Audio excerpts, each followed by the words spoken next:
way England's attack after attack, England's attacks kept coming in waves, and the Indian defenders, including PR Srijesh, who stood like a rock on the goal, was able to keep them off. There was one goal, though India conceded. However, that was it. And then when it was time for penalty shootout, once again, PR Srijesh stood tall there, saved one of the penalties, and England missed one of them, while India was able to find the back of the net in all the 4 chances, and thereby sealing England's fate. India sailing into the semi-final of Paris Olympic Games. They have a chance of even winning the gold medal this time around if they win the semi-final and go into the gold medal match, which is the final.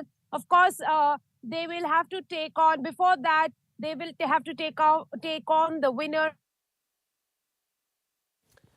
All right, Rika Roy reporting there from Paris at the Olympic Village. And as Rika is reporting, a lot is still left for India. And of course, hockey has been truly the incredible story coming out of day 7 of the Paris Olympics. India is now in the semi-finals, and it was quite an incredible penalty shootout. Rika Roy is back with us. Rika, go ahead.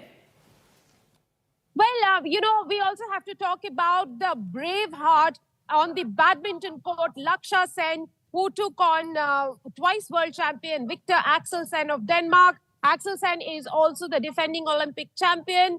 Laksha got off to a great start. The Olympic debutant, in fact, was leading in the first game. He was also leading in the second game, 7-love. But that's when Axelsen showed what he's capable of. He came back. He made a stunning comeback, during which, Laksha was unable to stand against the might of Axelsen. Some of the returns for Laksha Sen, the stadium that is right behind me was back to the rafters, and 80% of them, I can tell you, were Indians who had traveled from all over the globe to catch the action here at the arena. And I believe when Laksha plays his bronze medal match against Malaysian player tomorrow, they will be once again coming back to support him. In fact, Laksha at the end of the match acknowledged the contribution of the fans towards his journey in the tournament, towards his journey in the Olympic Games. Ahead of the Olympic Games, he didn't have a good run. But once Laksha came into the Olympic Games as an underdog, we saw him do giant killing act one after another till the time he came up against Victor Axelsen, one of those mightiest challenges for the young 22-year-old debutant who fell against him today. But not to lose heart, because he will be playing the bronze medal match here in Paris. Rika, thanks very much for joining us with that update from Paris, as Rika is reporting a lot to look forward to. And it's been quite an interesting and actually a brilliant run for India at the Olympics so far. And on day 7, a mixed bag there for India. But moving now to the big international headline, well, Bangladesh seems to be on the boil again, with the fresh protests across districts in Bangladesh. In fact, there you can see those dramatic visuals coming in from Bangladesh after the protesters there clashed with the police and workers of the ruling party as well. A reminder of the protests we saw just a month back over the reservation row, where the government had announced that the 1971 veterans are entitled to an increased share in quota. But of course, the Supreme Court then intervened. The protesters there taking to the streets yet again. In fact, at least 18 people have already been killed in this fresh flare-up. In fact, India has also issued an advisory for Indian nationals in Bangladesh, asking them to stay alert. My colleague Mohammad Ghazali is now joining us live on the phone line. So Ghazali, what are these protests about? What are the demands of the protesters? They, of course, demand Sheikh Hasina's resignation, but India also keeping a close watch on how events are unfolding in its neighborhood. See, on Saturday, while a large students' rally in Dhaka was announced, their demand was a single-point agenda, that they want a non-cooperation movement. The protesters are now launching a non-cooperation movement and asking students and everyone to participate in it.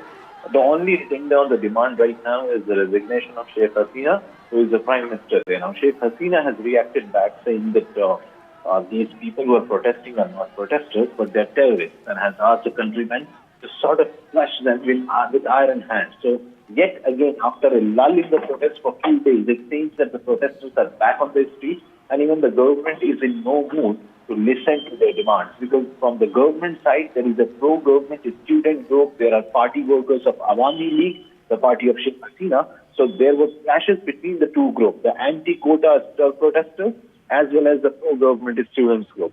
And now, due to the boiling situation over there, Indian embassy, their High Commission has yet again issued an advisory asking students in the nationals and to be on alert and also be in touch with authorities in case if the situation boils further in the coming days.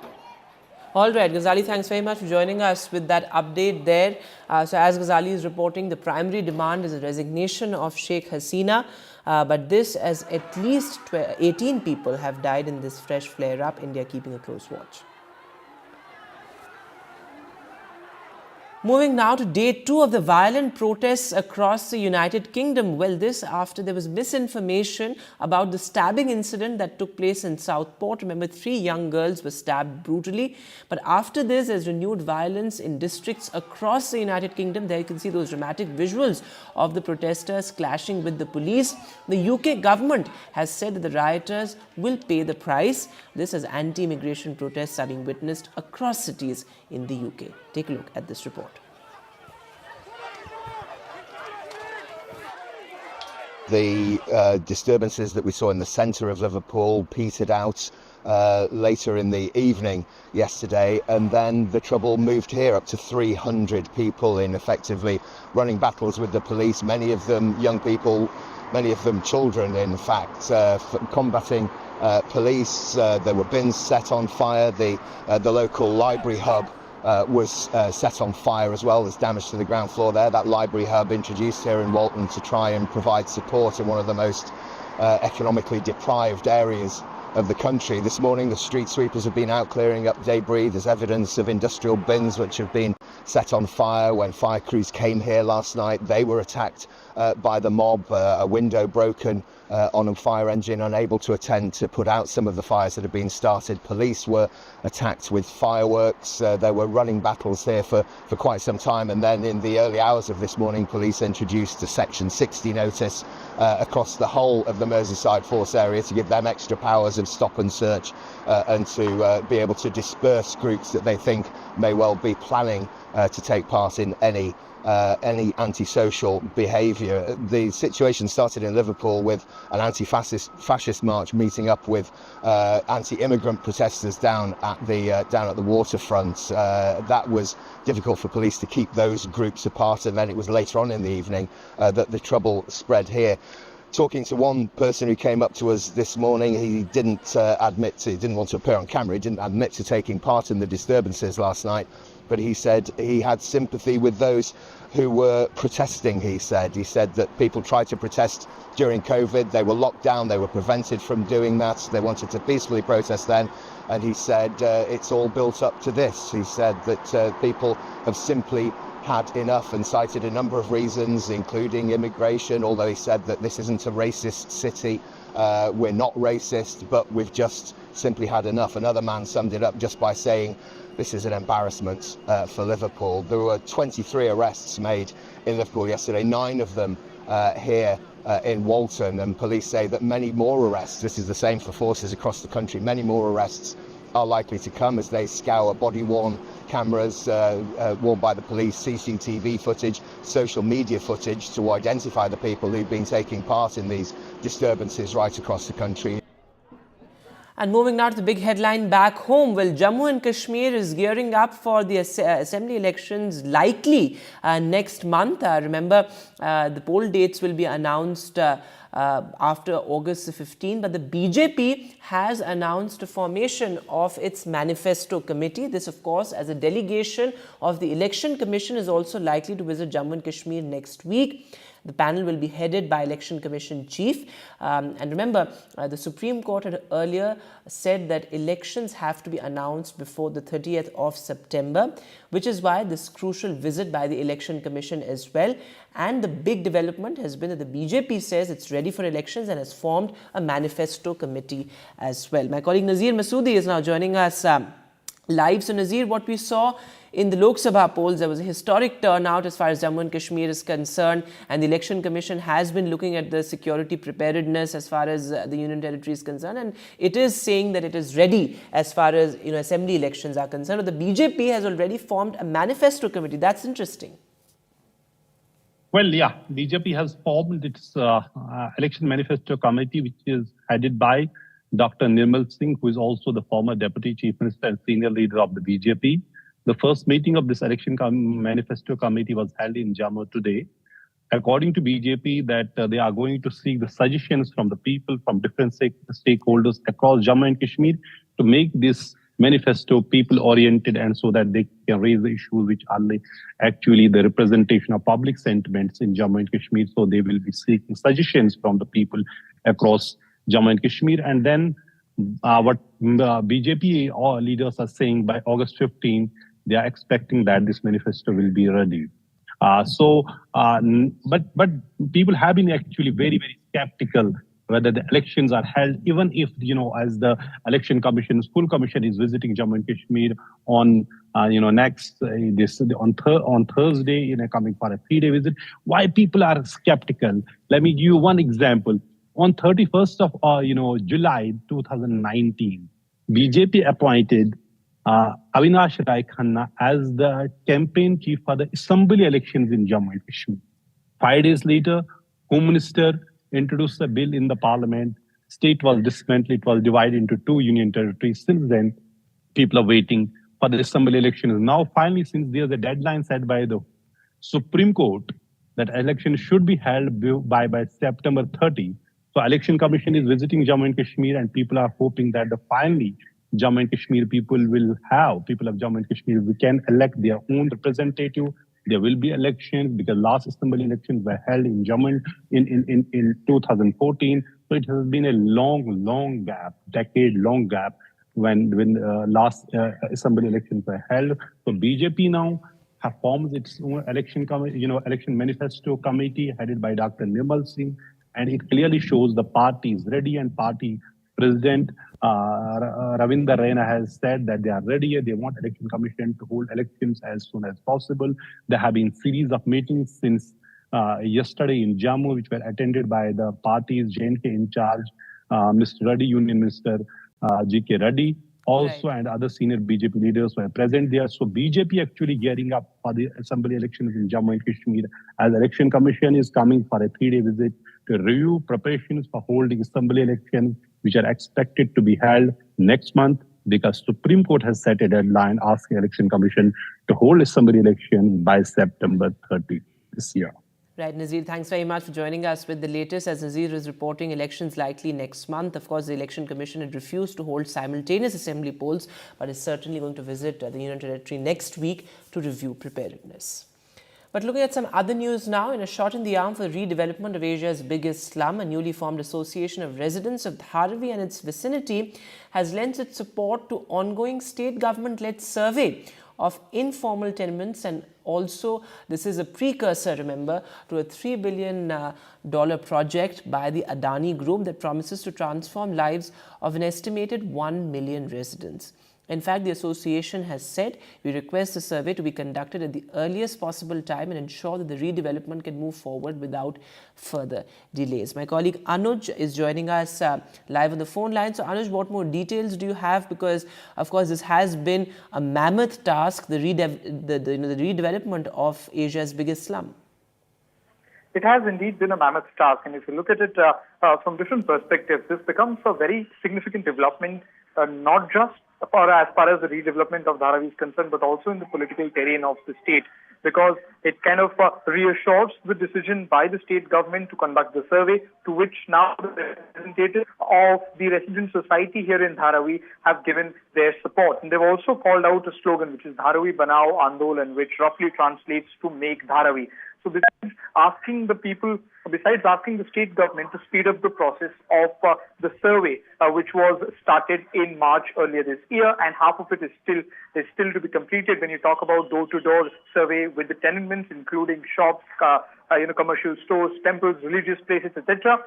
Besides that, they've also stated very categorically that all those opposing this particular project, they've urged the state government to take a strong action against them, and that's a very important political statement as well, because you see that one of the important narratives in Maharashtra's politics leading up to the 2024 state assembly elections was going to be, at least in Mumbai, was going to be the Dharavi redevelopment project. We saw how Shiv Sena UBT faction got very aggressive about it since last December. And now this will surely be something that to which the state government, the Eknath Shinde-led state government, can take it as a sense of relief. Now, look at this. This is a 600-acre of an extremely densely populated area, and the redevelopment is going to take at least 6 to 7 years. And what we're talking about right now is the survey, which is not even stage one of the project. It is a precursor to the entire project, which just will take into account the number of eligible and the ineligible candidates as far as Dharavi is concerned. Those who are eligible would be provided with 350 square feet of houses, whereas those who are not eligible will be shifted or rehoused in the different elsewhere in the city, but not in Dharavi. Now, this Dharavi redevelopment project had been going on. It was in talks ever since 1950s.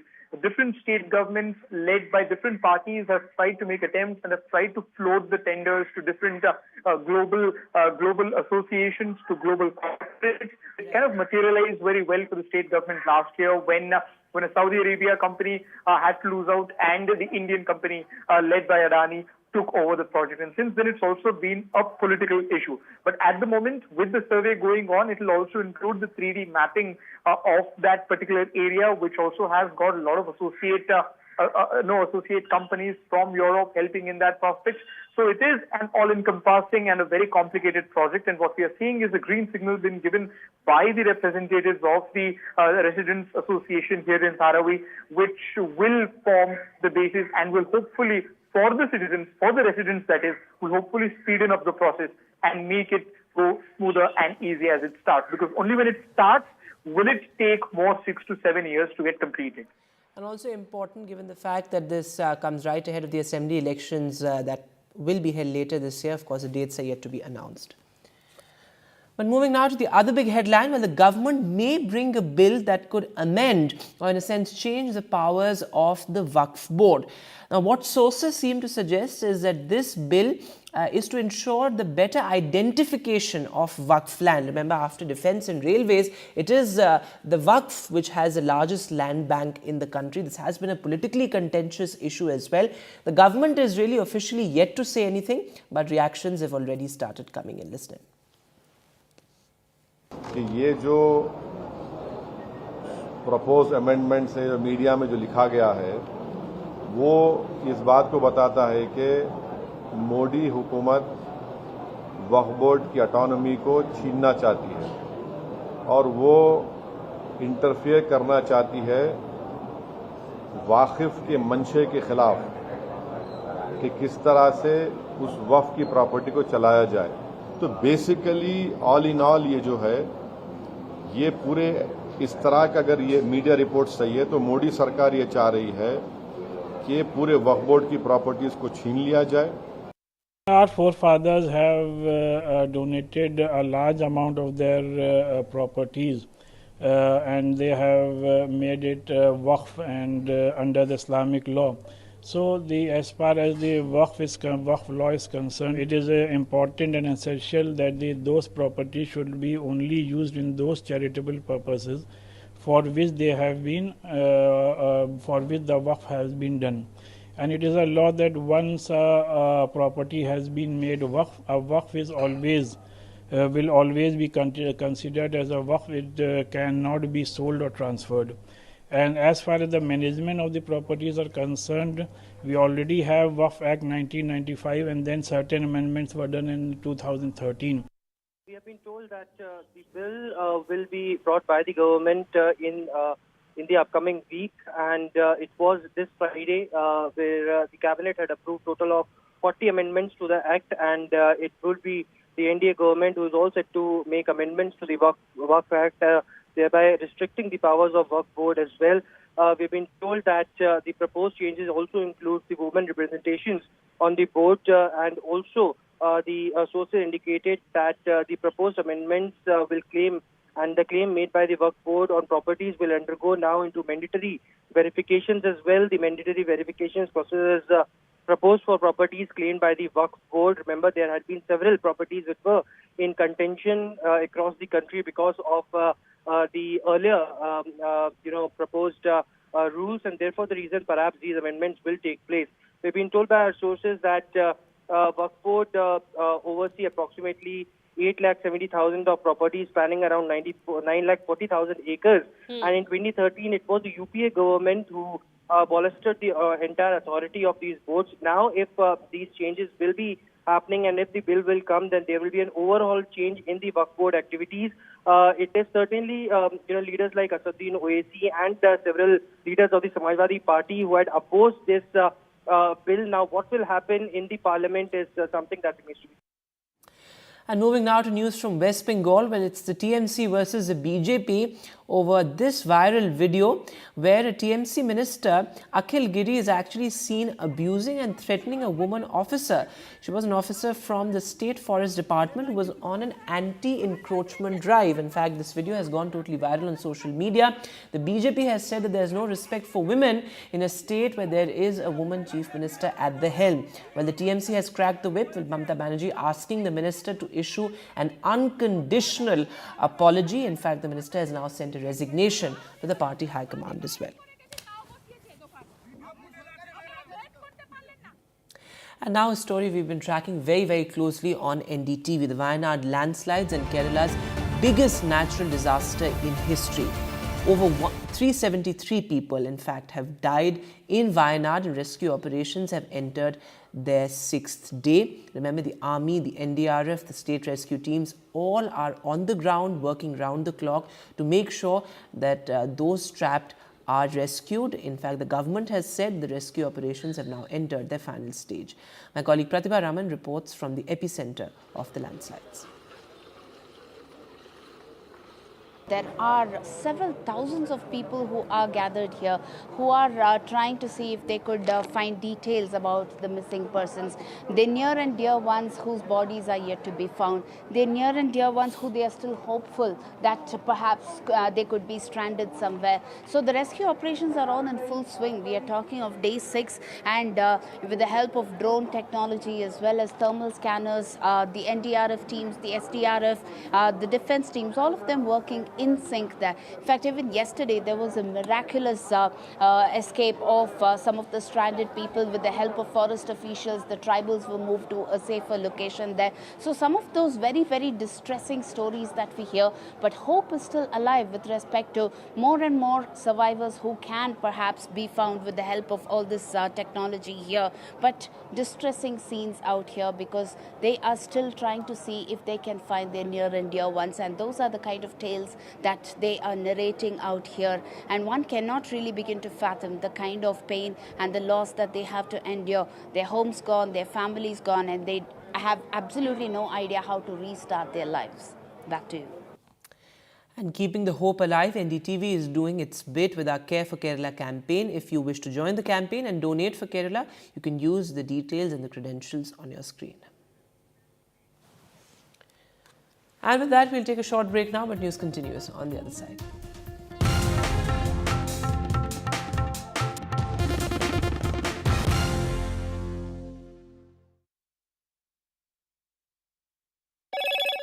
Hello, Moto. Motorola Razr 50 Ultra comes with Google Gemini.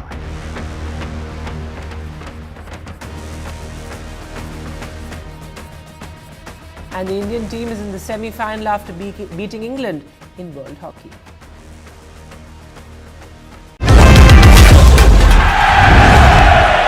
Get the magic of the best working for you now. Link your payment cards once, collect rewards forever.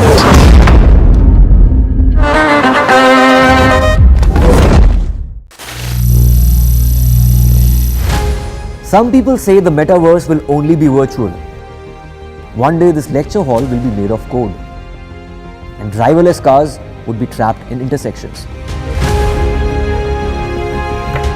But even in this maze of the future, you can't wish away health. It's time to become more resilient.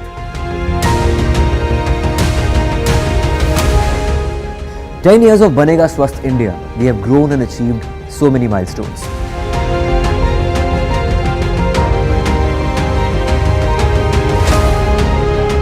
And now I have a plan to beat the urgency, to stop breathing with difficulty, to relieve getting choked with inactivity.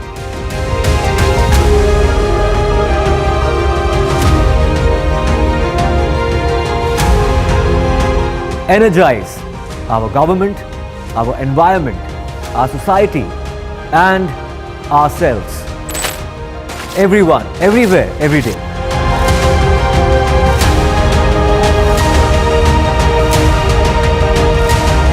Banega Swasth India. One world hygiene.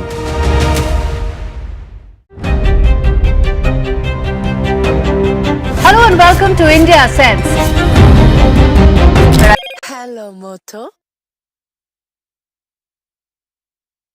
Motorola Razr 50 Ultra comes with Google Gemini.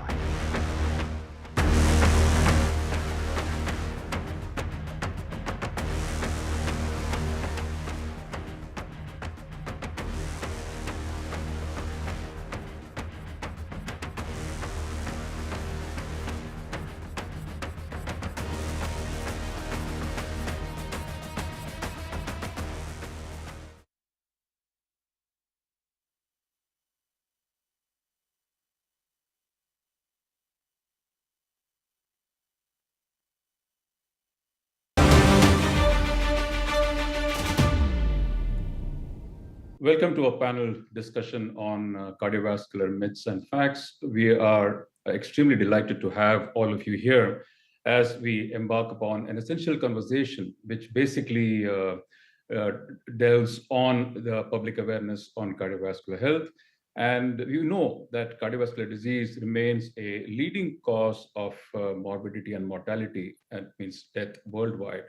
And despite its prevalence, there is a significant amount of misinformation about the facts, about the data that we have, and in terms of the treatment modules available. And there's a lot of misinformation on heart health, which can be detrimental to the long-term outcomes. I'm sure the public awareness makes a lot of sense. It plays a vital role in the prevention and management of heart disease, helping to reduce the burden of the disease on our healthcare system. And what we can try and do is try and improve the quality of life. I, Dr. Ajit Menon, will be your host today. And along with me, we have a distinguished panel of experts who are here to dispel the various myths and doubts regarding cardiovascular disease and the management of cardiovascular disease. We have with us on this panel Dr. Nakul Sinha, who's the Director of Interventional Cardiology at the Medanta Hospital, Lucknow. Welcome, Dr. Nakul Sinha. We have Dr. Aftab Khan from Kolkata, who's a Senior Interventional Cardiologist and Director of Electrophysiology Services at the Apollo Multispeciality Hospital in Kolkata. Welcome to the show, Dr. Aftab. We have Dr. S.M. Sharma from Jaipur at the SMS Hospital. He is a senior professor and head of the cardiology department at the SMS Hospital in Jaipur. Welcome to the show, Dr. Sharma. And last but not the least, we have Dr. Prashant Jagtap, a very eminent cardiologist from Nagpur. He heads the Viveka Super Specialty Hospital in Nagpur, and he's the head of cardiology at Nagpur. Welcome to all of you. And I were to begin the show, I'd like to start the first question to Dr. Nakul Sinha. Dr. Sinha, heart disease is often perceived as a condition that affects older individuals, and that we believe that younger people are quite safe from developing heart disease. But we do see some situations on the contrary. And what do you think are the lifestyle or habits, genetic factors that can contribute to heart disease? And how can young people potentially help themselves in trying to prevent any heart damage? Thank you, Dr. Ajit. for a very exciting initiative that you have taken up. This is one of the greatest misconceptions or myths that is there, not only in the society, but also amongst the educated people, that heart disease is likely to occur only when you grow old and older. In fact, the pathogenesis of heart disease, the early problems is start building up even from a school going age. The atherosclerotic plaques that we know, the deposits in the arteries, which later on grow up and cause a problem like a heart attack or a brain attack, they have their starting from adolescence. And that is all perhaps due to the unhealthy lifestyle that not only we as adults, but also in our younger population, we see a lot of dietary indiscretions, craving for fast food, avoiding healthy food like vegetables and fruits, physical inactivity, and even we have a significant load of high cholesterol and high blood pressure in our younger population. And if there are a multitude of risk factors, they usually build up and put the patient at risk. So basically, if out of these 7 or 8 important risk factors, you get a little bit of 3 or 4 of them, that's quite harmful and that can lead to a heart attack or a brain attack at a relatively younger age. So, in fact, we should all be aware and put our younger population also on the anvil that you need to be careful about the development of risk factors and let them not progress. And if there are, they should be controlled medically to avoid such situations. Absolutely well said. I think that has a lot of importance in today's life. You touched on a topic of cholesterol. My next question, I would like Dr. Aftab Khan to answer that, and that relates to the topic of cholesterol. We do believe that cholesterol plays a major role in the development of heart blockages. My question to you would be that should we start monitoring the cholesterol level only beyond a certain age, beyond middle age, or is it necessary to start monitoring it much more earlier? And in what subset of patients or persons would you advise that the cholesterol be monitored at a much earlier age? And what are the current recommendations that are present and that we have today as far as the guidelines go? The problem is, Ajit, that most of the time we see patients when they present to us with disease, it's always at a time when there's already established disease. Patients come to us with heart attacks, and that's the first time that they get to know that their cholesterol levels are sky high. So now we are moving away from what we used to call as preventive health checkups to what we now know as predictive health checkups. In the sense that if you get your tests done earlier, we have enough tools with us which can help you to identify whether you are at a risk of having a heart disease in the future. Second thing, we also know that there's something known as cholesterol years and not just the cholesterol levels. So if you have a high cholesterol that is beyond the levels that we'd want your bad cholesterol to be, and if you have it for a longer period of time, say for 5 years or 10 years, you are at a much higher risk of having a heart disease in the future than another person who has a cholesterol which is high for a shorter period of time, say for a year or two. So therefore, an early preventive health checkup or knowing your cholesterol levels early on in life is much essential. And now we have guidelines saying that we should have your cholesterol checked after the age of even 20 years, every 4 to 5 years. So your health checkup should not start at the age of 40 and 45 as we normally do, but it should start off in much earlier in teens, beyond the age of 20 years, every 4 to 5 years. Well, talking about the various risk factors for heart disease, I think another risk factor that we look at is blood pressure. Blood pressure is also known as a silent killer. My question is to Dr. Sharma.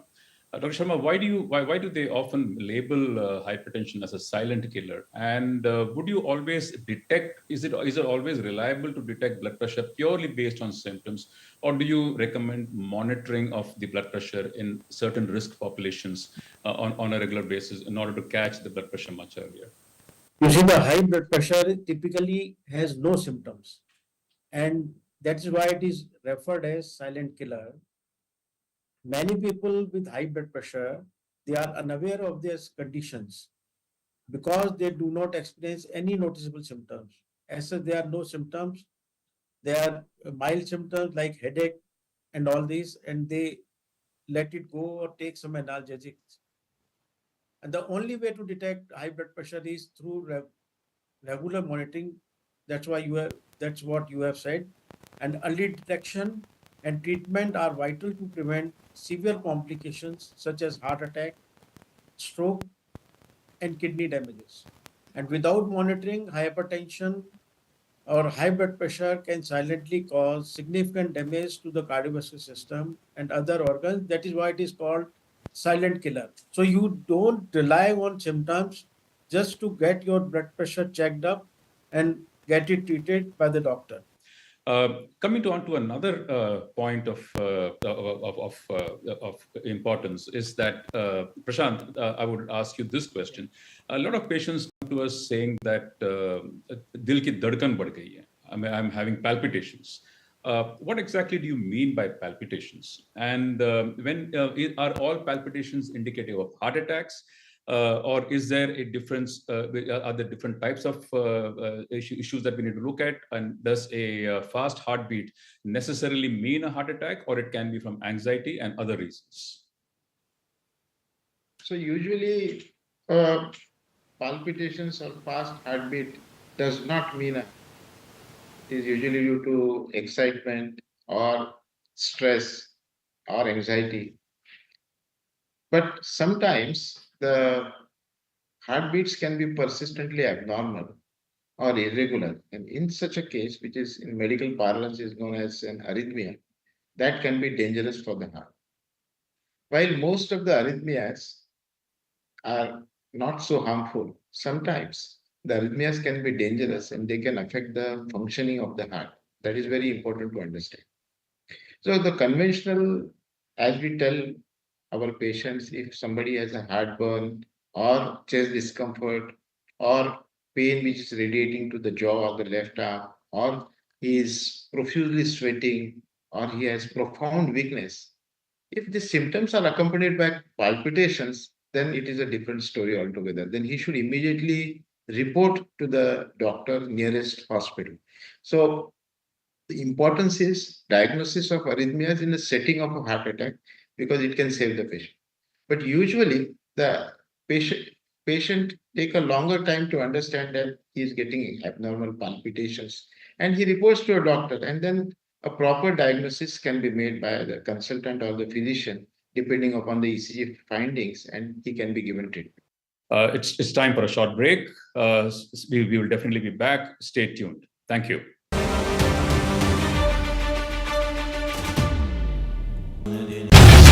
Get ready for the ride of your life.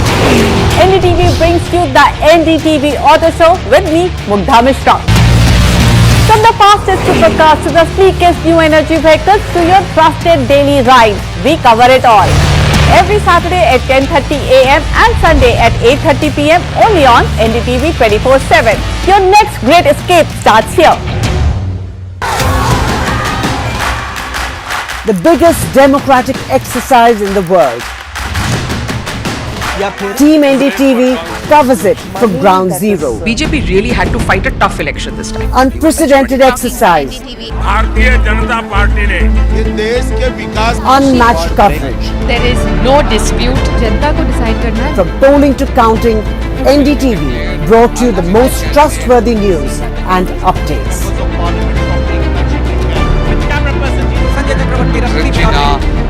Elections mean NDTV.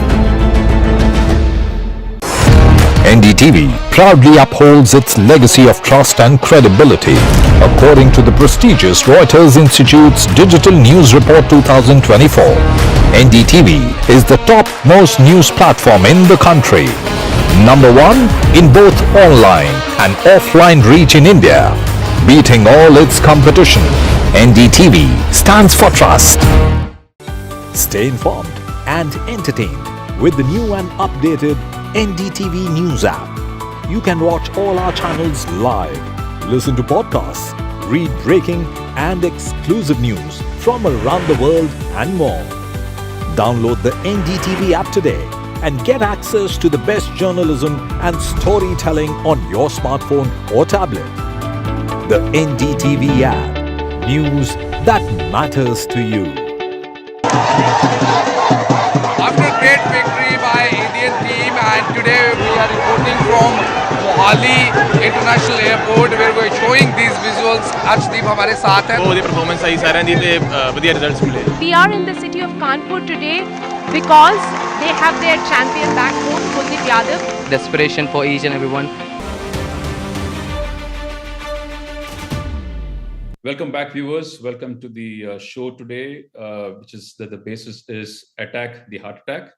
Welcome back to the discussion. Dr. Sinha, very often patients come to us complaining of chest pains.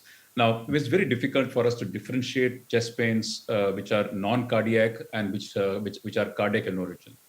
Which are the chest pains that you would worry about and ask them to seek medical attention? Which are the types of chest pains that you may not consider as being important or dangerous to the patient? Chest pain is a very common symptom these days, but more often than not, it is misinterpreted. And everybody probably starts imagining also that they are having a chest pain, which is equivalent to a heart attack. So what we should realize and make the public aware also that chest pain need not always be due to a heart problem. Chest pain can have many other causes also. And conversely, all the heart attacks or heart problems do not always manifest with chest pain. So you can have other symptoms besides chest pain. It can be technically, quote unquote, a silent attack, which is quite common in diabetics or elderly people, where the chest pain may not be a prominent symptom, but you can have breathlessness, you can have sweating, you can have lightheadedness, a feeling of fainting due to a low blood pressure, and obviously very fast palpitations. All these can sometimes be a harbinger of having the starting of a heart attack. On the other hand, the chest pain, if it is there, then we should ask the patients or rather take a proper history to understand whether this is likely to be cardiac or this is likely to be non-cardiac. So there are certain pointers like the location, the character of chest pain, whether it is increasing with exertion or walking a few steps or climbing up these stairs, whether it is associated with breathlessness or lightheadedness, and the location. So a rough idea is given by any symptom or pain or discomfort which is occurring from the jaw till the navel on the front side of the body. That can be an indicator of angina or a starting of a heart problem. But still, it is not always true. And there can be back pains also, very vague symptoms. But what we should also make the people aware that it is not exactly a pain, it can be a discomfort, a feeling of pressure, a feeling of heaviness on the chest. Right. Thank you, sir. Dr. Aftab Khan, India is the diabetic capital of the world, and I think we don't need to understate that. What do you think are the risks involved in diabetics, especially the ones who are not treated, and those patients who are diabetic but on medications? Does that change the risk profile for developing heart disease in the future? Yes, controlling diabetes is definitely important to reduce the incidence of heart disease. And this has to be multi-prongs, not just with medications, but also with your diet and with your exercise. But again, having a diabetes that is controlled does not eliminate all the risk for having a heart disease in the future. And this is because even though you have controlled your diabetes in terms of your lifestyle and with medications, there still remains a risk that exists. And this is because of the fact that diabetes often coexists along with other cardiovascular risk diseases, as we say. And this includes a high blood pressure, this includes obesity, this includes physical inactivity or smoking. So getting rid of one disease does not mean that you're still at a lower risk unless you work on all these other risk factors that we talked about. And managing these overlapping risk factors is essential to reduce the overall risk of having a cardiovascular disease. The other issue that happens, especially with patients with diabetes, is once they see a normal level of control, there is often a tendency for patients to try and get off their medications or try and reduce their medications, which also then adds to their uncontrolled diabetes in the future and adds to end organ disease, which includes not only just the heart, but every organ from the head to toe, which includes the retina or the eyes, or the brain, the peripheral nerves, the vessels that supply blood to the legs, and also the kidneys as one of the major targets for patients who have a diabetes that is uncontrolled. So having a diabetes that is controlled is definitely essential, but that does not eliminate the risk of having a heart disease in the future because it is a multi-pronged approach that one has to take to make sure that you live healthy in the future. Right. Thank you. Coming into another topic in terms of the management, once you have developed blockages, the management of heart disease of blockages. Dr. Sharma, let me bifurcate this question a little bit. One is, how essential is it to treat these blockages, and when would you treat these blockages? What are the options of treatment available in terms of an angioplasty using a stent or a bypass surgery, and of which circumstances would you consider each of these options? After coronary angiography, three types of treatment which are left. One is angiography, one is angioplasty and stenting. Another one is coronary bypass surgery, and third one is medications. It depends on the type of the lesion and the placement of the lesion, where it is placed, and whether it is angioplastable or not, whether it can be bypassed or not, or that these two procedures cannot be done, then the medications are the only treatment. The angioplasty, which is also known as percutaneous coronary intervention, that is PCI, that involves inserting a catheter with a deflated balloon into the blocked artery and inflating it, compress the plaque against the arterial walls. This is being done by the cardiologist, and by this we widen the artery and restoring the blood flow. The stenting often follows angioplasty, where a small metal mesh tube that is called a stent is placed in the artery to keep it open and prevent re-narrowing and restenosis. Dr. Jagtap, my question to you is that patients are often worried about how soon can they resume physical activity? What sort of physical activity can they have after a heart attack? How do you tailor make a physical activity for a patient after a heart attack? And how much and what do you recommend in these situations? I'll also like to touch upon the importance of another factor in today's life, and that is stress in patients on a day-to-day basis, and how does that contribute to the development of heart disease? Well, exercise is very crucial to the heart. In a heart attack survivor, usually the patient is very anxious, and this is compounded by the fact that the relatives also don't allow the patient to move. It is actually the reverse way. If we analyze those patients who exercise after a heart attack and those who follow or adopt heart healthy habits, they generally survive longer than those patients who are inactive. So after a heart attack, I would suggest it is best to begin with gentle walk and slowly, progressively increase the distance and later on increase the speed of walk. So the ultimate aim is after 4 to 6 weeks, you should be able to walk for 15 to 20 minutes.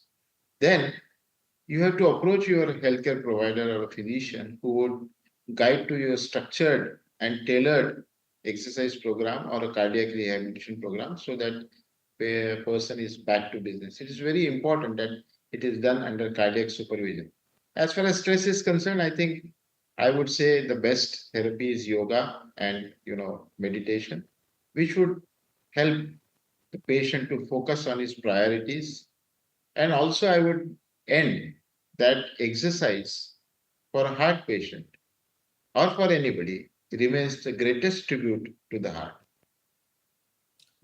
Well, that's absolutely right, and I would say that stress today is a major factor especially in youngsters, and it's one of the non-quantifiable risk factors. And moreover, it's not the stress. All of us are exposed to stress. It's the way you react to stress which decides the outcomes. And thank you to all the panelists who have taken out valuable time to be on the show and educate us in terms of the risk factors and the management of and prevention of heart blockages and heart attacks. Thank you very much.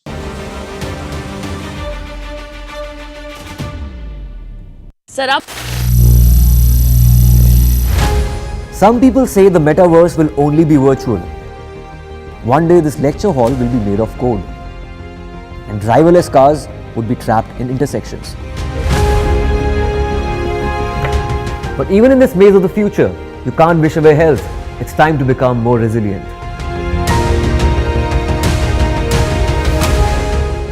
"10 years of Banega Swasth India, we have grown and achieved so many milestones.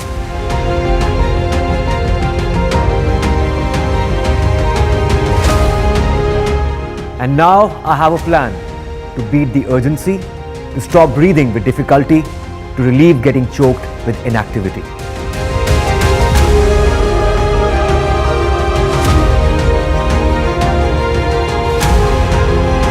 Energize our government, our environment, our society, and ourselves. Everyone, everywhere, every day.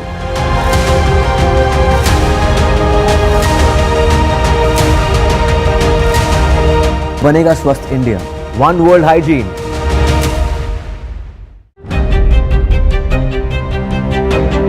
Hello and welcome to India Sense, where I speak with global opinion makers. The United States has made a strategic decision over the last 20 years to move closer to India. Now a $7 trillion economy seems a perfectly conceivable number. If you want to be a national party, it's that you sort of accept the way the world is rather than want to endlessly hark back to how it was. Modi is promoting the digitization of the economy, which is accelerating growth in the country. Get ready for the ride of your life. NDTV brings you the NDTV Auto Show with me, Mugdha Mishra. From the fastest supercars to the sleekest new energy vehicles to your trusted daily ride, we cover it all. Every Saturday at 10:30 a.m. and Sunday at 8:30 p.m. only on NDTV 24/7. Your next great escape starts here. The biggest democratic exercise in the world. Team NDTV covers it from ground zero. BJP really had to fight a tough election this time. Unprecedented exercise. Unmatched coverage. There is no dispute. जनता को decide करना है. From polling to counting, NDTV brought you the most trustworthy news and updates.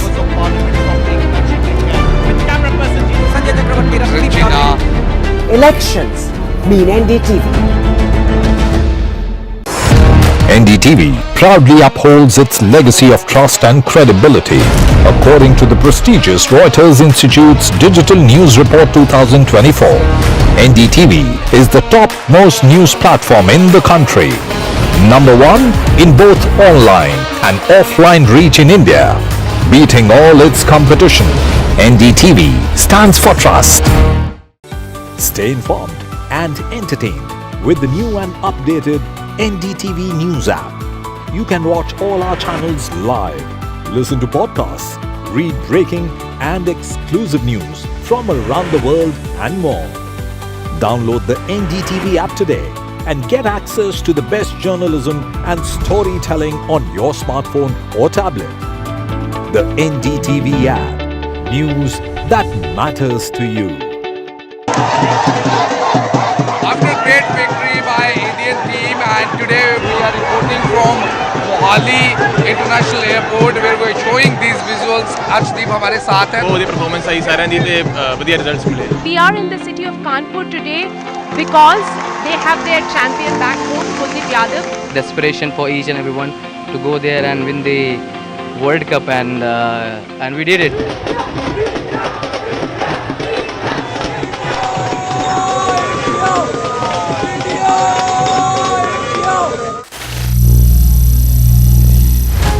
Some people say the metaverse will only be virtual.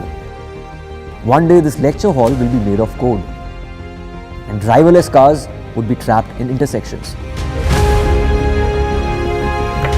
But even in this maze of the future, you can't wish away health.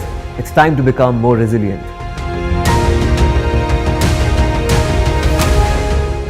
"10 years of Banega Swasth India, we have grown and achieved so many milestones.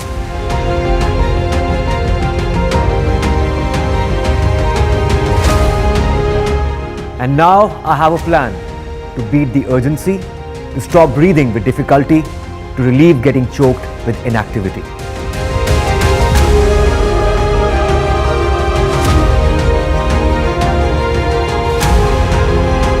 Energize our government, our environment, our society, and ourselves. Everyone, everywhere, every day.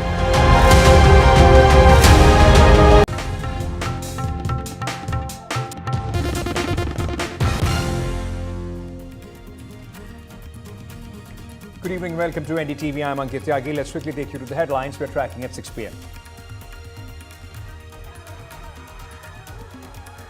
At least 30 feared dead in fresh protest in Bangladesh. Violent clashes between protesters and the police. Protesters demand Prime Minister's resignation. New Delhi asks Indian in Bangladesh to be on alert.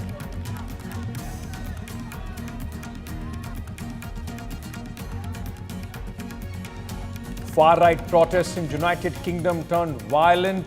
Riots continue across United Kingdom over a stabbing incident. Government says protesters will pay the price. Demonstrations after 3 girls stabbed in Southport.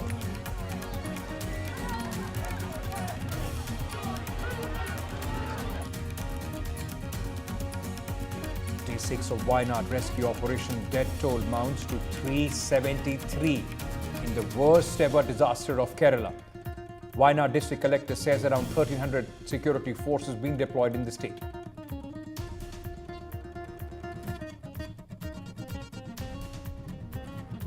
Rain fury leaves 11 dead in Himachal Pradesh, 40 missing after a series of cloudbursts. The government says key roads, highways all swept away.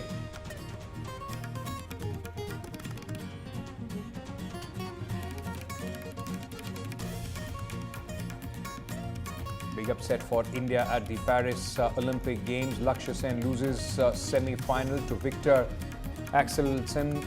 Lovina Borgohain knocked out after losing to China's Lee Quan.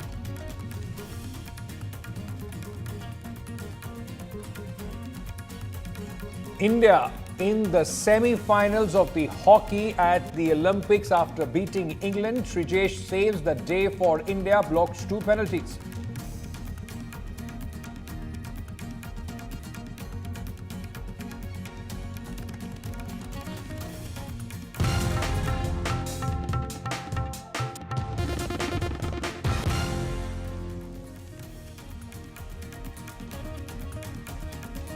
At least 32 people were killed and dozens injured on Sunday in fierce clashes between protesters and the ruling Awami League supporters in Bangladesh as the Protests over government jobs quota continued with demands for Prime Minister Sheikh Hasina's resignation.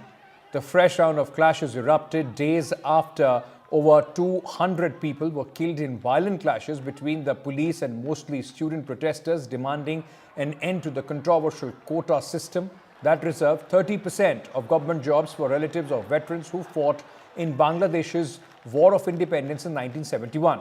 The clashes broke out this morning when protesters attending a non-cooperation program to demand the government's resignation faced opposition from the supporters of the Awami League, Chhatra League and Judo League activists, which resulted in clashes.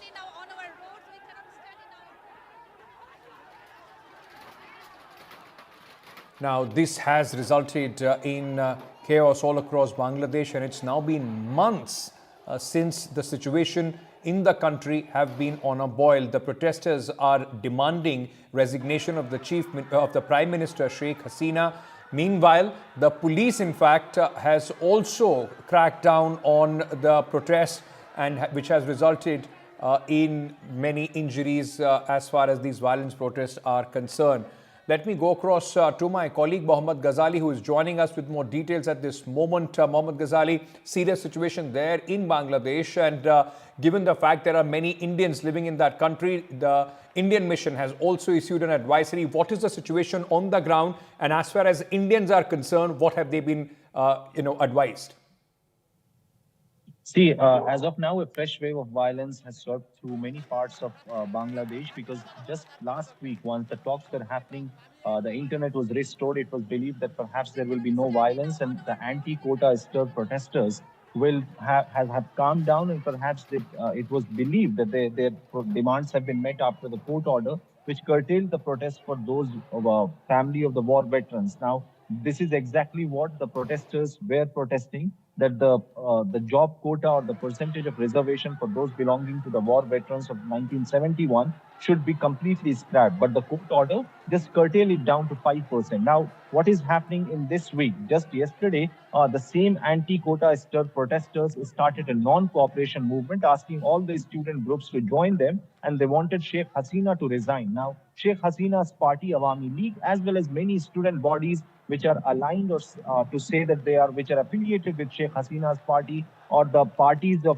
her alliance in the government, they have also started a counter protest. So this killings of around 32 people is what we are being told in Bangladesh today has happened due to the clash between the anti-quota protesters who are now demanding Sheikh Hasina to resign. They clashed with those groups which are aligned with Sheikh Hasina's party or pro-government groups, as well as the security forces.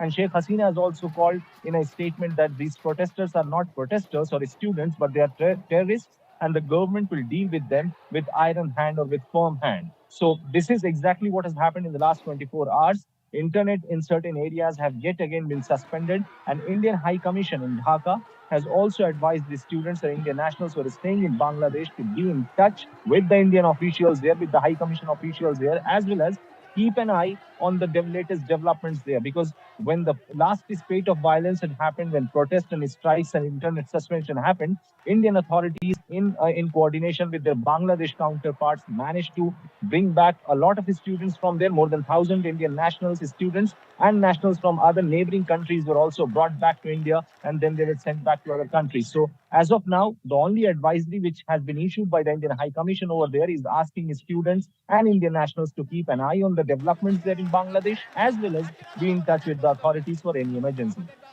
You know, Mohammad Ghazali, like what we have been seeing, and this has been unprecedented protest, I'm sure one of the biggest challenges Sheikh Hasina has faced in her political career. But the fact remains that at this moment, these protesters are unrelenting, and the violence which is ensuing between the supporters of Sheikh Hasina, of course, the police and the protesters, there are international bodies also looking at it very, very closely. See, Ankit, the last time when we were reporting on these protests about the anti-quota stir, we were being told by officials who are keeping a close watch on these developments that this entire protest, even if the Supreme Court of Bangladesh scraps the entire quota for the war veterans or the families of the war veterans, this anti-quota will soon develop into remove Sheikh Hasina movement. And many officials in the MEA also believe that perhaps there is international interference there. Sheikh Hasina and her party leaders also believe that these protests are being influenced by external factors. But some of the Indian officials also believe that perhaps there are some anti-India elements also there. But if you just leave these rhetorics aside, perhaps this is one of those movements in Bangladesh which is purely spearheaded by student leaders. Now, in any democracy, in any country, when protests happen, then certainly people with political affiliation will try to take mileage out of it. So obviously, the opposition leaders or say the Jamaat Islami party, which was banned recently during the spate of violence, the Bangladesh government decided to ban Jamaat Islami. Their members of other opposition parties, they were all backing these protests. So to say that this is purely by the opposition parties, or to say that these are purely anti-Sheikh Hasina group which are backing these protests, certainly unjustifiable on the part of the students who are protesting there. But this protest started out as an anti-quota stir, but now certainly it has turned into anti-Sheikh Hasina movement. And even after a lull in this protest in the last 1 week, suddenly it has yet again started. It has erupted again with a fresh spate of violence as well. And the protesters are now demanding that Sheikh Hasina must resign, because the way she handled the protesters, the protests, as well as the forces, and multiple such videos have emerged on social media despite internet clampdown in Bangladesh, that how security forces are shooting point blank at the protesters. Many student leaders who were not even part of these protests and staying at their residence and hostels were dragged. Violence was used to suppress it. So certainly violence has not helped Sheikh Hasina government to quell these protests, and yet again it has erupted. And now the demands have changed. That Sheikh Hasina must resign, and there is no talk of protest of quota or the reservation for the war veterans' families. Mohammad Ghazali, thank you so much for reporting in detail about the current tensions which are going on in neighboring Bangladesh. Moving on from Bangladesh, United Kingdom, where violent protest over stabbing has in fact resulted in violence in certain parts of United Kingdom. This happened after children were murdered, and now renewed violence after the suspects has been named. The protesters clashed with the cops in United Kingdom, and this is one of the most widespread violent protests that the country has seen in the last 13 years. There have been many, in fact, cities in where the policemen have been injured and several protesters have also been injured. Unrest after false information was put out on social media about the suspect in the knife attack. Anti-immigration protesters have taken to the streets and are asking, in fact, for strict actions and for the government, the newly minted Labour government, to in fact change their immigration policies. UK Prime Minister has offered support to police forces to take action. 90 arrests have been made so far across the United Kingdom.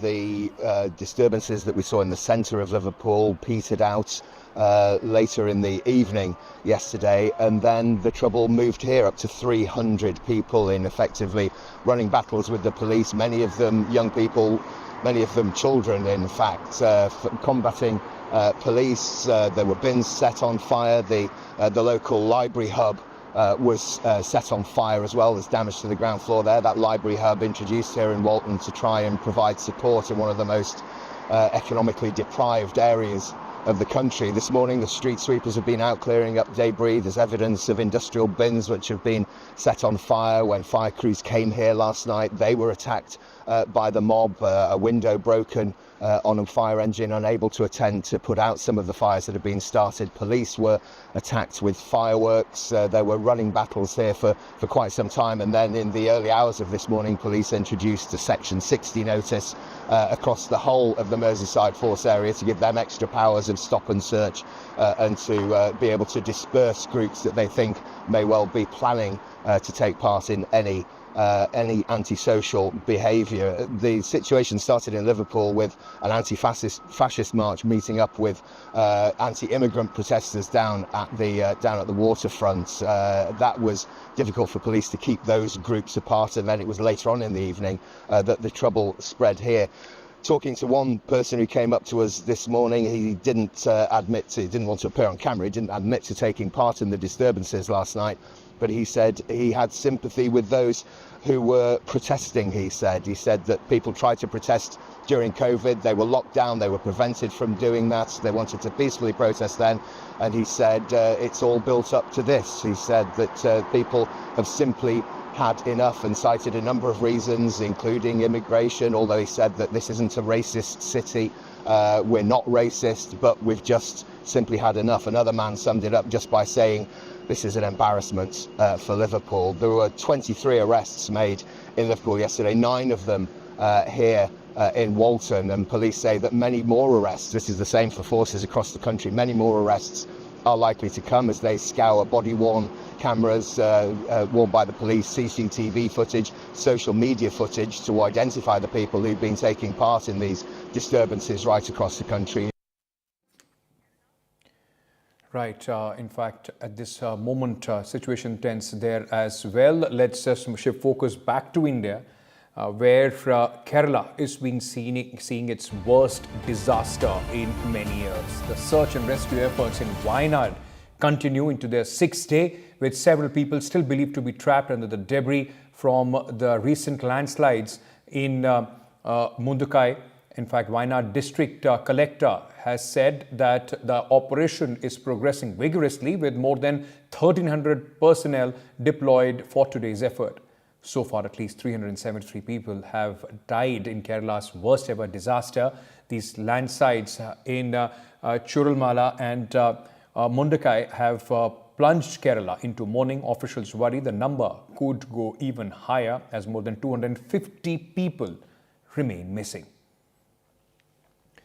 Going across to my colleague Pratibha Raman, who is joining us with more details at this moment. Pratibha, one of the worst tragedies, and I'm sure even reporting this would have been difficult from the ground.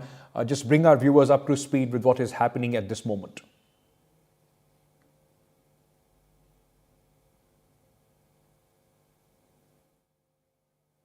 And rescue operation here is concerned, and I must give you a picture of the entire area that is being with the search operation that is being conducted here. A lot of thick green cover that you see, and it is practically impossible for the rescue personnel to get into the thick forests here and try and see if there are any kind of survivors. However, scientific equipment like drone technology as well as thermal scanners are being used, helicopters all the time making their rounds here. The IAF, the defense teams as well as the NDRF and SDRF teams are all working in sync.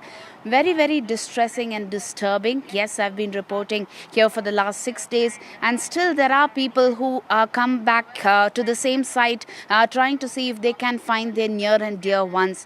Most of them who seem to be still in the hope of finding their near and dear ones alive, if not buried in the depths of those landslides there. So a lot of them who are unable to even claim the bodies of their near and dear ones. So these are the kind of disturbing scenes that we get to witness here at Wayanad, and it is definitely going to take quite some time before they realize or come to terms with life and try and see how they can restart their life.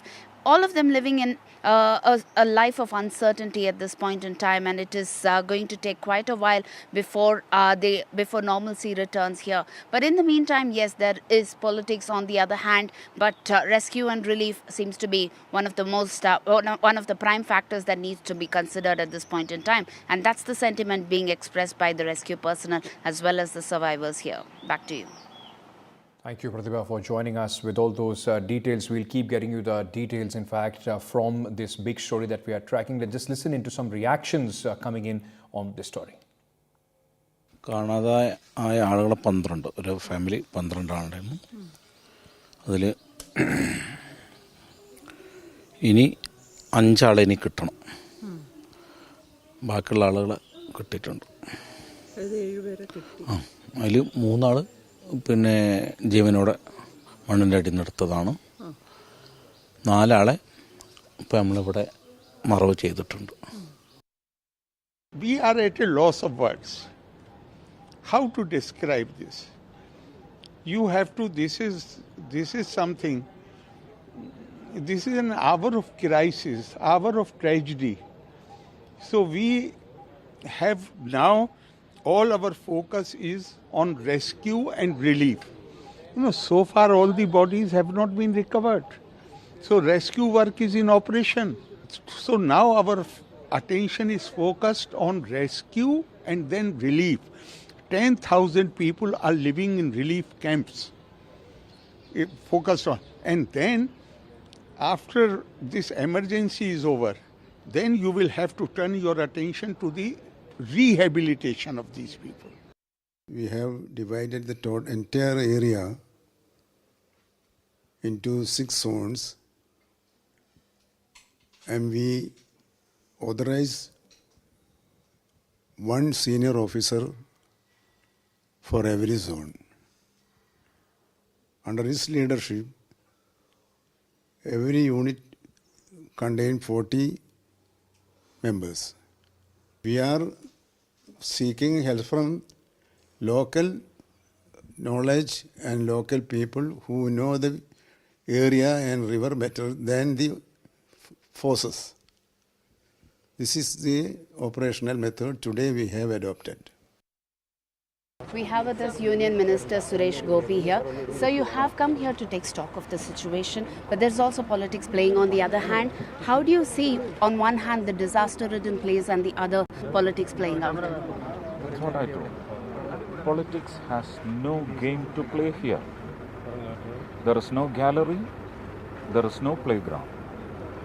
It's all been taken by Mother Nature. Play as humans.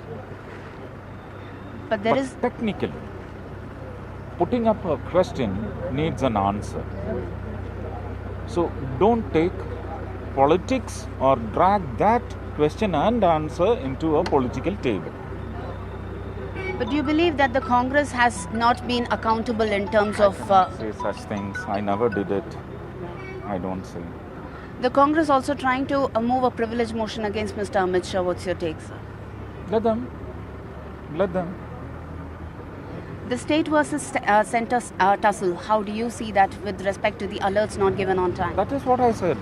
Here, the tussle is nullified. State is looking at the life of the people and the life of the people who are watching this debacle. The debacle is the focus. So, state is settling down, center also. So my final question, any lessons learned from this? This is not the time. We were taught lessons, but we forgot those lessons. This is a reminder to provoke our thoughts. If you have your thoughts for a burial ground, sprout, rise. That's all. Thank you so much, sir. NDTV is standing shoulder to shoulder with the victims of this tragedy in Kerala. NDTV is running a Care for Kerala campaign to help those who have been affected by the deadly landslides in Kerala's Wayanad. You can help as well by transferring aid to the Hope Trust. The details are on your screens. Meanwhile, it's just not Kerala. Rain fury, in fact, has caused havoc in Himachal Pradesh as well, with recovery of a body from Rajban village in Himachal's Mandi. The death toll due to the flash floods triggered by the cloudburst in 3 districts has now increased to 11. 40 people are still missing, according to the officials. 410 rescuers from the teams of Army, NDRF, STRF, ITBP, CISF, Himachal Pradesh Police and Home Guards are involved in fact, to try and help the people. They are also using the drones in this endeavor.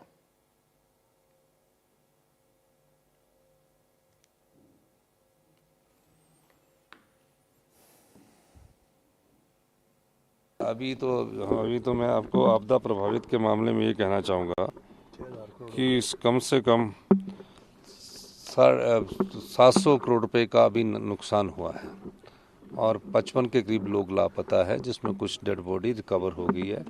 अभी क्योंकि dead body में हमने युद्ध स्तर पर कार्य शुरू किया है, हम चाहते हैं कि भविष्य में भगवान से हम यही प्रार्थना कर सकते हैं कि हिमाचल पर थोड़ा रहम कीजिए, यही मैं कहना चाहता हूँ। हमारा सर्च ऑपरेशन जो है उसका 4था दिन है और जैसे कि आप देख पा रहे हैं पीछे हमारी जो मशीनरी है वो भी डिप्लॉय कर दी गई हैं। जो स्निफर्स डॉग हैं हमारे NDRF के और भारतीय सेना के, वो भी यहाँ पे मौके पे है। तो हर पहलू से इसकी जांच की जा रही है, किससे किससे हमारे जो मिसिंग लोग हैं उनका सुराग लिया जा सके। मेरी सभी हमारे जो क्षेत्र के निवासी सभी से अपील है कि अनलेस आपको बहुत ज़रूरी काम ना हो तो आप अपने घरों से बाहर ना निकलें। अति आवश्यक काम हो तो पहले आप अपने आसपास के जो नदी नाले हैं उनका जर्स्ता देख लें। जो आपके फुट रोड्स हैं, जो आपके ऐसे कोई रास्ते हैं, उनको पहले आप सुनिश्चित कर लें वो आप पैदल चलने लायक हैं और सेफली हैं, तभी आप अपने घरों से बाहर निकलें। Meanwhile, the BJP, in fact, has constituted election manifesto committee in Jammu and Kashmir. The Jammu and Kashmir Assembly elections likely to be held next month. Remember, the Supreme Court had mandated last year that the elections in Jammu and Kashmir should take place before 30th September of 2024. The manifesto committee is headed by senior leader and leader from Jammu and Kashmir, Dr. Nirmal Singh. He held its first meeting today. The party says it's ready for the elections in Jammu and Kashmir. Election Commission is visiting Jammu and Kashmir on Thursday to review arrangements for holding assembly elections in this.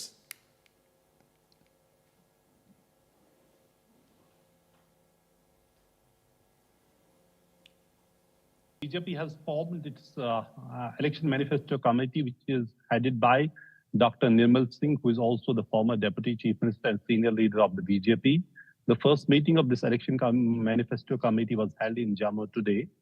According to BJP, that they are going to seek the suggestions from the people, from different stakeholders across Jammu and Kashmir to make this manifesto people-oriented, and so that they can raise the issues which are actually the representation of public sentiments in Jammu and Kashmir. So they will be seeking suggestions from the people across Jammu and Kashmir. And then what BJP leaders are saying, by August 15, they are expecting that this manifesto will be ready.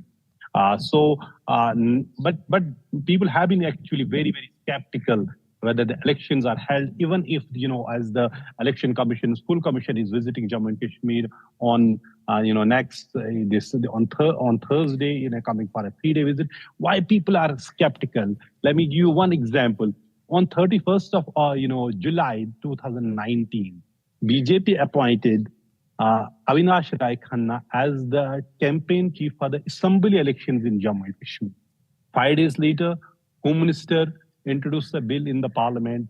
State was dismantled. It was divided into 2 union territories. Since then, people are waiting for the assembly elections. Now, finally, since there's a deadline set by the Supreme Court that election should be held by September 30, so Election Commission is visiting Jammu and Kashmir, and people are hoping that finally Jammu and Kashmir people of Jammu and Kashmir, we can elect their own representative. There will be elections because last assembly elections were held in Jammu in 2014. So it has been a long gap, decade-long gap when last assembly elections were held. So BJP now have formed its own election manifesto committee headed by Dr. Nirmal Singh, and it clearly shows the party is ready, and party president Ravinder Raina has said that they are ready. They want election commission to hold elections as soon as possible. There have been series of meetings since yesterday in Jammu, which were attended by the party's J&K in charge, Mr. Reddy, Union Minister G.K. Reddy, also, and other senior BJP leaders were present there. So BJP actually gearing up for the assembly elections in Jammu and Kashmir, as election commission is coming for a 3-day visit to review preparations for holding assembly elections, which are expected to be held next month, because Supreme Court has set a deadline asking Election Commission to hold assembly election by September 30 this year.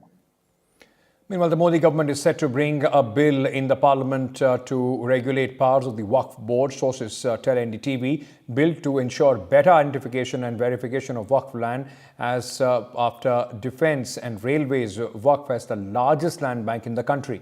The Muslim bodies have said this is an attempt at diluting the powers of the Waqf board to make it like any other trust or endowment. Muslim bodies have also alleged that unnecessary interference to remove protective gears of the Waqf Act, which protects the land. ये जो propose amendment से media में जो लिखा गया है वो इस बात को बताता है कि मोदी हुकूमत वक्फ बोर्ड की ऑटोनॉमी को छीनना चाहती है और वो इंटरफेयर करना चाहती है वाकिफ के मंशे के खिलाफ कि किस तरह से उस वक्फ की प्रॉपर्टी को चलाया जाए।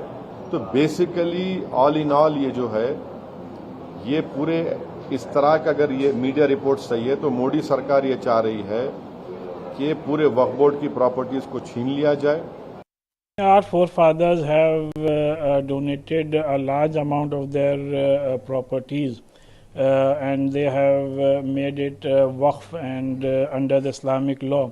So as far as the waqf law is concerned, it is important and essential that those properties should be only used in those charitable purposes for which they have been, for which the waqf has been done.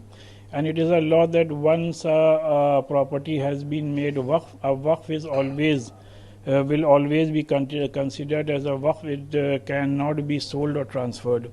And as far as the management of the properties are concerned, we already have Waqf Act 1995 and then certain amendments were done in 2013.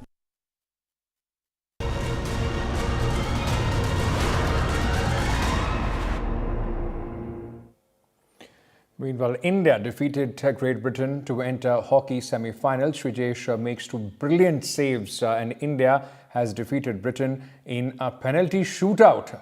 Meanwhile, there was disappointment on the other end for the boxing fans. Lovlina Borgohain lost to China's Lee Quan. India's boxing challenge in Paris is over.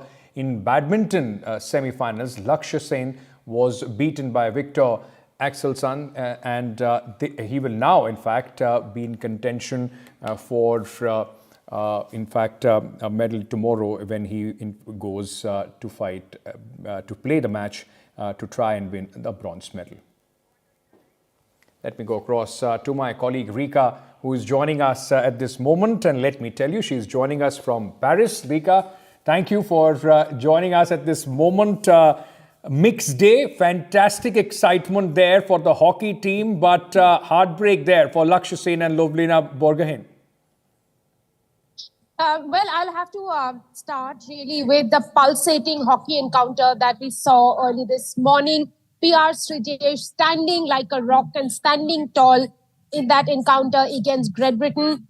This was the 23rd penalty shootout of his career and 13th win. And one would understand why his team relied on him after 60 minutes of back-to-the-walls hockey when both the teams had tied at 1-1.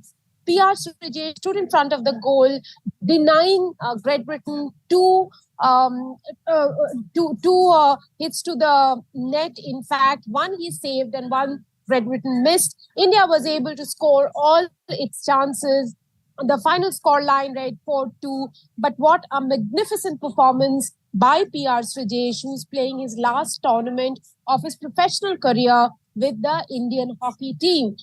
He ensured that India sailed to the next round, that is the semi-final. And if the stars align, I can tell you that this time India could return with as big as a gold medal. And it could be either Germany or Argentina standing in their way to get into that gold medal match. So far as the other results are concerned, Lovlina Borgohain was up against a very tough opponent, world number 1.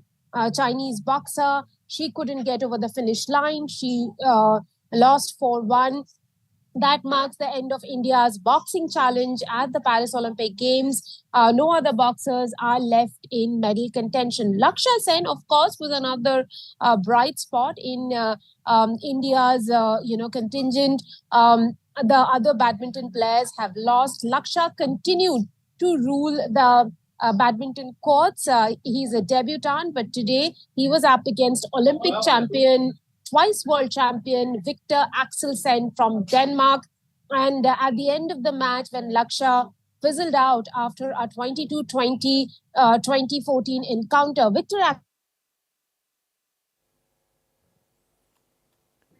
All right, we seem to have lost that line with Rika. We'll get Rika back and we'll keep getting you the updates from Paris. In fact, with that, we're slipping into a very short break.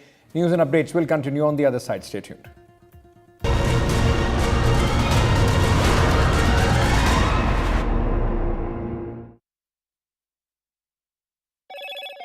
Hello, Moto. Motorola Razr 50 Ultra comes with Google Gemini.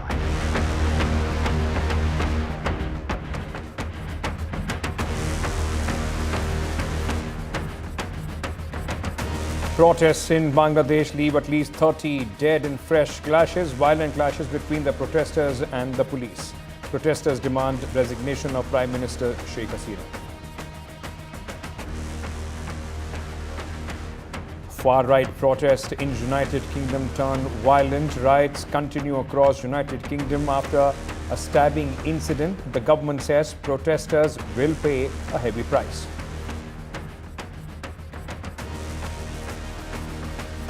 Day 6 of the rescue operations in Wayanad, death toll mounts to 373 in the worst ever tragedy in Kerala. Over 11 dead in flash floods in Himachal Pradesh, 40 missing after series of cloudbursts. Key roads and highways swept away.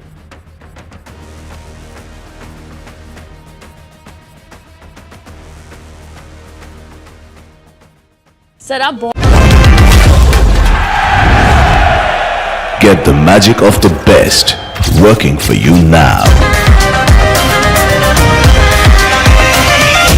Link your payment cards once, collect rewards forever.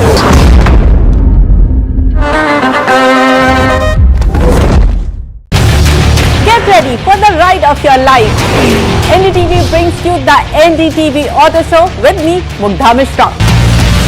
From the fastest supercars to the sleekest new energy vehicles to your trusted daily ride, we cover it all. Every Saturday at 10:30 a.m. and Sunday at 8:30 p.m. only on NDTV 24/7. Your next great escape starts here. The biggest democratic exercise in the world.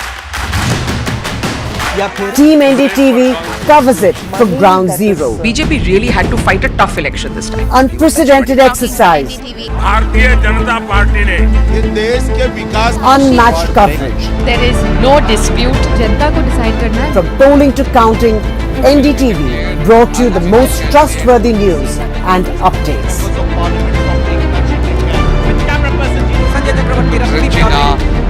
Elections mean NDTV.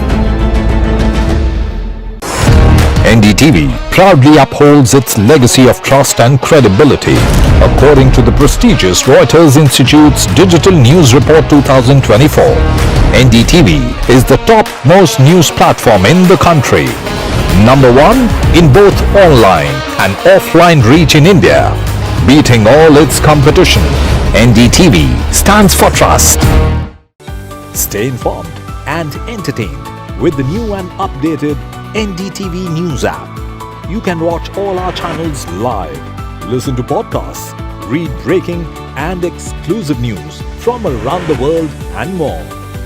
Download the NDTV app today and get access to the best journalism and storytelling on your smartphone or tablet. The NDTV app. News that matters to you. After great victory by Indian team, and today we are reporting from Mohali International Airport where we are showing these visuals. Arjdeep हमारे साथ हैं. बहुत performance सही सारे दी थे बढ़िया results मिले. We are in the city of Kanpur today because they have their champion back home, Kuldeep Yadav. Desperation for each and everyone to go there and win the World Cup, and we did it.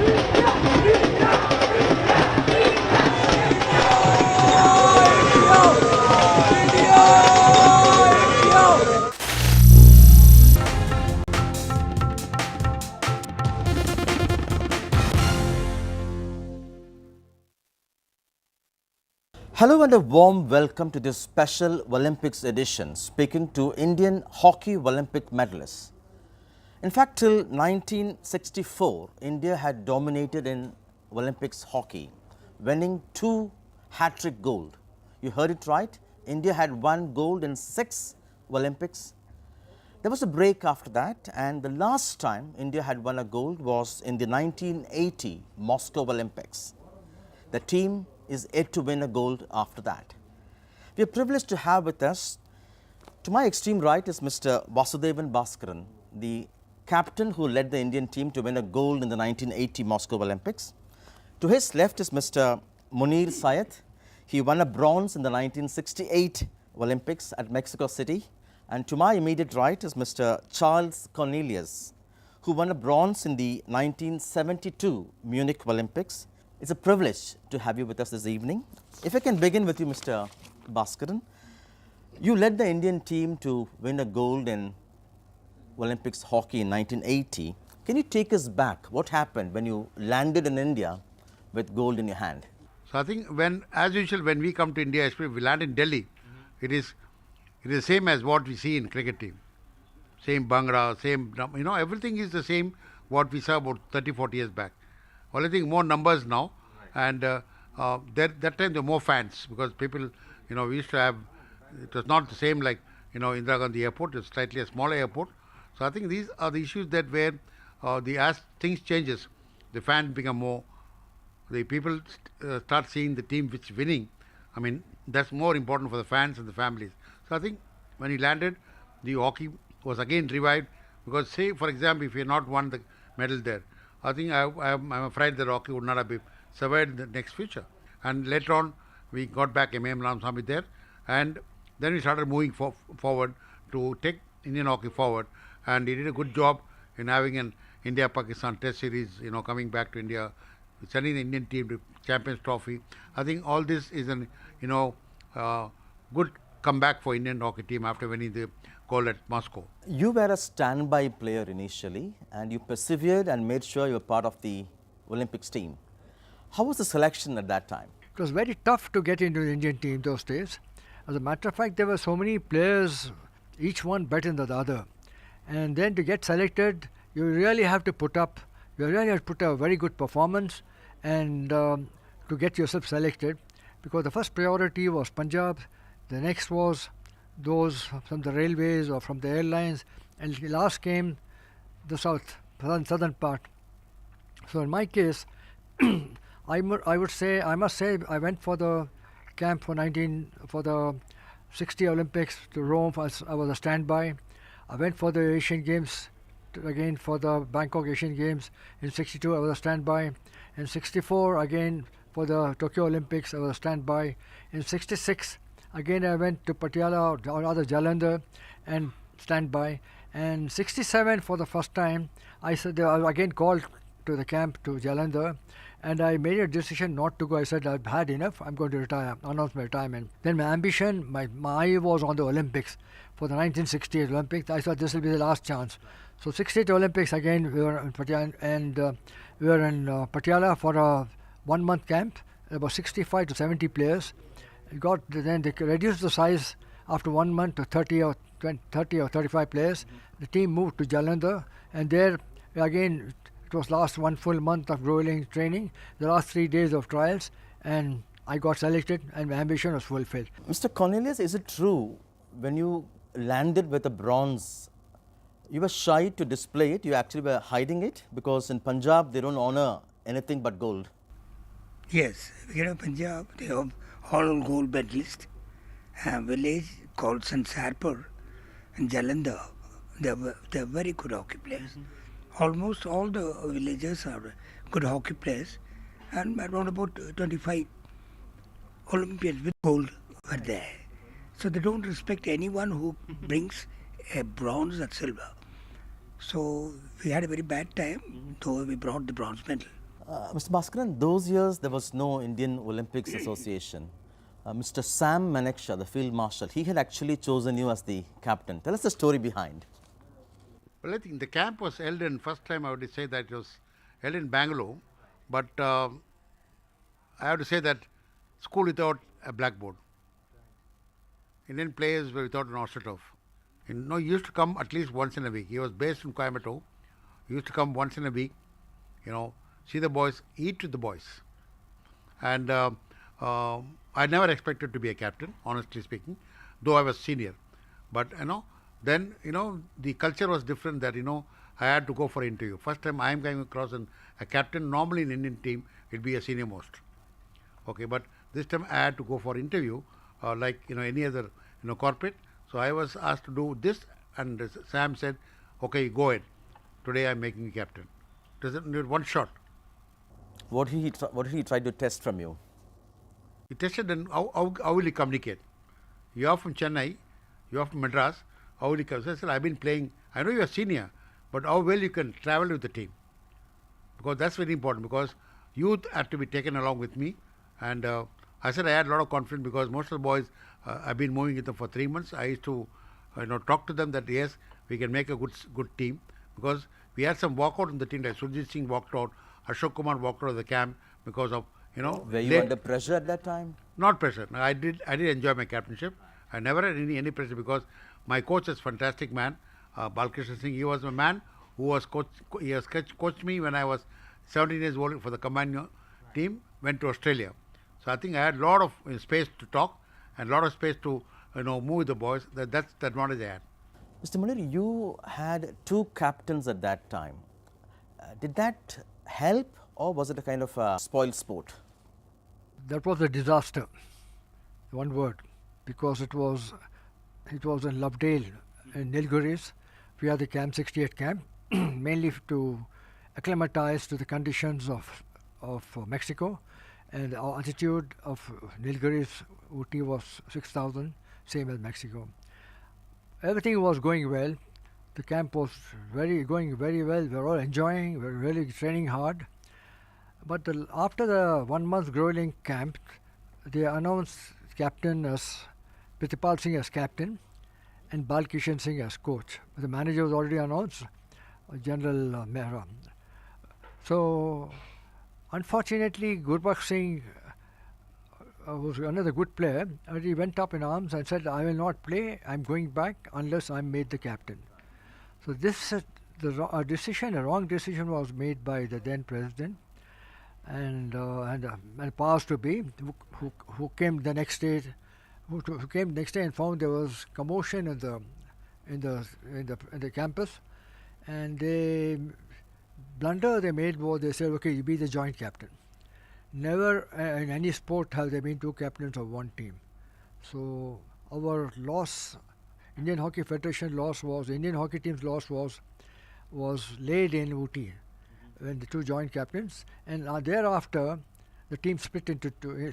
It's a long history. I just want to cut it short. Team split in 2, and till we landed in Mexico. And after landing in Mexico, there was infighting, and the players were going out of control. And it was only due to the very first match in New Zealand we lost, and the fact that we were able to get the bronze is because of the caliber of each and every player. So that went a long way. Each player on his own was very good, but as a team we were disjointed. But we were lucky we at least got the bronze. But I am unlucky that we didn't get the gold. That's my regret, which I cannot forget. Suffered a leg injury, unfortunately. That actually, in a sense, came as a setback to your sporting career? It was sort of a gangrene.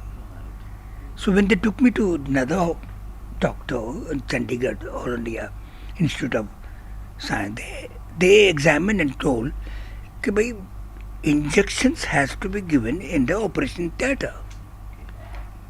Knee joint injection can't be in a dispensary.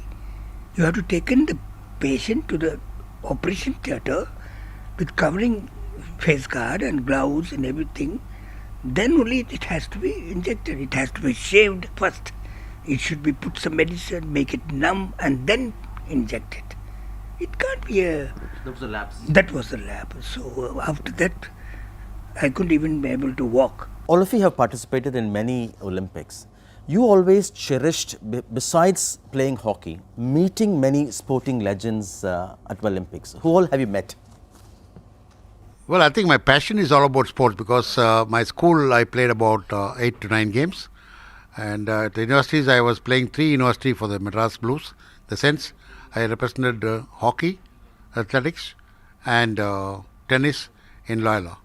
So I think that made me to move faster on other games. I had met Pete Sampras, Ivan Lendl in tennis.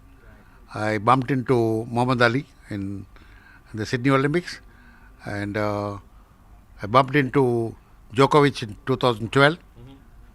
And I bumped into Sanchez from Spain. So I think these are things what we enjoy in the village. It's I would say we can't buy anything, but we can meet the people.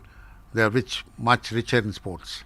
India, Atlanta, when Leander Paes won bronze medal, myself and Raja Balner Singh were the only two people who were cheering him up for him.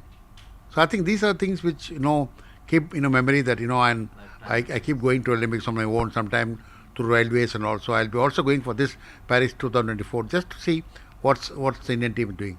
It's not that to go and criticize all this thing, but enjoying the game, other sport, it's also a part of the life, and God has given me enough. I think there is no grudge on that. So I think I'm content in what I'm doing. What was the prize money when you landed with the gold in India and at the Olympics in Moscow? No, prize money was nothing. The most important thing is the pride. You wear the honor of having the gold medal on top of your neck, and you make your country flag flying. That has got no money value. Even only this 2 or 3 Olympics, the US is giving about $75,000 for winner or something, and Indian government are financially helping all the current medal winners, goes into 3 crores or 5 crores are around the highest paid. So I think financially now, commercially now, everything is best when what we are doing. But I think nevertheless we enjoyed everything. I mean, can't go and grumble that I didn't get anything, but we got to play for India. What do you think are the prospects for Indian hockey team in this Olympics? Well, I think when you didn't expect anything in 2021, they won a bronze. They really beat Germany in the last 3rd and 4th place. In fact, Germany was the oldest, and India could beat them. And this time, around the world, the Indian hockey team is well regarded as the best team, and I would say is well prepared team. The best prepared team in the world is Indian hockey team. They went to Europe for 20 days. They went to England for 10 days.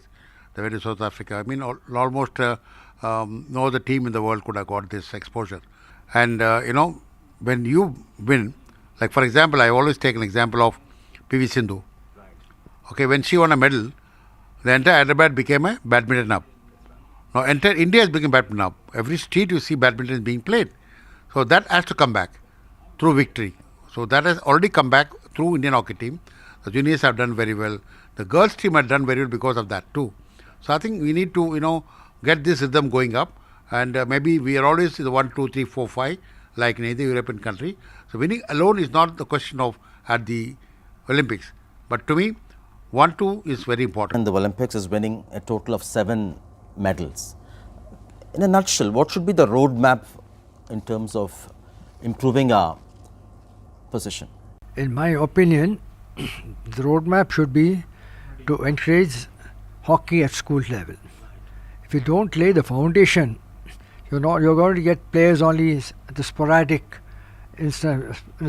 way, because even in a country, in a state like Punjab, the hockey players are dwindled. Hockey is not being played that much, and places like Tamil Nadu, Bombay, Karnataka, Hyderabad, Calcutta, big city Bhopal, hockey is not being played at all.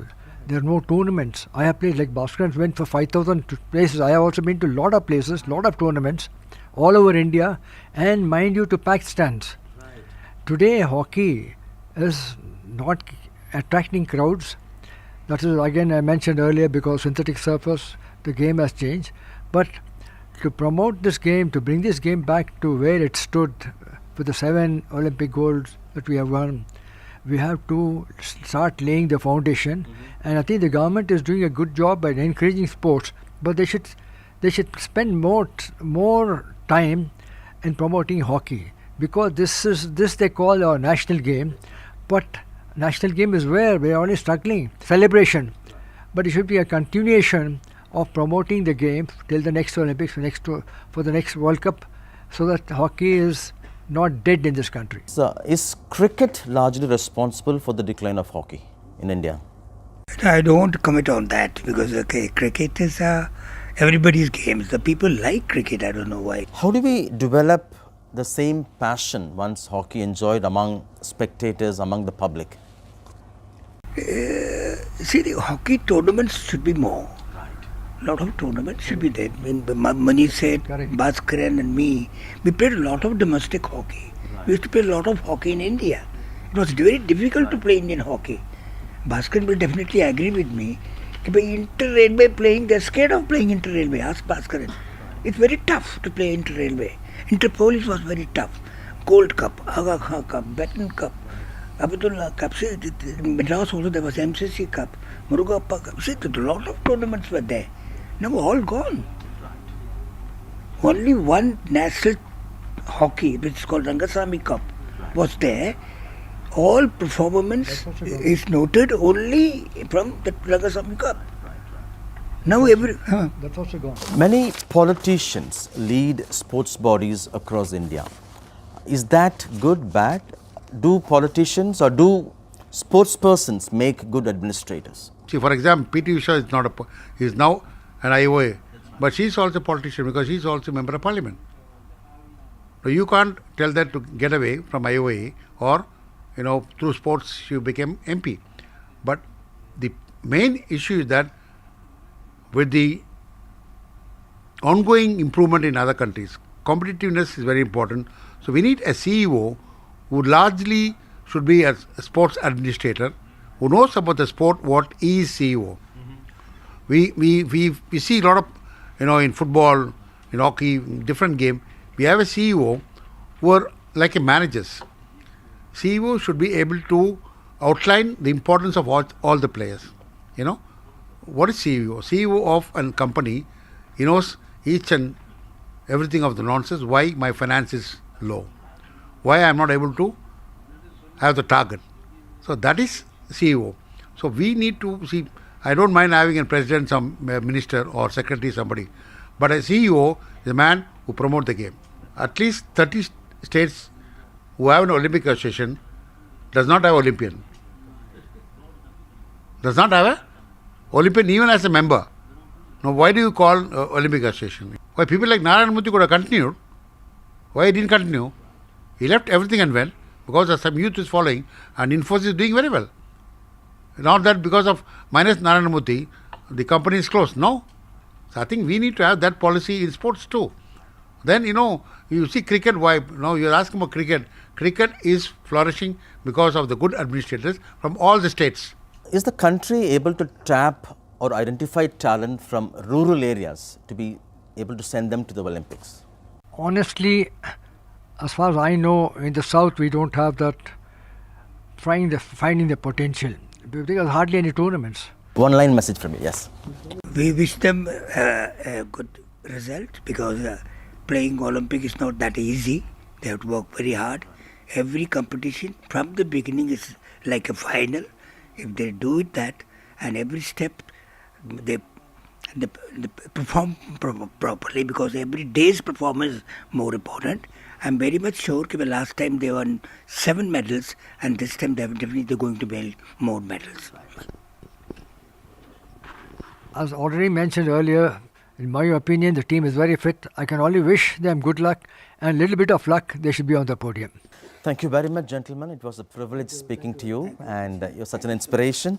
India had won a bronze in the Tokyo Olympics in 2020 hockey, and hockey lovers across the country would be rooting this time for a gold.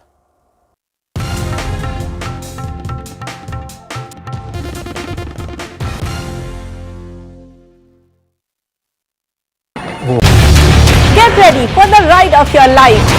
NDTV brings you the NDTV Auto Show with me, Mugdha Mishra. From the fastest supercars to the sleekest new energy vehicles to your trusted daily ride, we cover it all.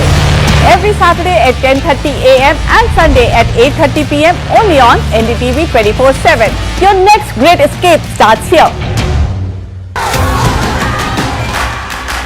The biggest democratic exercise in the world. Team NDTV covers it from ground zero. BJP really had to fight a tough election this time. Unprecedented exercise.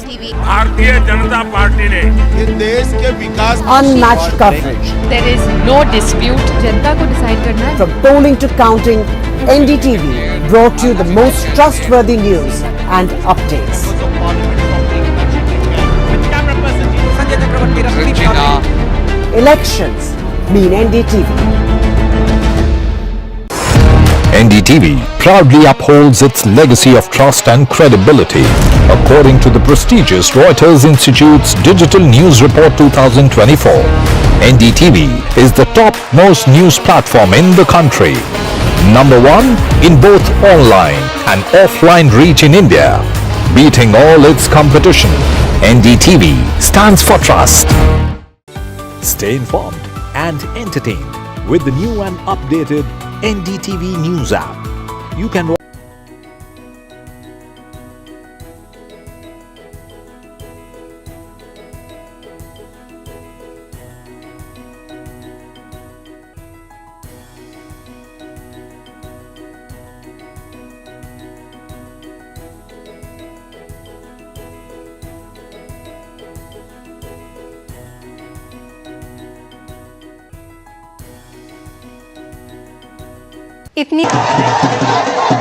After great victory by Indian team, and today we are reporting from Mohali International Airport where we are showing these visuals. Arjdeep हमारे साथ हैं. बहुत ही performance सही सारे दी थे बढ़िया results मिले. We are in the city of Kanpur today because they have their champion back home, Kuldeep Yadav. Desperation for each and everyone to go there and win the World Cup, and we did it.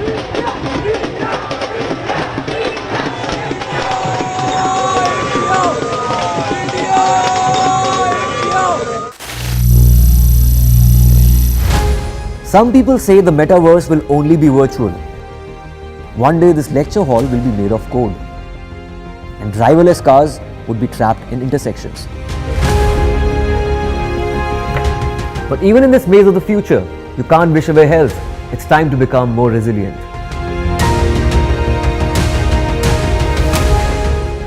"10 years of Banega Swasth India, we have grown and achieved so many milestones.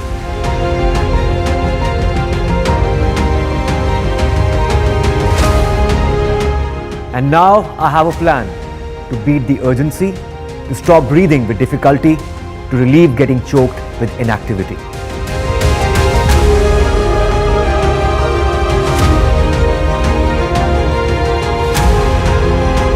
Energize our government, our environment, our society and ourselves. Everyone, everywhere, every day.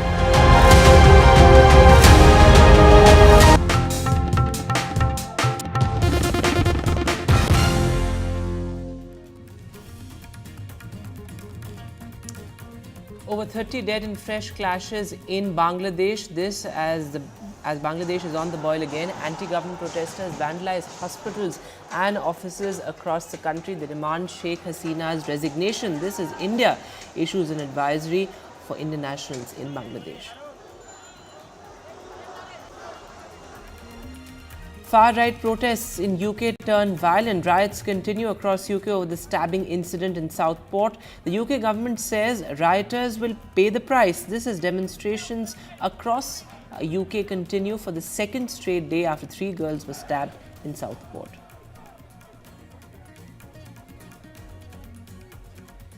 Over 11 dead in Himachal Pradesh and the flash floods after a series of cloudbursts. In Wayanad, meanwhile, day 6 of the rescue operations, over 373 dead, hundreds are still missing. Over 11 dead in Himachal Pradesh after flash floods and a series of cloudbursts, 40 people missing across the state. Key roads and highways have been swept away. A mixed bag for India at the Olympics on day 7 as India enter men's hockey semis at the Paris Games. Meanwhile, India's boxing challenge is over. Lavlina has been knocked out and Lakshya Sen loses in the badminton semis too.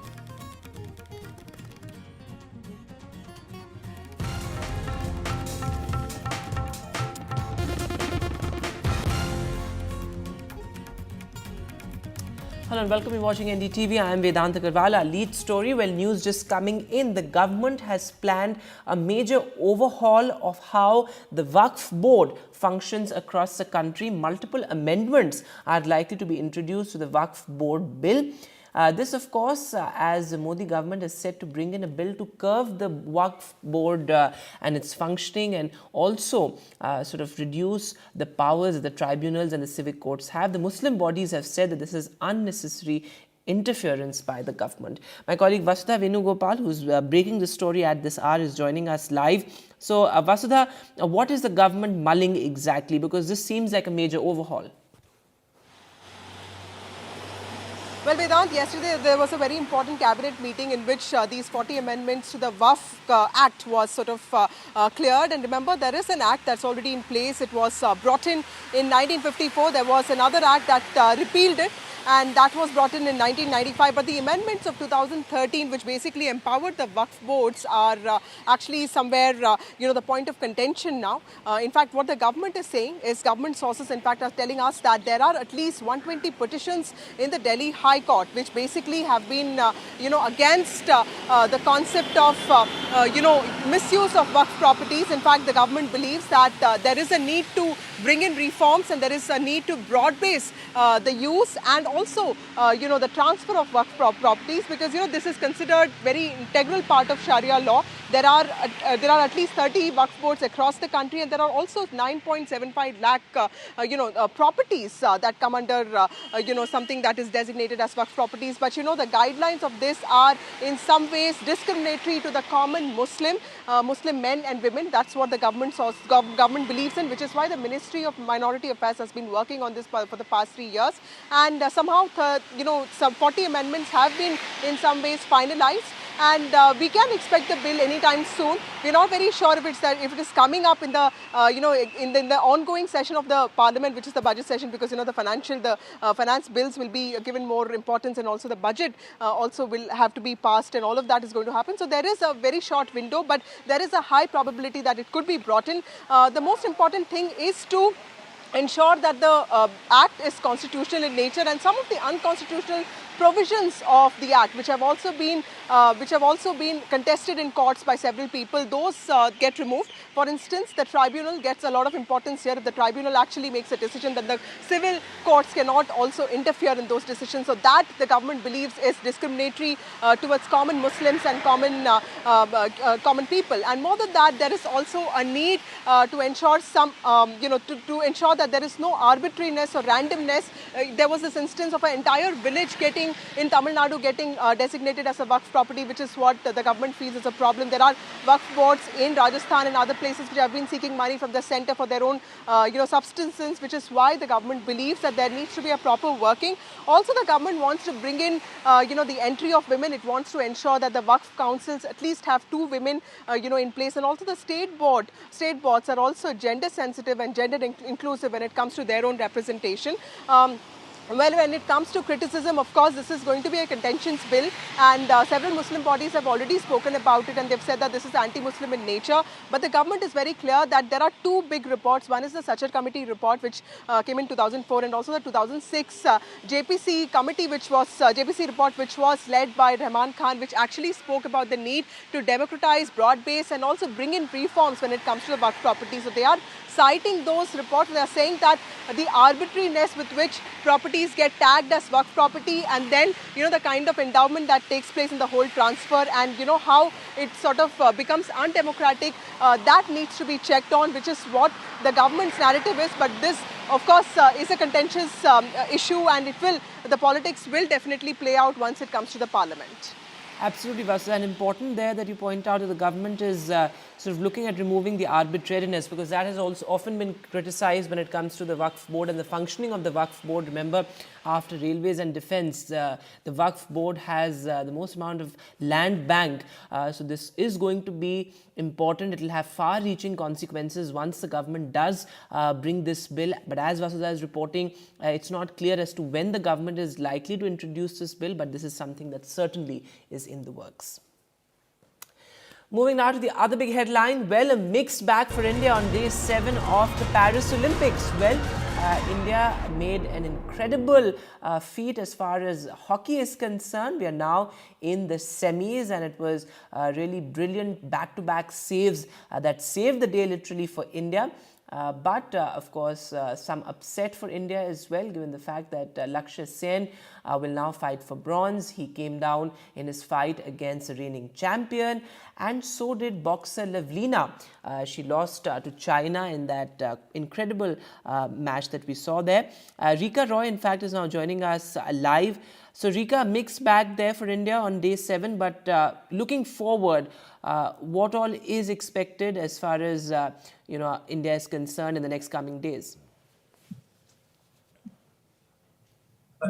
Well, Vedant, our big news of the day has been hockey. The Indian hockey team reaching the semi-final at the Paris Olympic Games. Remember, they were the bronze medalists edition of the games, and for them to reach the semi-final has been a big feat. The Indian hockey team has been in very good form getting into the Olympic Games, and there were a lot of expectations heaped on them after they won that bronze medal in Tokyo, and they are not just expecting to secure a medal, but a better medal this time around. One has to talk about the spectacular performance of goalkeeper P.R. Srijesh, for whom it was the 23rd shootout of his career, and he has managed to garner 13 wins in those 23rd shootout, which is also a very good percentage for a goalkeeper. Srijesh stood like a rock in front of the goal, disallowing the English to find any sort of momentum, any sort of passage. They made 21 tries, but P.R. Srijesh didn't allow the wall to be breached except for one time. Then the English scored after 60 minutes of backs to the wall hockey. India had to go into a shootout. In the shootout, Srijesh made a fantastic save, and the English couldn't score another time. And as a result, the score line stood at 4-2. They will now face the winners of Germany and Argentina in the semi-final match. And if they happen to win that, they will be in contention for a silver or a gold medal.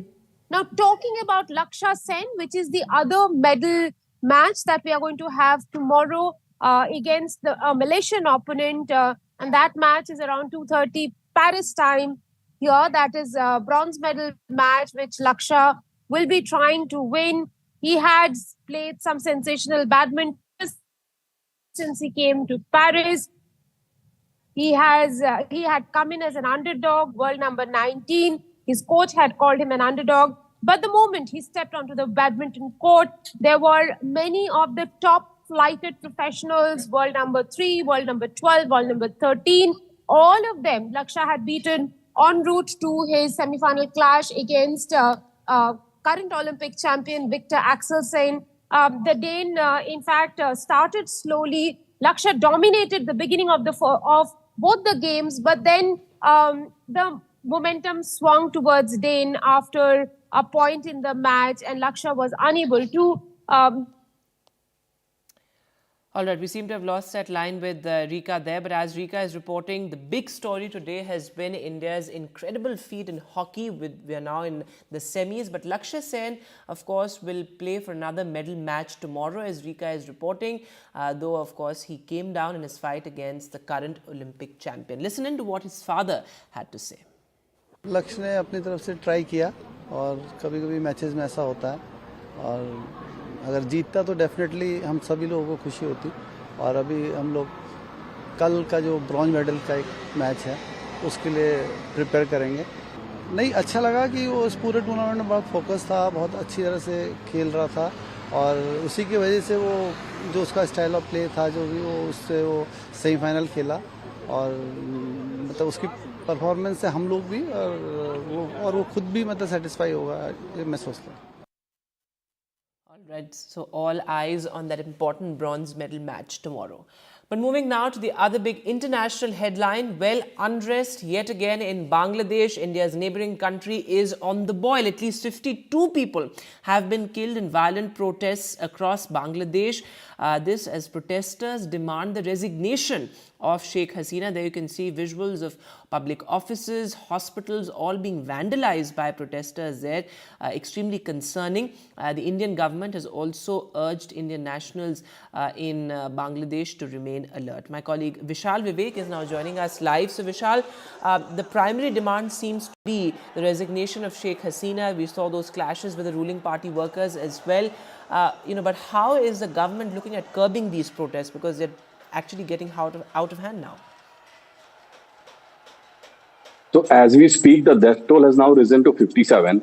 About 14 policemen have been killed in an area called Sirajganj.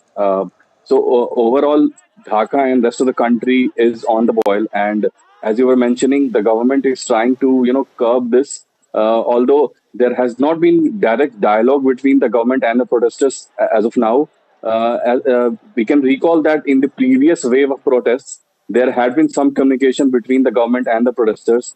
Those protests had been, quieted after Supreme Court of Bangladesh had ruled that the quota of the freedom fighters' skin that would be reduced from about 40% to 5%. That had quieted the protesters for a while. But now these protesters have taken on a bigger issue, that is resignation of the PM, Sheikh Hasina. They want the government to be replaced. This whole anti-quota movement has sort of, escalated to the next level, and now it has become a non-cooperation movement that they have been mentioning. So the whole nation is on the boil. Just in one day, today was the first day of the non-cooperation movement, and about 57 odd people have been killed.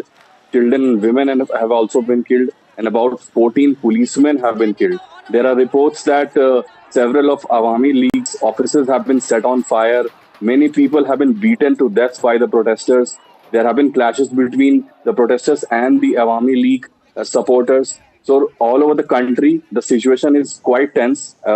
And as expected, Indian government has released a statement asking Indians in Bangladesh to, remain cautious and avoid unnecessary travel. So it remains to be seen how many days this time the protests will be, in a standoff with the government. Thanks very much, Vishal, for joining us with the latest update there. As Vishal is reporting, at least 57 people have died in these violent protests. In fact, there's a nationwide curfew as well. So the situation remains extremely tense there in Bangladesh. India is keeping a close watch on this developing story.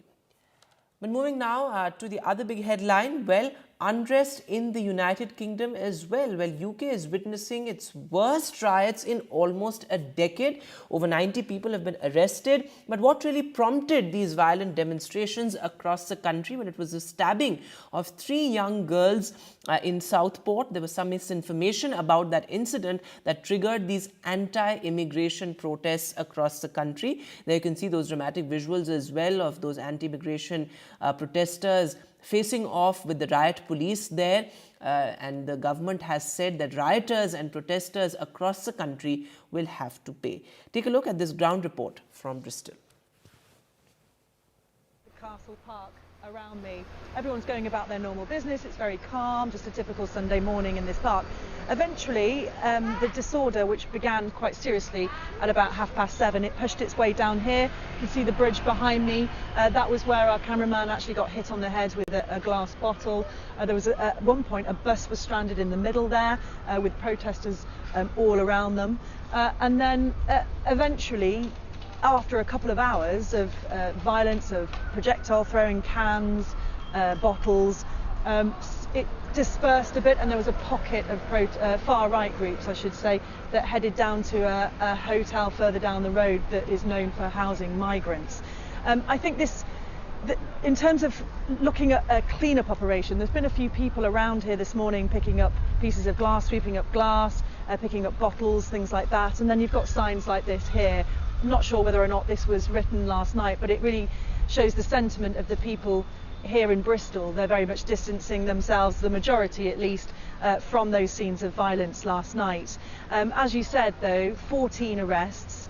Avon and Somerset Police have said that we can expect more in the coming days as well.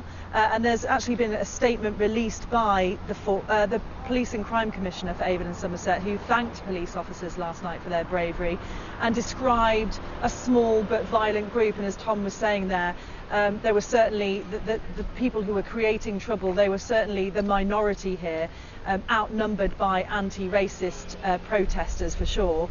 But the Police and Crime Commissioner described a small and violent group seeking to bring unacceptable disorder and violence to the streets. And she actually said that this behaviour is not a protest, it's not an expression of legitimate concern, it's criminal.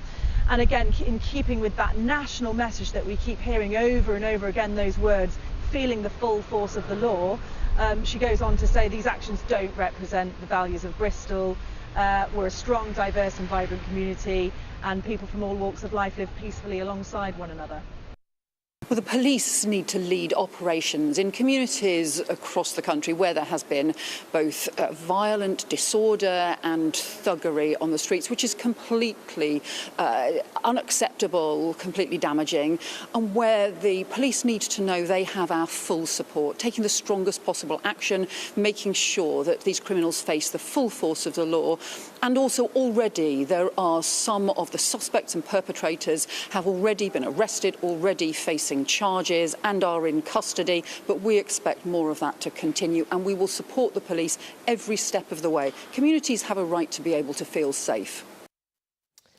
And joining me on the broadcast this evening, Naresh Kaushik, a senior journalist who keeps a close eye on the developments in the UK. Thanks very much, sir, for being with us. How do you see these violent protests across the UK? Because it seems like a wider movement, because it's not just confined to one district or one city, but these are demonstrations across the country. Vedant, first thing I would say is it's not, despite the visuals seen on our screens, it's not as widespread as it appears. So it's in several cities, in pockets, in small towns as well. But it's not that it's a nationwide protest. And the second thing is you also have counter protests. So as your reporter pointed out, in some cases the anti-fascist protests outnumber the far-right protesters. So one thing of reassurance to people is that not every black or Asian person is under threat in Britain at the moment. It's a small number of people. Nevertheless, they are quite vocal. And as you know, any vocal protesters, they do make headlines and create some kinds of fear. And this is not only happening in this country, this is happening across Europe. As you know, there are 6 European countries where far-right governments have come to power. And Britain actually defied the trend. It elected a relatively, I won't say leftist government, but center-left Labour government came to power recently. So, and as you heard from the Labour Home Secretary, the Home Minister, she has made it very clear that these protesters will face the full force of law, and there have been many arrests. So police are taking Kaushik, strong also action. looking at the larger point here, that many think tanks have also pointed this out, that there's something simmering beneath the surface, because this cannot be just one trigger. Of course, the fake news about the incident that happened in Southport was the immediate trigger, but there's something larger, the narrative, the rhetoric that we've been seeing in the UK, and something beneath the surface. Well, the most important thing is the immigrants. And you have these small boats coming from France across the channel. And they have been coming for several years. And they have increased in the last few months. And in summer months, they always increase. And in the last election, although a Tory party, which is a right of centre party, they lost the election to Labour. But there was an anti-immigrant party which garnered millions of votes, Right. and they even for the first time they got 5 seats in parliament. Right. So of course, the immigration issue anti-immigration certainly is sentiment is something there. that is There at is the no core doubt of about this, it, and that has which been is why simmered. perhaps we're seeing these violent protests across the country. But as you say, these are not as widespread as they seem, and there are counter protests too. Naresh Kaushik, thanks very much for being with us this evening. This remains one of our top focuses on NDTV. But moving now to a story we've tracked very closely on NDTV, and that's the Wayanad landslides, where the death toll has mounted and it's reached almost 370. This as rescue operations have entered their final phases as per the state administration. Now remember, the focus also is on the rehabilitation of the families displaced. My colleague Pratibha Raman reports from the epicenter of the landslides.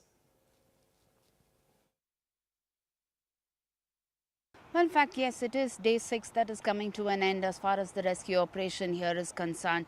And I must give you a picture of the entire area that is being, with the search operation that is being conducted here. A lot of thick green cover that you see, and it is practically impossible for the rescue personnel to get into the thick forests here and try and see if there are any kind of survivors. However, scientific equipment like drone technology as well as thermal scanners are being used, helicopters all the time making their rounds here. The IAF, the defense teams as well as the NDRF and SDRF teams are all working in sync. Very, very distressing and disturbing. Yes, I've been reporting here for the last 6 days, and still there are people who come back to the same site trying to see if they can find their near and dear ones. Most of them who seem to be still in the hope of finding their near and dear ones alive, if not buried in the depths of those landslides there. So a lot of them who are unable to even claim the bodies of their near and dear ones. So these are the kind of disturbing scenes that we get to witness here at Wayanad, and it is definitely going to take quite some time before they realize or come to terms with life and try and see how they can restart their life. All of them living in a life of uncertainty at this point in time, and it is going to take quite a while before normalcy returns here. But in the meantime, yes, there is politics on the other hand, but rescue and relief seems to be one of the most one of the prime factors that needs to be considered at this point in time, and that's the sentiment being expressed by the rescue personnel as well as the survivors here. And well, NDTV is doing its bit with our Care for Kerala campaign, and if you wish to donate, you can use the credentials and the details flashing on your screen.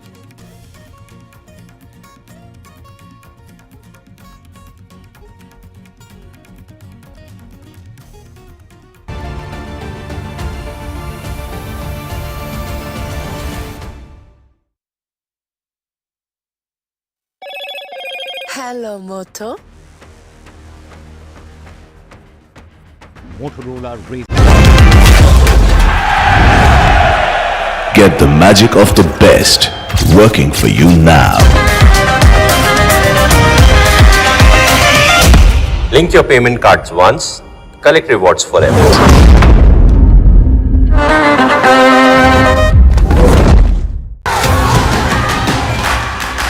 The biggest democratic exercise in the world.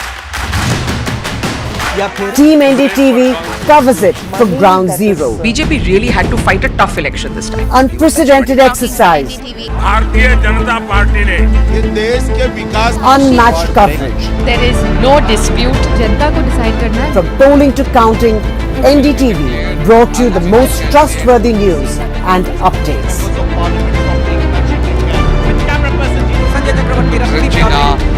Elections mean NDTV. NDTV proudly upholds its legacy of trust and credibility. According to the prestigious Reuters Institute's Digital News Report 2024, NDTV is the top-most news platform in the country. Number 1 in both online and offline reach in India. Beating all its competition, NDTV stands for trust. Stay informed and entertained with the new and updated NDTV News app. You can watch all our channels live, listen to podcasts, read breaking and exclusive news from around the world and more. Download the NDTV app today and get access to the best journalism and storytelling on your smartphone or tablet. The NDTV app. News that matters to you. After a great victory by Indian team, and today we are reporting from Mohali International Airport where we are showing these visuals. Arshdeep हमारे साथ हैं. बहुत ही performance सही सारे दी थे बढ़िया results मिले. We are in the city of Kanpur today because they have their champion back home, Kuldeep Yadav. Desperation for each and everyone to go there and win the World Cup, and we did it.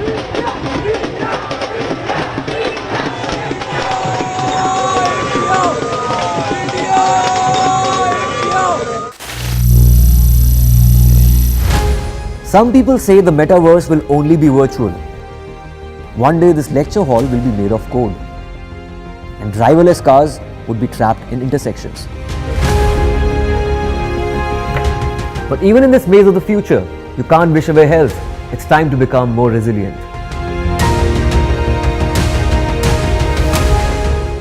"10 years of Banega Swasth India, we have grown and achieved so many milestones.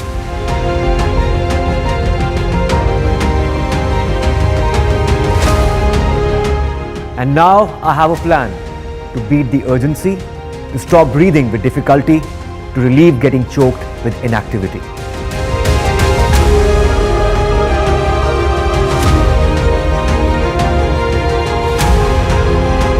Energize our government, our environment, our society, and ourselves. Everyone, everywhere, every day.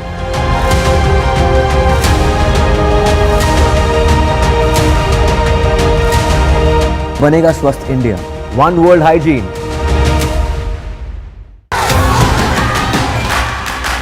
The biggest democratic exercise in the world. Team NDTV covers it from ground zero. BJP really had to fight a tough election this time. Unprecedented exercise. Unmatched coverage. There is no dispute. जनता को decide करना है. From polling to counting, NDTV brought you the most trustworthy news and updates.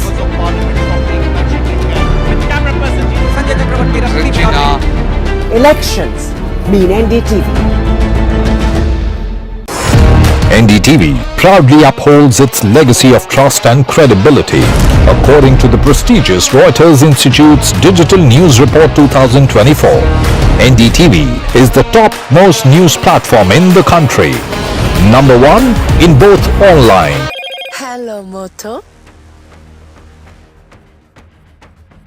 Motorola Razr 50 Ultra comes with Google Gemini.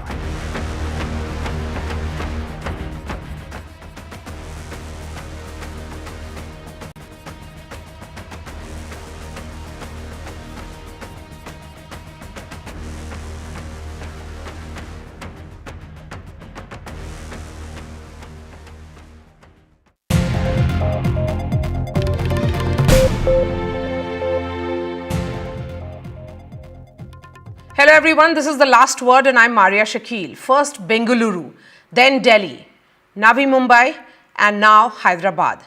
Women murdered, assaulted and gang raped.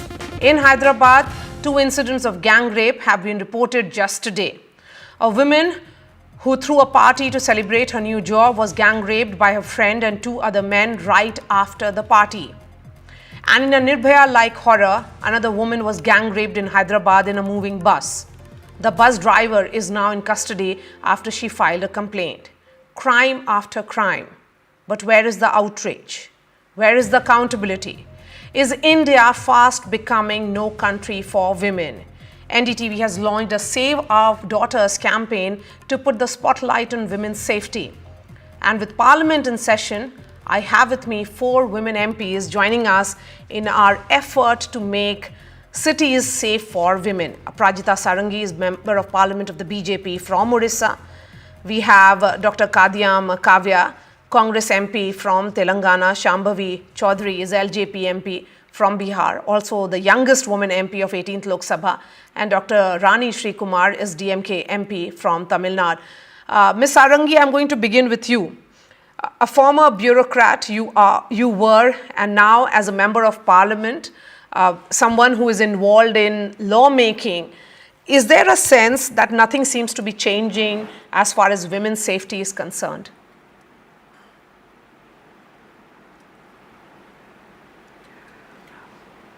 At the outset, I must thank you that you have brought us to the table for discussing a topic which is of immense relevance: safety of women, safety of our daughters. I can only say that the National Crime Record Bureau report gives us figures which actually put us all to shame. The World Health Organization reports that approximately 30% of women globally experience violence of different kinds in a particular year. And this is reflected all over the world, but more so in India. I belong to the ruling party, but still, being a woman, I can only say that all of us need to put our minds together and really, join hands, cutting across party lines to ensure that our women and our daughters are safe and sound. We have to work for their economic empowerment, and we have also to ensure that we uphold their dignity and we ensure their safety and security. I very much appreciate the topic that you have brought us to for discussion. And if you go through the 2022 report, the NCRB, the National Crime Record Bureau report, you will be aghast. You will be aghast if you see that 4,45,256 cases in 2022 related to violence against women, violence, physical, sexual, mental, of any type. And if you look at this figure, 4,45,256, it translates to almost 51 FIRs per hour. So I think, cutting across party lines, I reiterate, we all need to sit together and think as to what we do. The government has been doing, but yes, I can only say that the laws have to be grounded. The laws have to be implemented in right earnest, and societal attitudes need to change. Ma'am, before I bring in others, I also want to understand from you, because you have been, as I said, a former bureaucrat yourself, and now a member of parliament. Do you see this as a law and order problem, a societal problem? Mindset has to change, or will it ever change? Because we keep talking about it, and there'll be candlelight marches, there'll be concerns, there will be some kind of outrage, but everything seems to be very, very temporary and short-lived. See, there are two aspects of the coin. One is preventive and the other is punitive. Why do we go to punitive if we can take preventive actions? There has to be a lot of focus on education and awareness, not only of girls, but also of boys. It's very important to educate the boys. We have to create an environment within the home and outside the home where sons, where brothers, where males start respecting women, or the girls, or the sisters, or the daughters. It's very important. And at the same time, I can only say that there has to be focus on economic empowerment of women. Yes. For that matter, they have to earn money. If they earn money, if they have money in their pockets, they would definitely be much more confident, and they would be able to handle their issues with a lot of responsibility. But at the same time, I can only say that there are very good laws that have been formulated by the parliament, by the concerned state governments. As we know, law and order is a state subject. It's in the 7th schedule of the constitution. It's a state subject. So state has a major role to play here. But in the parliament also, a couple of laws have been drafted. And we are aware of them. The Sexual Harassment of Women at Workplace Prevention, Prohibition and Redressal Act 2016, which was in pursuance of the Vishakha guidelines. And these Vishakha guidelines are very critical. If they are grounded, if they are implemented in right earnest, I think half of the problems are over. And these Vishakha guidelines came after the Supreme Court judgment of 1997. Right. We have the Dowry Prohibition Act 1961, Prohibition of Child Marriage Act 1961, Medical Termination of Pregnancy Amendment Act 2021. See, why do I say all these? The laws are there, very much there, whether drafted by the state government or the central government. Important is how well we implement these laws on the ground. Yes. So these would be punitive actions. Yes, Dr. Kavya of the Congress is also joining us. Dr. Kavya, we are having this discussion on a day that two women, two unfortunate incidents have come to light from Hyderabad. It appears that urban spaces are becoming more unsafe for women. Why are we not able to protect or save our girls? I think there are many faces for this issue which we have been facing since many decades actually. It is the social aspect, the boy and the girl, they should be shown equality from the childhood itself, from their home itself, and then there should be social awakening, that is the women, they should get much respect and then they should get their priorities right, and they should also have financial independence. Just now our one of the ma'am who mentioned about the financial independence, and also it is not at the level of rural or something or tribal areas, but it is also in metropolitan cities where women are harassed at their workplaces or even after the work. Like for women or for any girl, starting from the female feticide till her old age, she is very susceptible to many things happening around her. It could be mental violence or physical violence or any mental harassment, anything she'll be facing throughout her life. It is her that she should be strong enough to face this, and even she should get enough encouragement and support and independence from her own family members. Then only she can survive in the society. So the support has to come all round. But if there are crimes happening outside of their homes, then what can be done? This women. Yes, ma'am. Yes, not just the legislative things. Yes. It should be also social education. The society has to change a lot. The societal masses, they should change a lot. They should protect their girl child right from the early life. That is, these children at every stage of their life, women are experiencing much abuses, be it child abuse or sexual abuse or anything. She'll be facing it right from rape is not just from 15 to 50 years or something like that. I have seen it up to 80 years of old women also getting raped, or the rape person who is committing the rape might be her own father. So girl is not protected in any way, either from her family or anything, because we have seen these issues even in our state or in any other places. Okay. So all round improvement and all round education is always needed. Yes, Shambhavi is also joining us. Shambhavi is one of the youngest MPs of the 18th Lok Sabha. Shambhavi, it's almost every day that we hear of one or the other crime against women.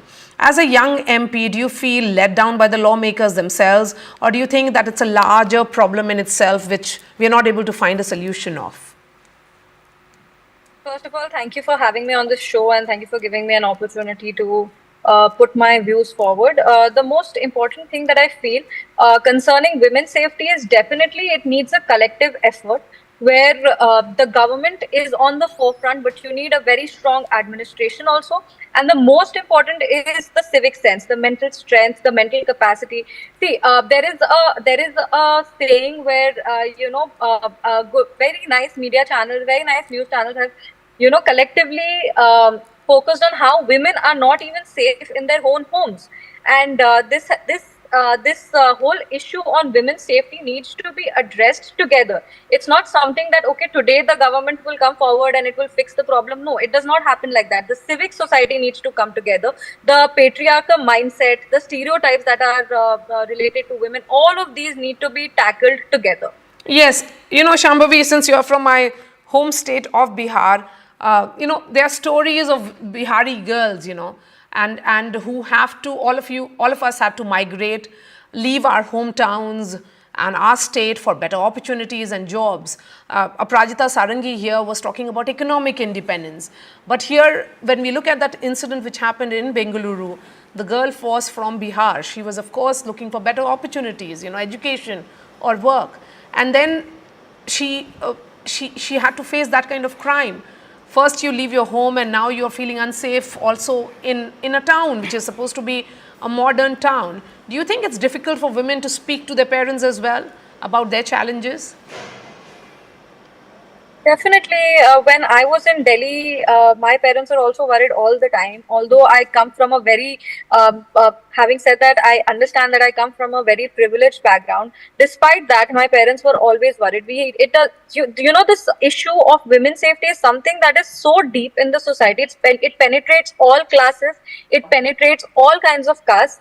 And women discrimination is something that is so prevalent that, discrimination or unsafety of women is something that people mostly don't even seriously talk about. They are just worried that, okay, my daughter is in this big city and something might happen to my daughter, but they collectively don't address that issue. And, the incident that happened in Bengaluru, it's deeply shocking, it's horrifying. And, people who are responsible for it should definitely, be penalized, because see, what happened was that she was murdered inside her hostel PG. I think it was a paying accommodation, and it puts forward a very important truth that the women are not safe anywhere, and it's not because the government is failing; it's because we are failing as a society. Okay, so if it is a societal problem, Aparajita Sarangi, where is the solution then? Definitely, I think very good question. Advocating for women's safety. Okay, that's a question for Aparajita Sarangi. Shambhavi, I'm going to come back to you. Just a moment. Yes, Aparajita Sarangi, go ahead, ma'am.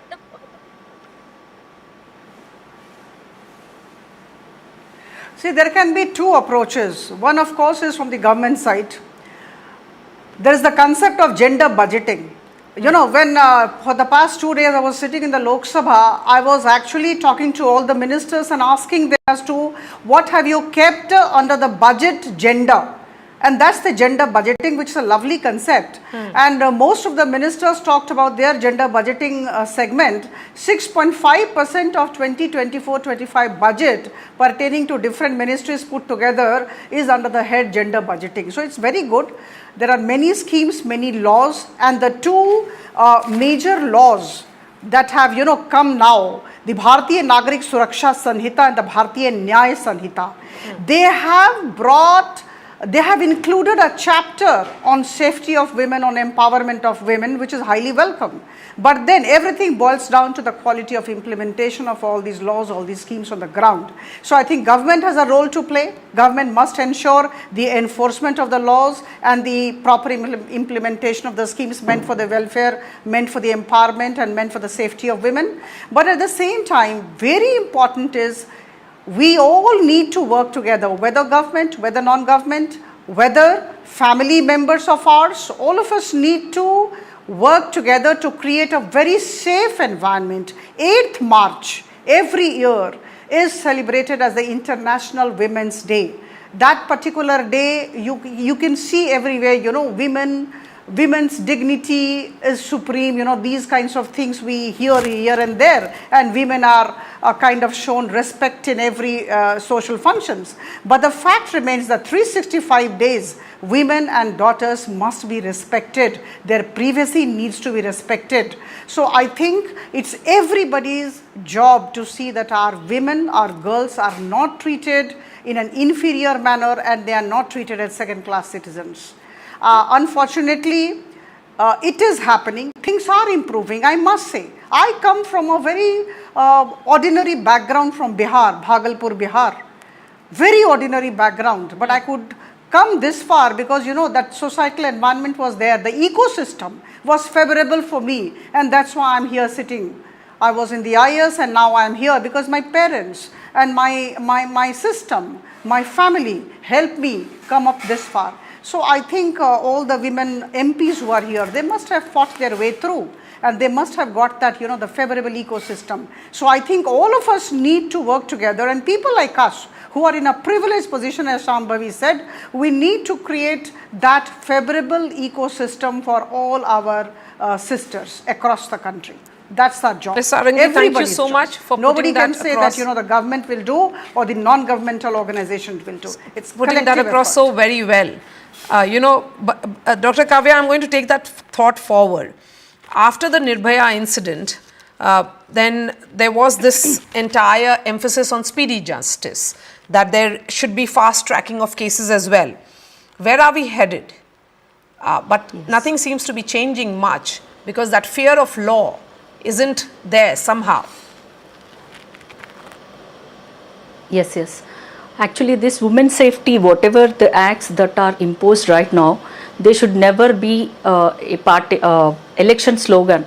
It should be a continuous process where women should be safeguarded, because we are three girl children for my father.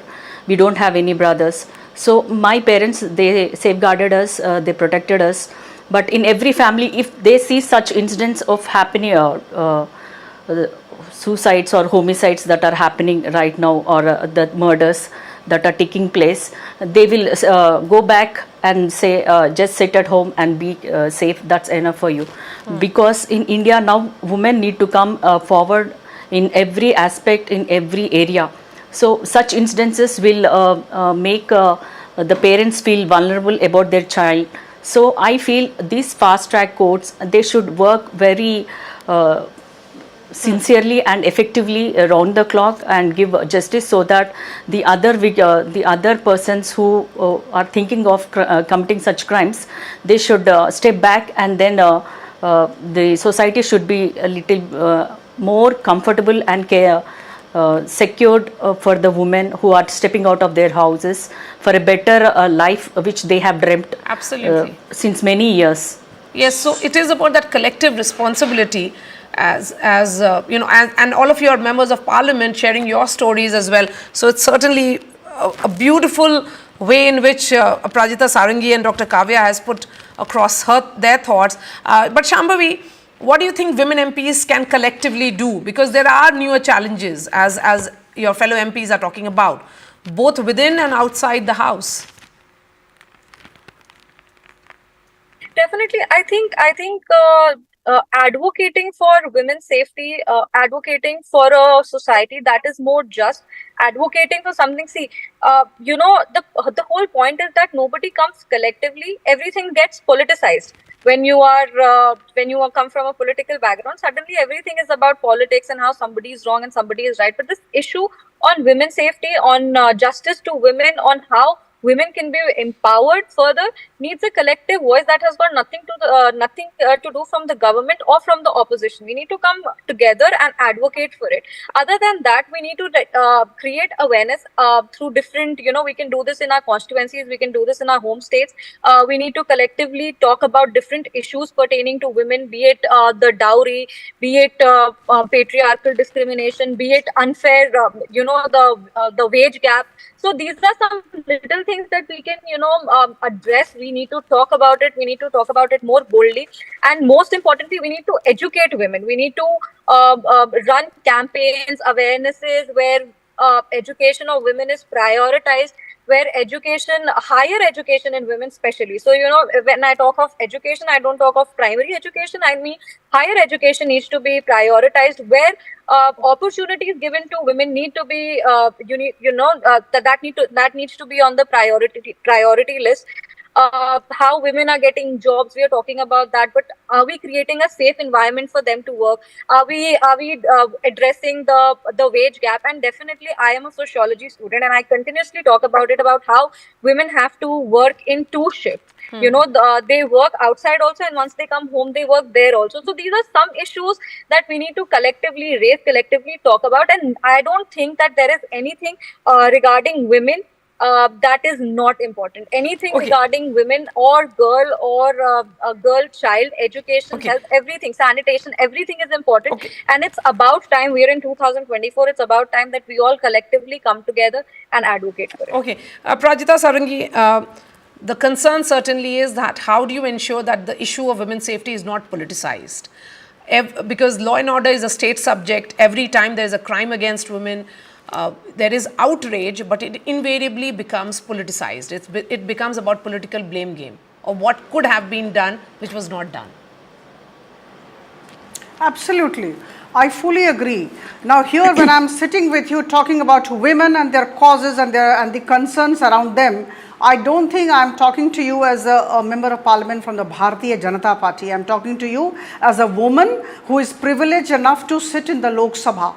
Right. So I think all the women, whosoever, whichever position they are in, I think all of them need to think seriously for their sisters. And we should also tell our sons, our brothers, our fathers to actually think in the same manner. And as I said, 8th March is the day when we celebrate womanhood. I think we need to celebrate womanhood every day of the year. And I think this has to be done by all of us together. You know, government has been doing its bit. You know, which government is there, that doesn't matter much. Whether it's the earlier government or the current government, you know, we have also done a lot of works. You know, I'm talking of the government in position, and the earlier government also must have done their bit. So I think there is no competition as far as this is concerned.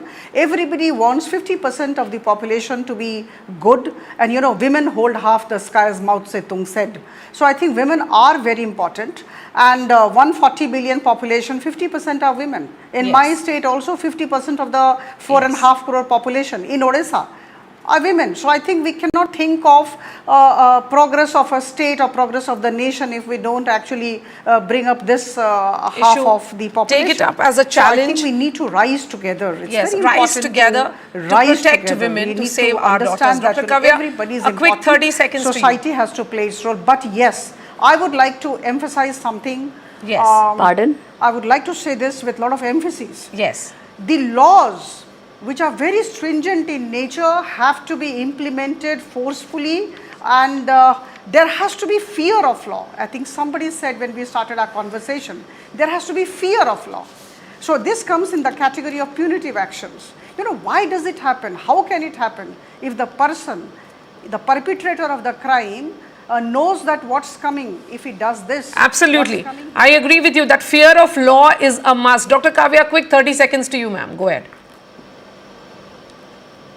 These instances that are happening that make everybody feel their heart sinking should not fade away over a period of time, because every time we see some instances which shake whole country regarding the things or harassments or the murders that are happening to this woman or child, girl child, at a very young age also sometimes, irrespective of caste, religion, anything. Everybody, we all women should first come together and fight for this cause, sensitize the family, sensitize the society, and also the boys. Absolutely, in the I agree with you, Dr. Kavya. Women should Aprajita Sarangi and Shambhavi, thank you so much for joining our campaign, Save Our Daughters. Of course, this is our top focus here on NDTV. The issue of safety of women should not be about just candlelight marches and outrages which are temporary in nature, but it should be a campaign which is more holistic in nature, which actually leads to change on ground. That's all from me. Thanks so much for watching.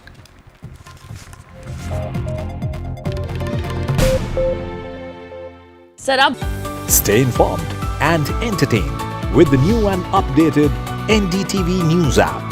You can watch all our channels live, listen to podcasts, read breaking and exclusive news from around the world and more. Download the NDTV app today and get access to the best journalism and storytelling on your smartphone or tablet. The NDTV app. News that matters to you. After a great victory by Indian team, and today we are reporting from Mohali International Airport where we are showing these visuals. Arjdeep हमारे साथ हैं. बहुत performance आई सारे दी थे बढ़िया results मिले. We are in the city of Kanpur today because they have their champion back home, Kuldeep Yadav. Desperation for each and everyone to go there and win the World Cup, and we did it.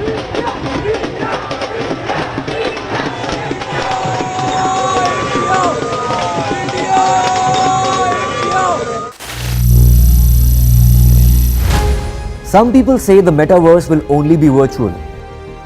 One day this lecture hall will be made of code, and driverless cars would be trapped in intersections. But even in this maze of the future, you can't wish away health.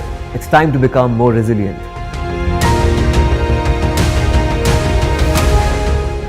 "10 years of Banega Swasth India, we have grown and achieved so many milestones.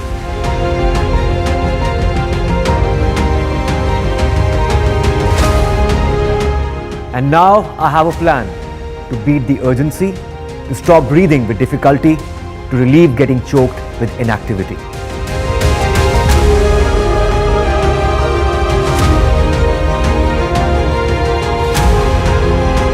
Energize our government, our environment, our society, and ourselves.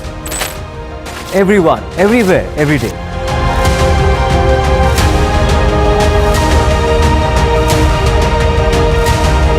Banega Swasth India. One world hygiene.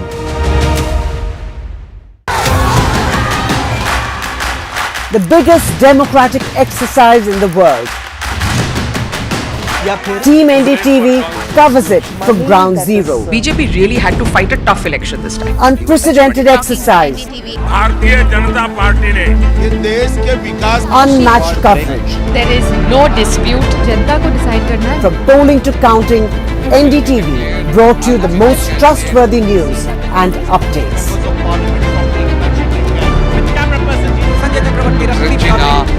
Elections mean NDTV. NDTV proudly upholds its legacy of trust and credibility. According to the prestigious Reuters Institute's Digital News Report 2024, NDTV is the top most news platform in the country. Number 1 in both online and offline reach in India.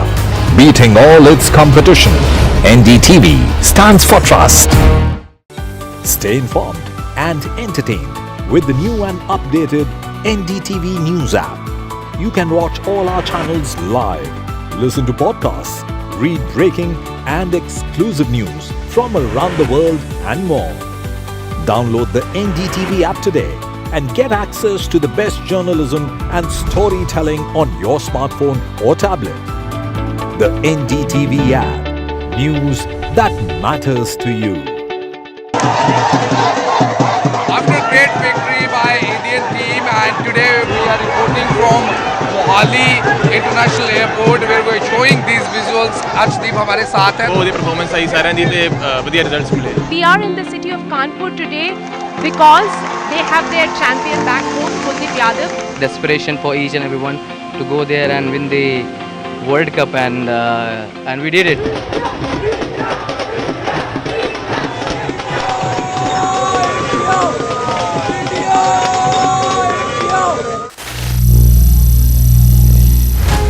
Some people say the metaverse will only be virtual. One day this lecture hall will be made of code, and driverless cars would be trapped in intersections. But even in this maze of the future, you can't wish away health. It's time to become more resilient.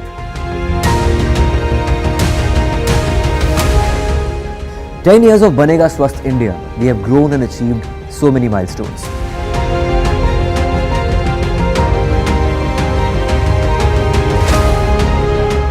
And now I have a plan to beat the urgency,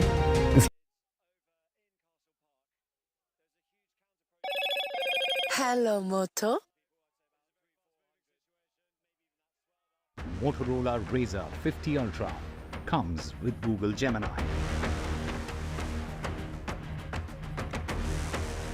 Indian hockey team reaches men's hockey semi-finals at Paris Olympic Games after beating Britain. India beat Great Britain in a shootout 4-2 after keeper Sujesh made 2 brilliant saves.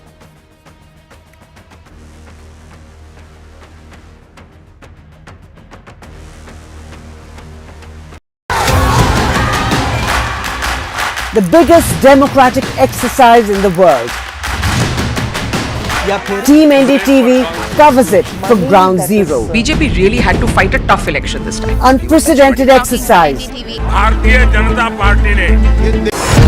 NDTV proudly upholds its legacy of trust and credibility. According to the prestigious Reuters Institute's Digital News Report 2024, NDTV is the top most news platform in the country. Number 1 in both online and offline reach in India. Beating all its competition, NDTV stands for trust. Stay informed and entertained with the new and updated NDTV News app.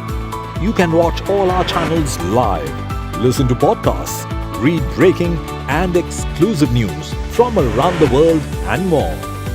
Download the NDTV app today and get access to the best journalism and storytelling on your smartphone or tablet. The NDTV app. News that matters to you. After a great victory by Indian team, and today we are reporting from Mohali International Airport where we are showing these visuals. Arjdeep हमारे साथ है. बहुत ही performance आई सारे दी ते बढ़िया results मिले. We are in the city of Kanpur today because they have their champion back home, Kuldeep Yadav. Desperation for each and everyone to go there and win the World Cup, and we did it.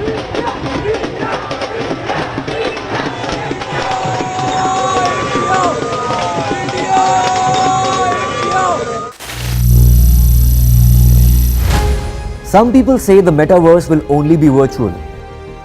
One day this lecture hall will be made of code, and driverless cars would be trapped in intersections.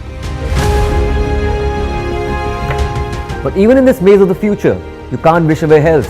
It's time to become more resilient.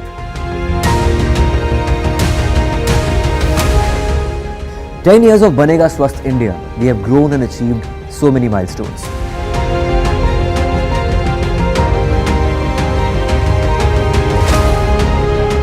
And now I have a plan to beat the urgency, to stop breathing with difficulty, to relieve getting choked with inactivity.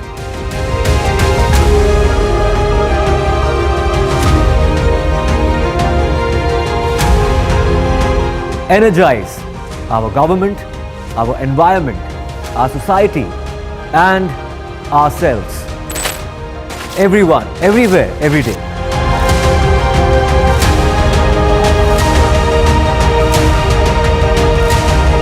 Banega Swasth India. One world hygiene.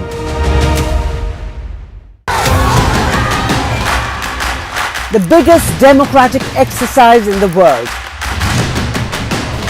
Team NDTV covers it from ground zero. BJP really had to fight a tough election this time. Unprecedented exercise. Unmatched coverage. There is no dispute. जनता को decide करना है. From polling to counting, NDTV brought you the most trustworthy news and updates.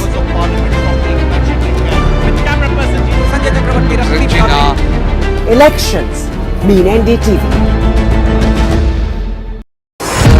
NDTV proudly upholds its legacy of trust and credibility.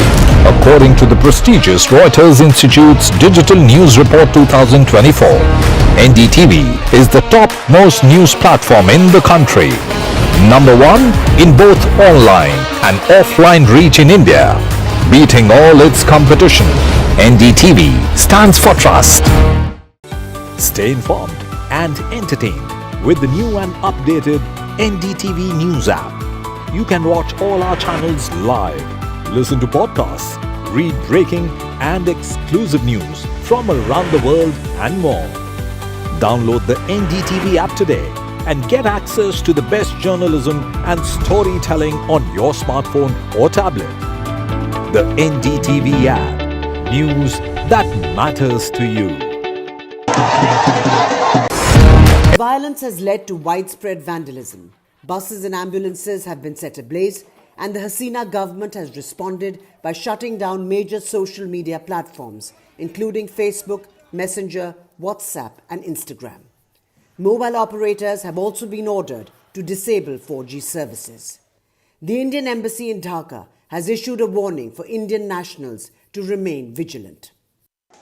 As the protests continue to intensify, all eyes are on Prime Minister Sheikh Hasina and her government.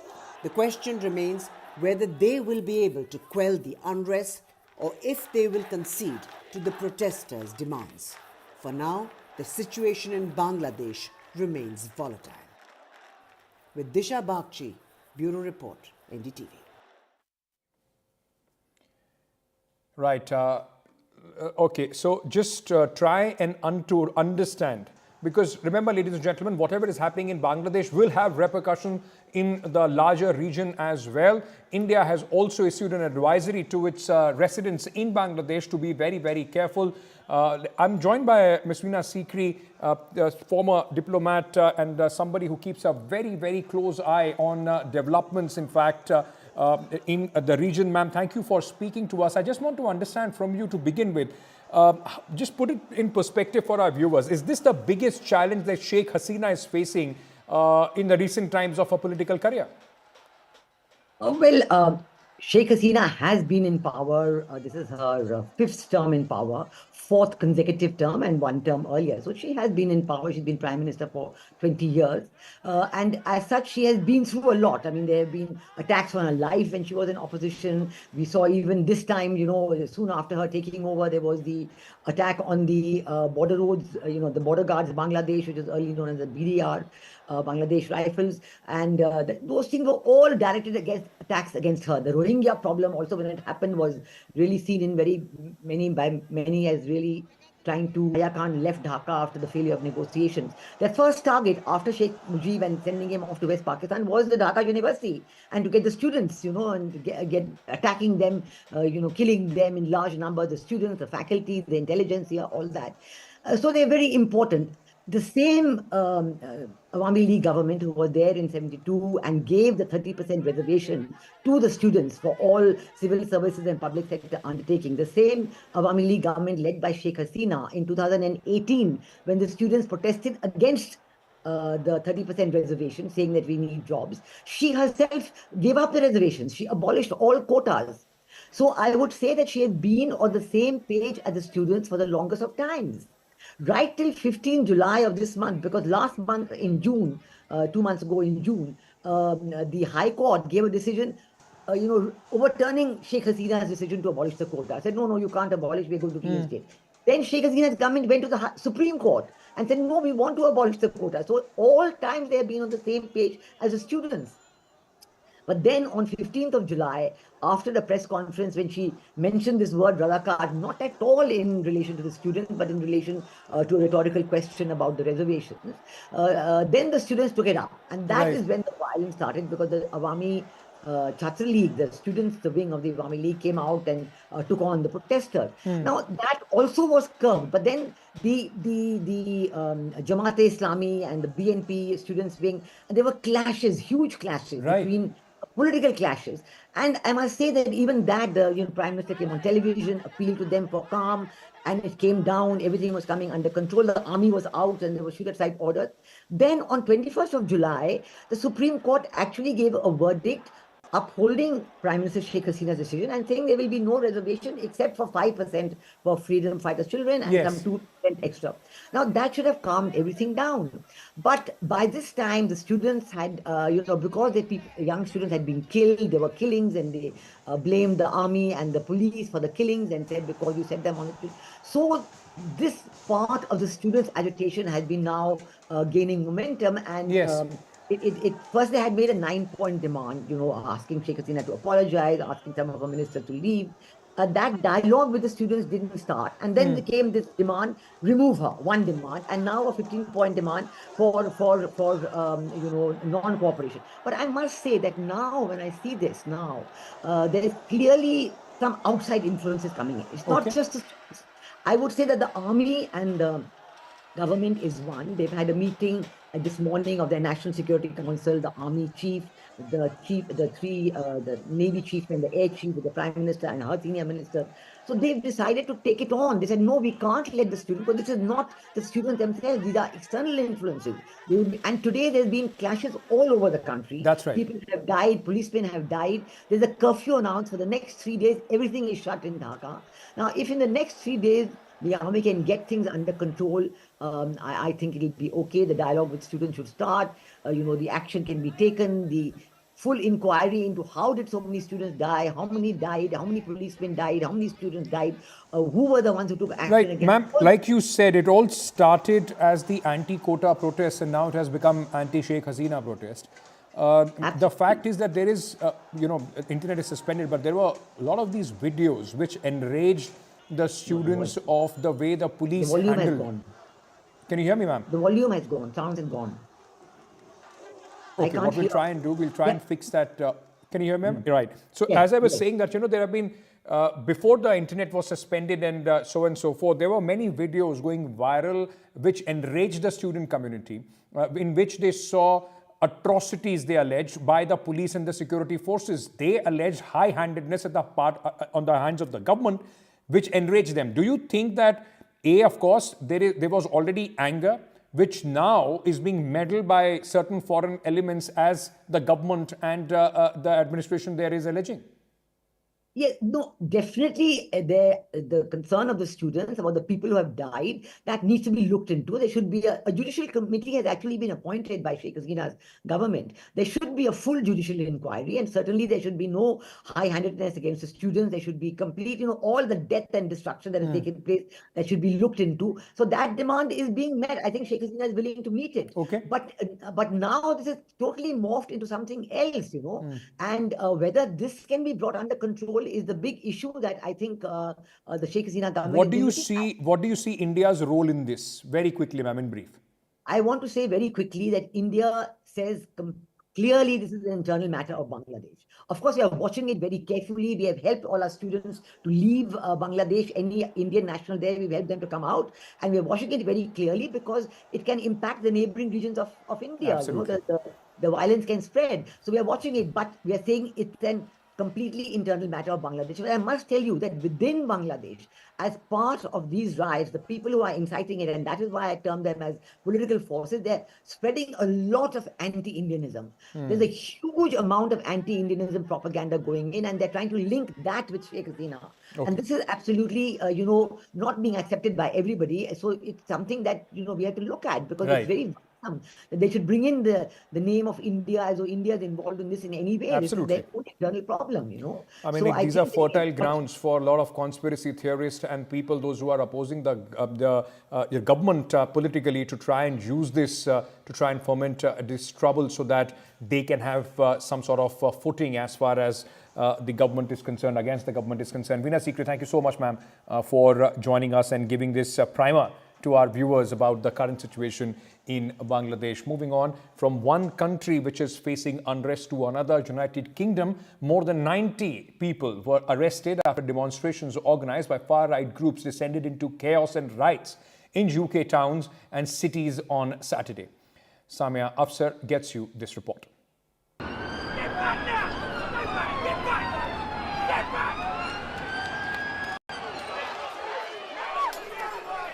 The UK is seeing major unrest as right-wing protests get out of hand, with demonstrators clashing violently with riot police. In response, Prime Minister Keir Starmer has stepped up, promising full support for the police and condemning those who are fueling hate and violence. We're clear right across the government, to the Prime Minister, the Deputy Prime Minister, the Lord Chancellor, and for me as Home Secretary, that we will give the police all the backing that they need in the actions that they are taking in response to this criminal disorder and thuggery, because it has no place on Britain's streets. The chaos was triggered after a horrifying stabbing at a Taylor Swift-themed dance and yoga class in Southport last week, where 3 young girls were killed and others were injured. A 17-year-old has been arrested and charged with murder and attempted murder. The situation escalated after false rumors spread online, claiming that the suspect was a Muslim immigrant, which stirred up anger among far-right groups. Although naming suspects under 18 is usually restricted, the judge allowed the release of the suspect's identity to counter misinformation and reduce the violence. The protests have now spread to cities like Hull, Liverpool, Bristol, Manchester, and Belfast. There have been reports of missiles being thrown, shops being looted, and police being attacked. So far, 90 people have been arrested and several officers have been hurt. I am absolutely appalled and disgusted at the level of violence that was shown towards my officers. This is the same officers who've been supporting this community for the last 48 hours. In response to the ongoing riots, Prime Minister Keir Starmer has announced a special police unit to tackle the violence. This unit will use shared intelligence, wider deployment of facial recognition technology, and preventative action. Starmer has also called on social media platforms to do more about misinformation, stressing that the online incitement to violence is a serious crime. As the situation unfolds, all eyes are on how the newly elected Labour government will handle it. Samia Afsar for NDTV World. Right. I'm going across at this moment, in fact, to my colleague Radhika Iyer, who is joining us with more details on this. Radhika, first of all, what's the sense today at this moment? Have things calmed down? Have the police been able to get situation under control? And what next? How is the government trying to, in fact, address this? Well, not just that the Labour government's manifesto, one of the key manifesto issues was that they will put a lot more police presence on the streets of the UK, especially cities such as London, Bristol, university towns such as Cambridge, Oxford, and Glasgow, etc. But now the riots have meant that there has been a serious need for police presence to be increased, also security presence to be increased. However, at the moment in London, it is a calm day. It's another Sunday where people are out having a good time with their family, even despite there is a huge presence of the police and security all across where I am at the moment in central London. We know that 90 arrests have happened. We know that there is a lot of roving patrolling that is happening in the cities and in the streets, especially. So if you were to stand outside and travel on a bus or a train or in a car, the likelihood of you having to give way for police vehicles with sirens are much higher now in London and in other cities, as we hear from friends and professionals in cities such as Hull, Belfast, Cardiff, Glasgow, Edinburgh, Bristol, and other English towns, especially England. Now, the reason for that is that there have been sporadic, unplanned, and unexpected protests that have happened. There is a lot of conspiracy theories going on who these people are who are protesting, who are these so-called right-wingers who have been out on the streets and damaging public property, arson, and also attacking the police, throwing police from their two-wheelers, from their motorbikes, on horses. As you can see in the pictures, it has been quite violent. In the last 13 years, Britain hasn't seen something as violent and unrestful as it has been after that very horrific incident where 3 children were murdered after that knife attack and after social media wrongly misinterpreted or represented certain anti-immigrants. And now the whole riots have taken a very different turn of being anti-immigrant as opposed to further even fueling social unrest. Radhika, thank you for bringing us the latest there from London. All right, moving on now, in fact, to India, where in Kerala, one of the worst ever disasters the state has seen, 373 people have been so far declared dead. The numbers could go up as many continue to remain missing. The search and rescue efforts in Wayanad continue in the 6th day. Several people are still believed to be trapped under the debris from the recent landslides.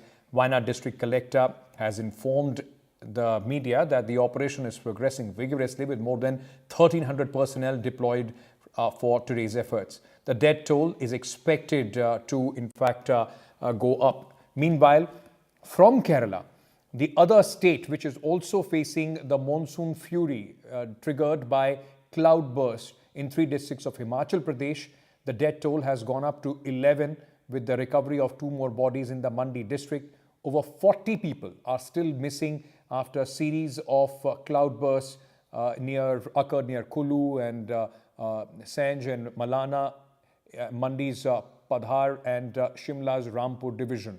Remember, all this together brings down the big question, where is, in fact, what are the preventive actions that can be taken? Is there still something that our governments, we as a society can do to ensure that at least there is not a repeat? It doesn't become an yearly phenomena, which is becoming now, that we report on this, people die, and we move on to the other tragedy. Joining me at this moment, Dr. S. Sri Kumar, former geology professor, disaster management expert from Kila, Thrissur. Thank you so much, sir, for joining us.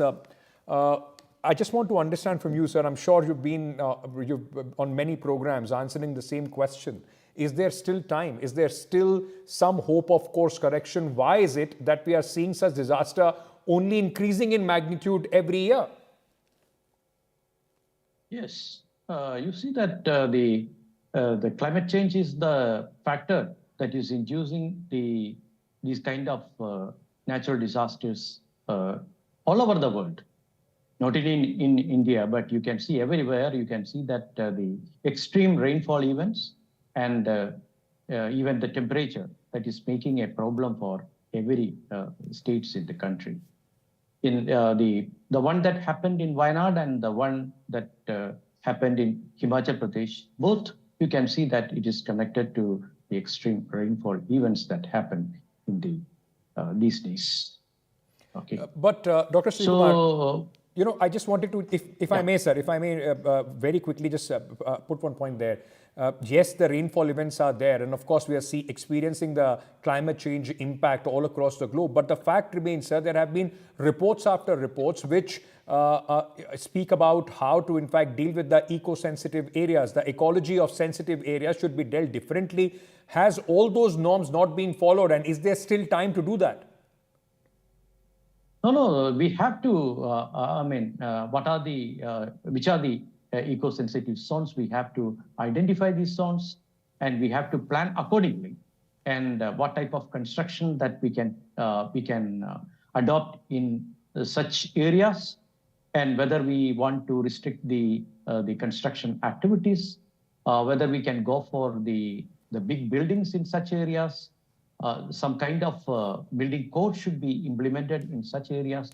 So these are all the things that we have to make as a preparation in these districts. And another thing is that, the type of building that we construct in such areas. We know that even the Geological Survey of India has made a national atlas for the entire country. And you know that which are the high hazardous zone or the risky areas. And what type of buildings that we can construct in these areas. That also we have to plan accordingly. So you see that the light roofed buildings and also the provision for the free flow of water through the channels in the high slopes. All these are required while constructing the houses and also the resorts in such areas. So, but we are not actually, we are giving emphasis for all these kind of very important, urgent needs as far as the climate change is concerned. So, both adaptation and also the mitigation. So, we have to focus on this. And in Kerala, we have got a local action plan on climate change. Okay. And we have got the local disaster management plan we have in every local bodies.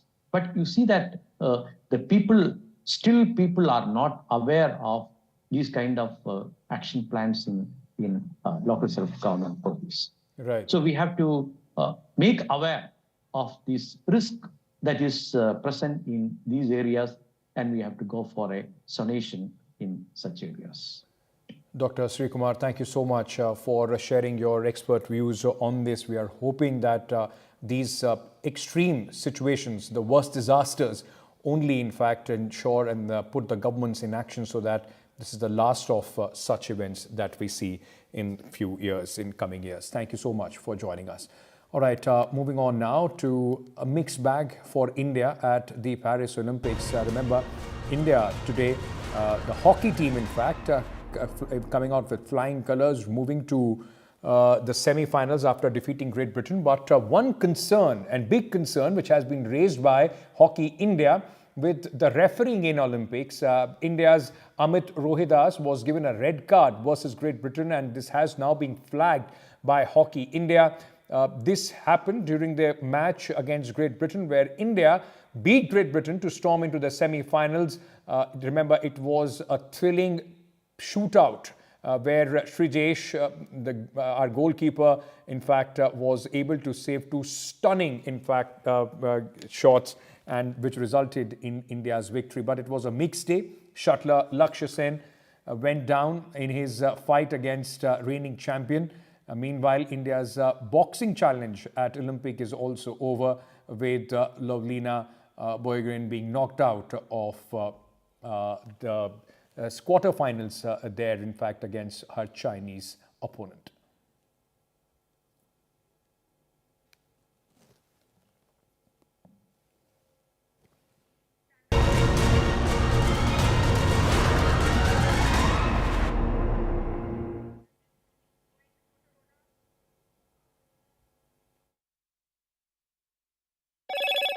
Hello, Moto. Motorola Razr 50 Ultra comes with Google Gemini.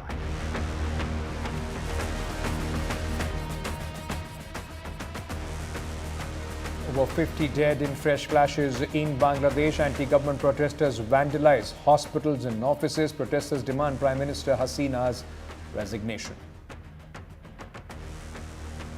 Far-right protests in United Kingdom turns violent. Riots continue across United Kingdom over stabbing incident. Rioters will pay a heavy price, says the government. More than 370 dead, many still missing in Wayanad landslides. Day 6 of the rescue operations continue. Hundreds still missing. 11 dead in. Get the magic of the best working for you now. Link your payment cards once, collect rewards forever.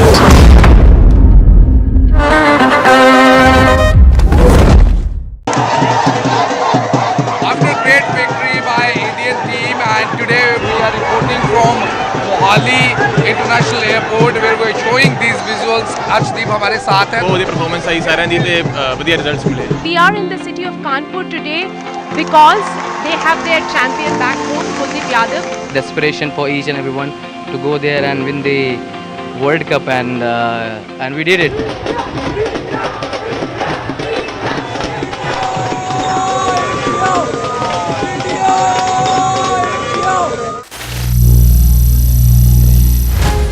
Some people say the metaverse will only be virtual. One day this lecture hall will be made of code, and driverless cars would be trapped in intersections.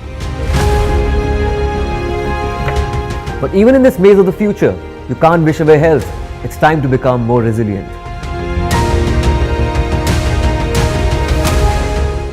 "10 years of Banega Swasth India, we have grown and achieved so many milestones.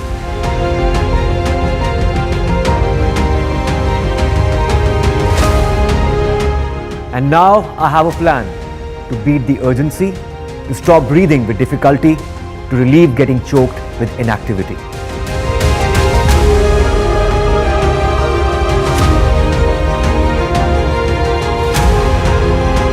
Energize our government, our environment, our society, and ourselves. Everyone, everywhere, every day.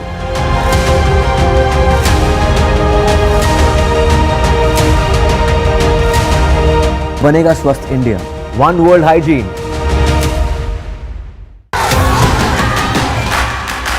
The biggest democratic exercise in the world. Team NDTV covers it from ground zero. BJP really had to fight a tough election this time. Unprecedented exercise. Bharatiya Janata party ने Hello and welcome to the NDTV Auto Show. I'm your host Mugdha Mishra. We have an exciting show for you today. Let's take a look. Lamborghini Revuelto, driven in Italy. We test ride the Ducati Diavel V4. Review of the new BMW 5 Series. What are BMW's India plans? We speak to Jean-Philippe Perrin. Electrification is the future of auto world, and most companies are trying to electrify their product portfolio. But when it comes to supercars, the challenges are aplenty. You need to deliver performance with the feel of a supercar. Lamborghini sometime back launched their hybrid Revuelto, and it is definitely a technological marvel. I got to drive it in Italy. Let's take a look.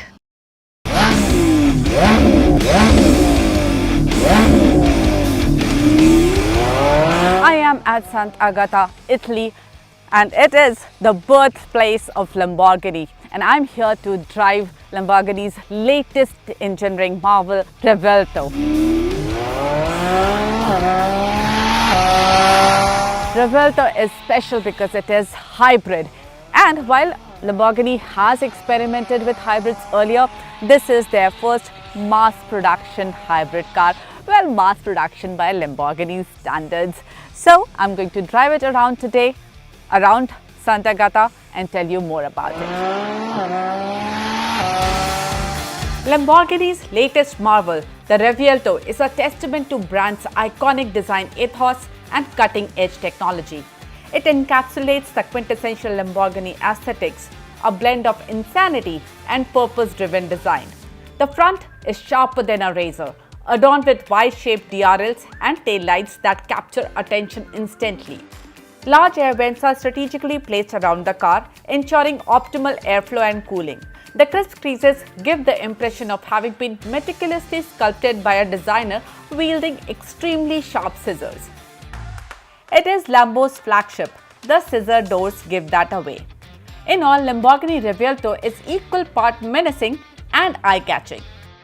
Inside, Revuelto gets 3 screens, 12.3-inch driver display, an 8.4-inch central screen, and a slim-line 9.1-inch touchscreen for the passenger based on what Lamborghini calls pilot interaction DNA. Cabin now has a bit more practicality with features like cup and wallet holders, but it still remains a true sports car cabin. The magic really is the engine and motor combination. For this flagship Revuelto, Lamborghini is continuing with its V12. The 6.5-litre V12 is placed longitudinally like in Countach, Diablo or Aventador, but it's rotated 180 degrees and is paired with a new 8-speed dual-clutch gearbox, mounted transversely. This has been done to free up the space where the transmission tunnel used to be.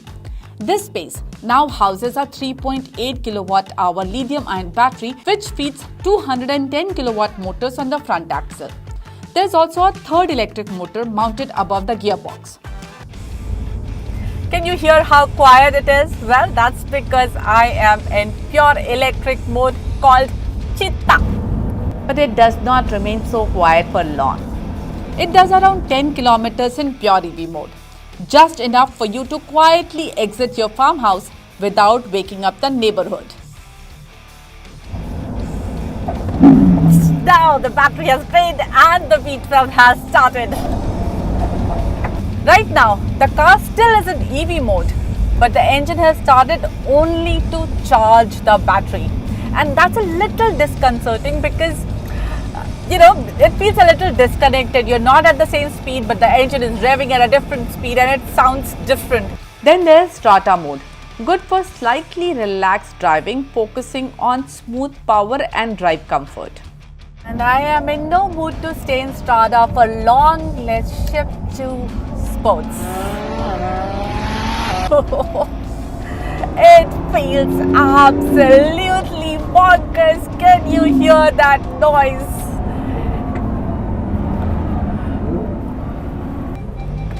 So much joy. Sant'Agata is surrounded by rural area. And the roads here are very similar to Indian roads. Yes, they are nice and winding roads, but they are also not very well paved. So it is as close to Indian roads as you can imagine. And I must say this car has handled these roads perfectly.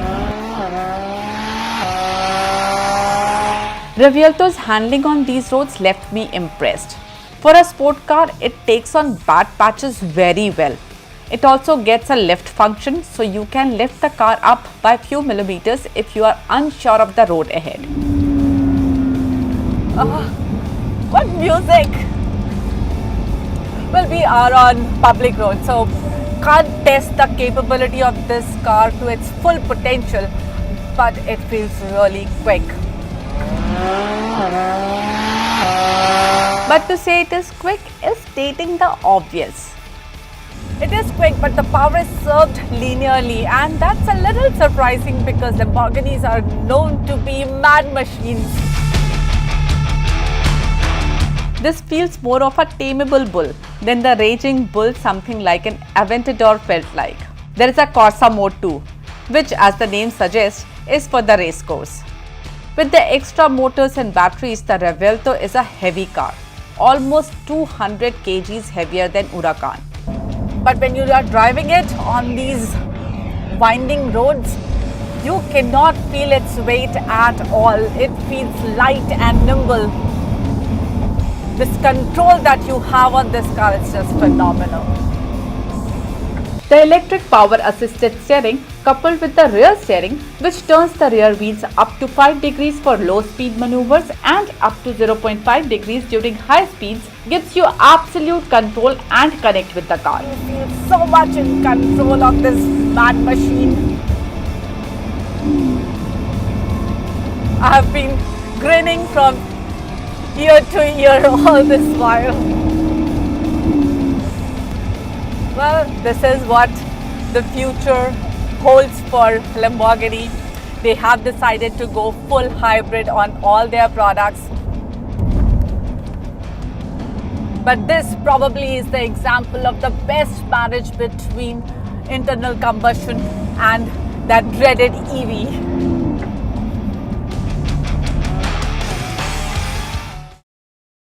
From one made in Italy to another, but this time on two wheels, King Shukdatta gets you the review of Ducati X Diavel. The Ducati Diavel V4 is truly the devil's ride. Yes, if the devil did exist, this is what his motorcycle would be, and that's what we are riding today.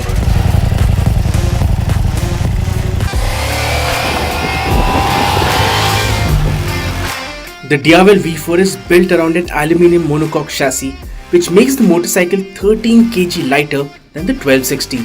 The bike now gets a V4 Gran Turismo engine, which makes a massive 166 brake horsepower and a monstrous 126 Newton meters of peak torque.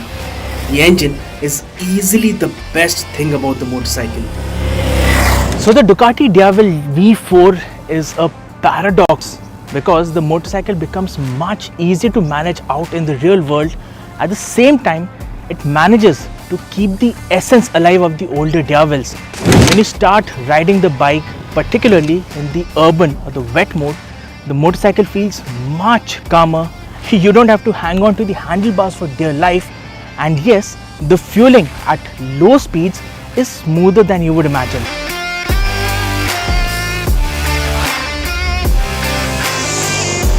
But the moment you choose the sport mode and twist the throttle, the front wheel threatens to point skywards and the motorcycle becomes a really violent, mind-bending machine.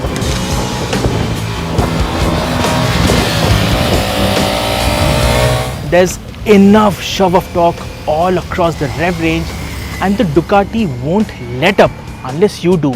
So if you find an open, empty stretch of road, you'll be hard pressed to keep the speed within limits because you just wouldn't feel like doing so. The rear bank of cylinders deactivates when the motorcycle is idling and even when there's no heavy lifting to do. But at the same time, if you're riding the bike in traffic, the engine heat will get to you, particularly in hot Indian summers. So the motorcycle loses 13 kg over the 1260 and it becomes much easier to throw around a corner. Yes, the rake and trail becomes sharper than before, and the fat 240 section tire at the rear, while it offers immense grip, it also makes life difficult when you want to make quick direction changes. Overall, the handling of this motorcycle is much sharper, much more agile than before. Now the Diavel V4 is definitely not meant for the Indian traffic and less than perfect Indian roads, but Ducati has managed to tune the suspension well enough to handle regular undulations.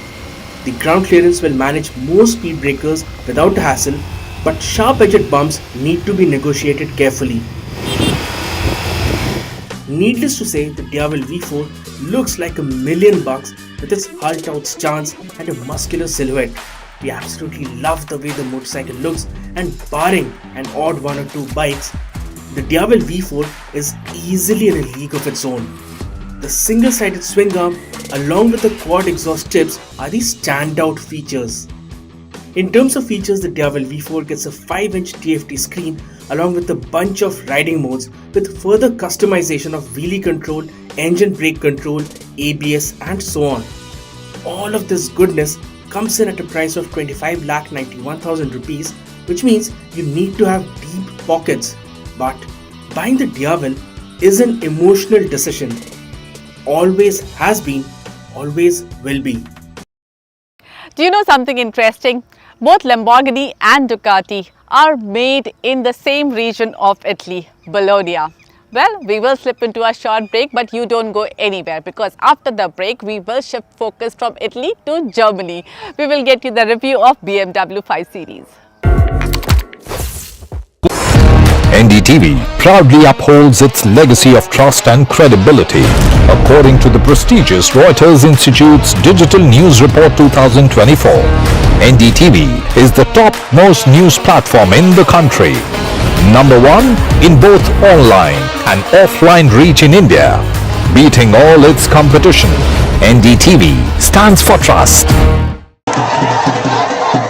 After a great victory by Indian team, and today we are reporting from Mohali International Airport where we are showing these visuals. Arjdeep हमारे साथ हैं. बहुत ही performance आई सारे दी थे बढ़िया results मिले. We are in the city of Kanpur today because they have their champion back home, Kuldeep Yadav. Desperation for each and everyone to go there and win the World Cup, and we did it.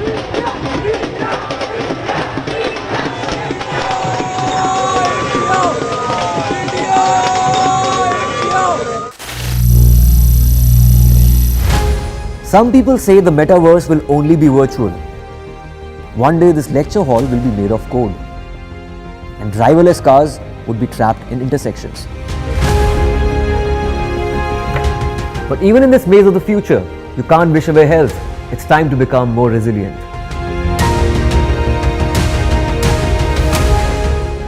"10 years of Banega Swasth India, we have grown and achieved so many milestones.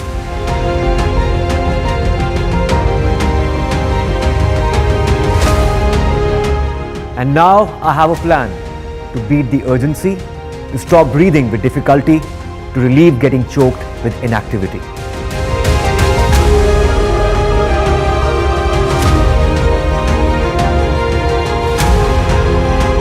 Energize our government, our environment, our society, and ourselves.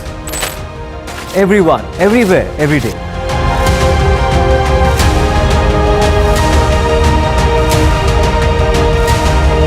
Banega Swasth India. One world hygiene.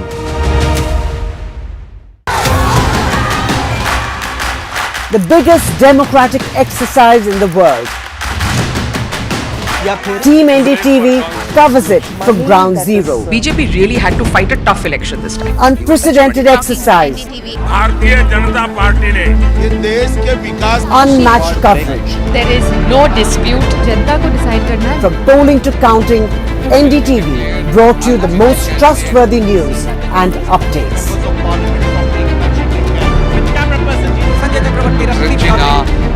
Elections mean NDTV. NDTV proudly upholds its legacy of trust and credibility. According to the prestigious Reuters Institute's Digital News Report 2024, NDTV is the top-most news platform in the country. Number 1 in both online and offline reach in India. Beating all its competition, NDTV stands for trust. After a great victory by Indian. Welcome back. You're watching the NDTV Auto Show. I'm driving the Mercedes EQA today, and its review is already up on our YouTube channel. Don't forget to subscribe it. We will also get you a proper range test for this car. So do press that bell icon so you get notified every time we upload a video. BMW recently launched its 5 Series, which is going to compete directly with Mercedes E-Class and Audi A6. How does it fare? King Shukdatta tells you. Now BMW has sold over 10 million units of the 5 Series since its launch in 1972, and in 2024 we now have the 8th generation of the 5 Series in the long wheelbase, guys. Yes, for the first time ever, the 5 Series in its long wheelbase format arrives in India only after the Chinese market. So, are you ready to soak into the luxury that the 5 Series long wheelbase has to offer? Now, the 5 Series long wheelbase looks big, bold, and has a solid presence, but it does miss out on some of the athletic, agile stance which the previous models had. The car now looks like a proper executive sedan. The 18-inch alloys don't do justice to it. There is a pronounced gap between the rubber and the wheel arch, and that takes away from the sporty flair that the other models had. But we believe there will be an option to upgrade to 19-inch wheels. But the bigger dimensions of the car do not take away from the fact that it is a good looking machine and has a proportionate design, be it the front or rear. The M Sport package adds a nice sense of sportiness to the overall look and feel of the car. It only makes sense to begin our review with the extra wheelbase and extra space inside the cabin. The wheelbase on this model grows by 130mm to 3105mm compared to the regular 5 Series. The length and width also grow by 212mm and 32mm, while the height grows by 41mm.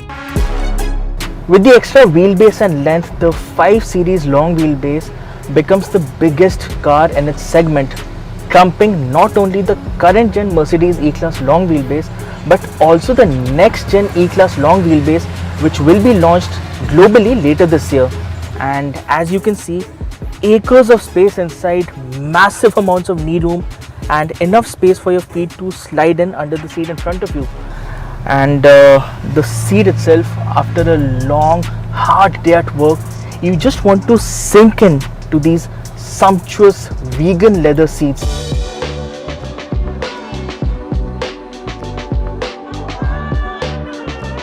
So like we said, the rear seat of the 5 Series long wheelbase is really comfortable, but there are a few oddities inside the cabin. To begin with, the rear seat doesn't get a recline function. Yes, it's not there. Now BMW says that the 31-degree incline angle of the rear seat is near perfect, and the cushioning of the seat is very thick.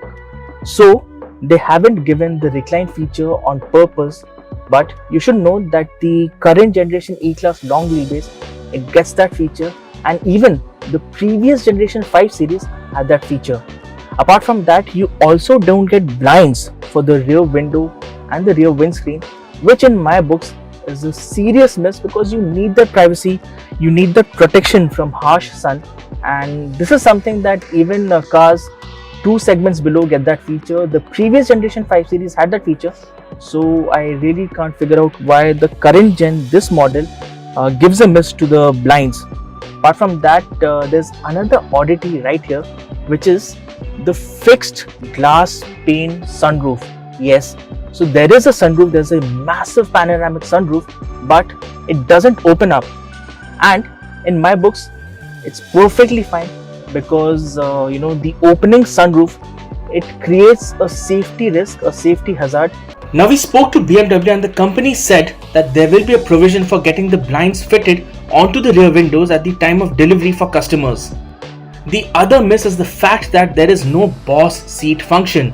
So there's no electric adjustment to move the front passenger seat forward from the rear seat. One has to do it manually from the front seat itself. It is definitely a feature that a potential 5 Series customer would want in his car.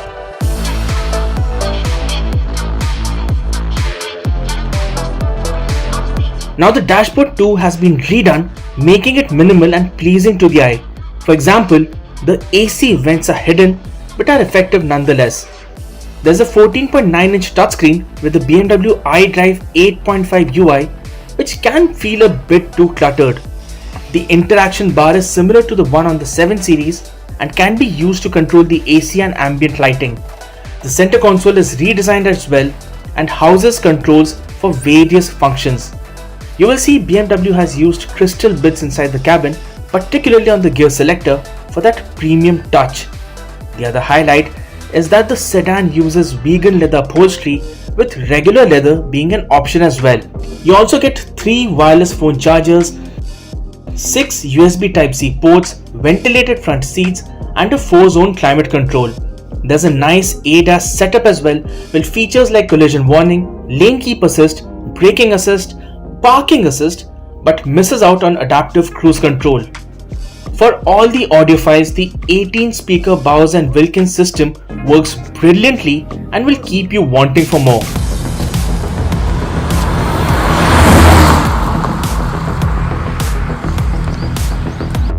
The new 5 Series long wheelbase gets a 2-litre 4-cylinder petrol engine that makes 255 brake horsepower between 4500 to 6500 RPM, and the peak torque output of 400 Newton meters comes in between 1600 to 4600 RPM. The engine is paired to an 8-speed Steptronic transmission. The claimed fuel efficiency is pegged at 14 kilometers to the litre. We suspect the real world efficiency to be at 11 kilometers per litre. And there's this nice shove of torque across the rev range which keeps you happy and engaged. But I couldn't help but get this feeling that this is meant more to be a chauffeur's car, where the owner of the car sits behind in the boss seat, and yes, it is a nice, fun, engaging car to drive, there's no doubt about that. But yes, it doesn't have that driver-centric intent as the older 5 Series had. So in that case, definitely I miss the old 5 Series. But no doubt, if you really want to go fast, if you want to push the pedal to the metal, then it will go fast and it will keep you happy and engaged all along the ride. The top speed is electronically limited to 250 km per hour, and the 0 to 100 km per hour sprint is done in less than 7 seconds. So for the most part, the ride quality on the BMW 5 Series is quite plush. Yes, the occupants inside the car will hardly feel the bumps and undulations on the road, and I suspect it has something to do with the retuned suspension and the tires with thicker sidewalls. And if we were to talk about the handling ability of the new 5 Series, well, despite the increase in dimensions of the car, around the corner, the new 5 Series holds its line and shape if you give it the beans. And the feedback from the steering is quite nice. It is nice and chunky to hold, very grippy. So if you were to, take this car around the corner at substantially higher speeds, you will enjoy it. But if you want to make quick lane changes or quick direction changes, that's when you feel the length of the car. The BMW 5 Series long wheelbase is priced at 72,90,000 rupees ex-showroom, which is very aggressive pricing because its chief rival, the Mercedes-Benz E-Class long wheelbase, its prices start at 76 lakh and go up to 89 lakh rupees. And then you also have the other rival in the form of the Audi A6.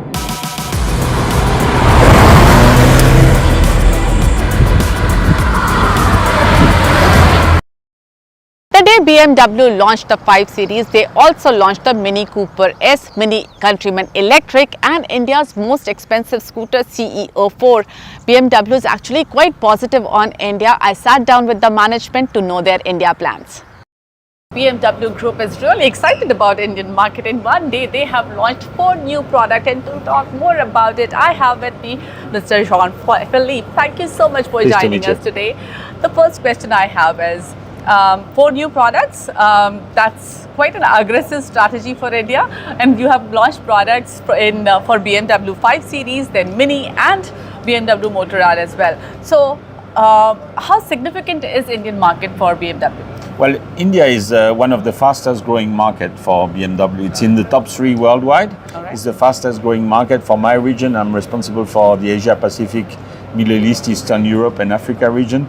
And yes, India has clearly the strongest growth in this region. It was also the case last year. It's again the case in the first 6 months. BMW grew its sales with roughly 28% in the first half year. So I think it's a promising market. It can still grow, but it's growing in a very consistent way since now many years. You know, when we were speaking, you said 50% localization is what you have achieved. Do you intend to increase it? Do you intend to invest more in India? We are looking at all possibilities because it's always related to the schemes that are announced by the government, and there are some very clear schemes that have been announced, and also our own business case.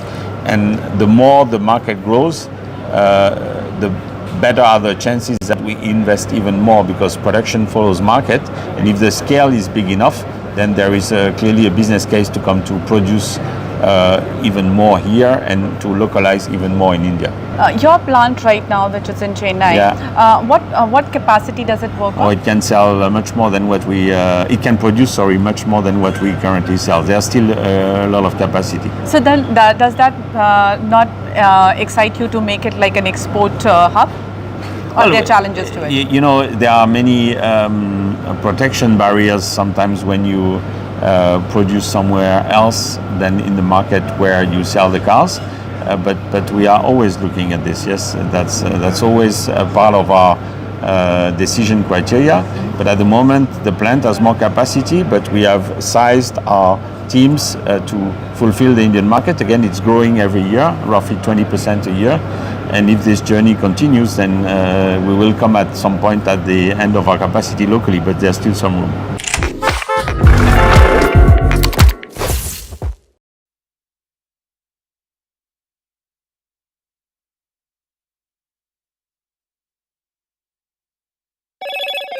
Hello, Moto.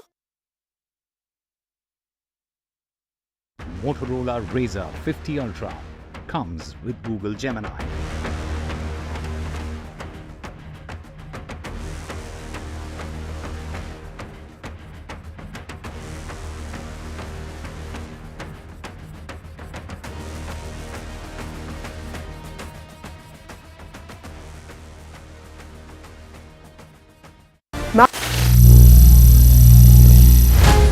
Some people say the metaverse will only be virtual.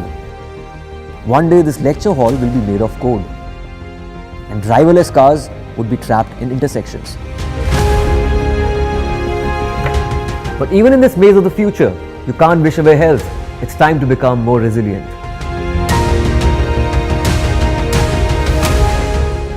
"10 years of Banega Swasth India, we have grown and achieved so many milestones.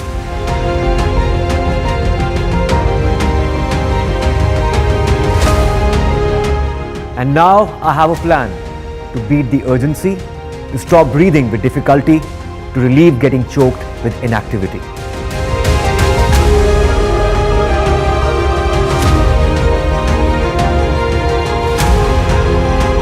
Energize our government, our environment, our society, and ourselves. Everyone, everywhere, every day.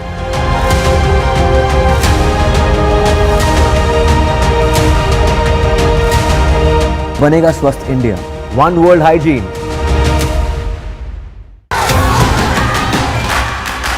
The biggest democratic exercise in the world. Team NDTV covers it from ground zero. BJP really had to fight a tough election this time. Unprecedented exercise. Bharatiya Janata party ने NDTV proudly upholds its legacy of trust and credibility. According to the prestigious Reuters Institute's Digital News Report 2024, NDTV is the top most news platform in the country. #1 in both online and offline reach in India. Beating all its competition, NDTV stands for trust. After a great victory by Indian team, and today we are reporting from Mohali International Airport where we are showing these visuals. Arjdeep हमारे साथ है. बहुत ही performance आई सारे दी ते बढ़िया results मिले. We are in the city of Kanpur today because they have their champion back home, Kuldeep Yadav. Desperation for each and everyone to go there and win the World Cup, and we did it.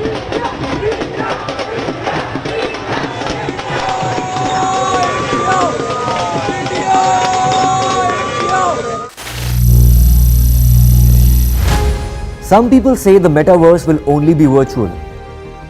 One day this lecture hall will be made of code, and driverless cars would be trapped in intersections. But even in this maze of the future, you can't wish away health. It's time to become more resilient.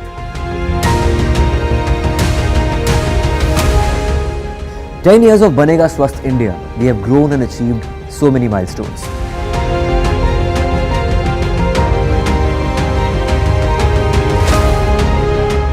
And now I have a plan to beat the urgency, to stop breathing with difficulty, to relieve getting choked with inactivity.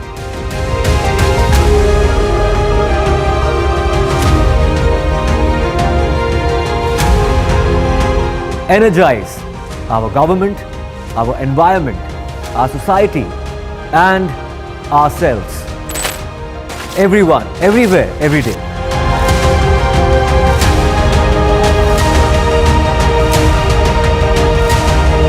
Banega Swasth India. One world hygiene.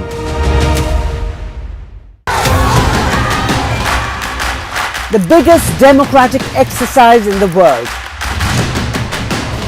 Team NDTV covers it from ground zero. BJP really had to fight a tough election this time. Unprecedented exercise. Bharatiya Janata party ने ये देश के विकास Unmatched coverage. There is no dispute. जनता को decide करना है. From polling to counting, NDTV brought you the most trustworthy news and updates.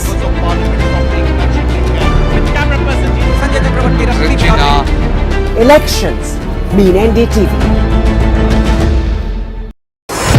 NDTV proudly upholds its legacy of trust and credibility. According to the prestigious Reuters Institute's Digital News Report 2024, NDTV is the top-most news platform in the country. Number 1 in both online and offline reach in India. Beating all its competition, NDTV stands for trust. After a great victory by Indian team, and today we are reporting from Mohali International Airport where we are showing these visuals. Arjdeep हमारे साथ हैं. बहुत ही performance आई सारे दी थे बढ़िया results मिले. We are in the city of Kanpur today because they have their champion back home, Kuldeep Yadav. Desperation for each and everyone to go there and win the World Cup, and we did it.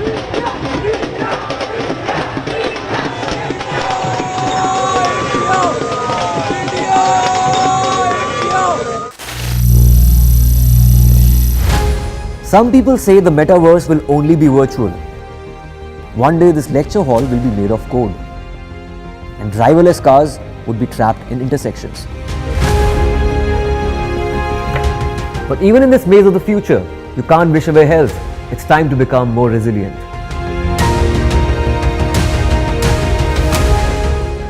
"10 years of Banega Swasth India, we have grown and achieved so many milestones.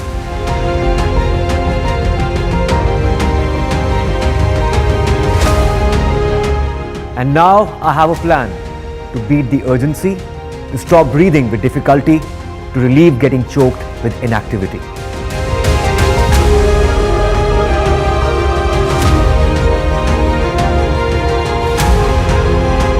Energize our government, our environment, our society, and ourselves. Everyone, everywhere, every day.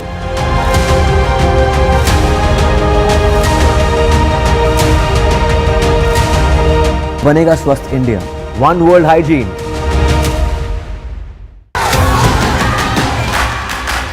The biggest democratic exercise in the world. Team NDTV covers it from ground zero. BJP really had to fight a tough election this time. Unprecedented exercise. Bharatiya Janata party ने ये देश के विकास Unmatched coverage. There is no dispute. जनता को decide करना है. From polling to counting, NDTV brought you the most trustworthy news and updates.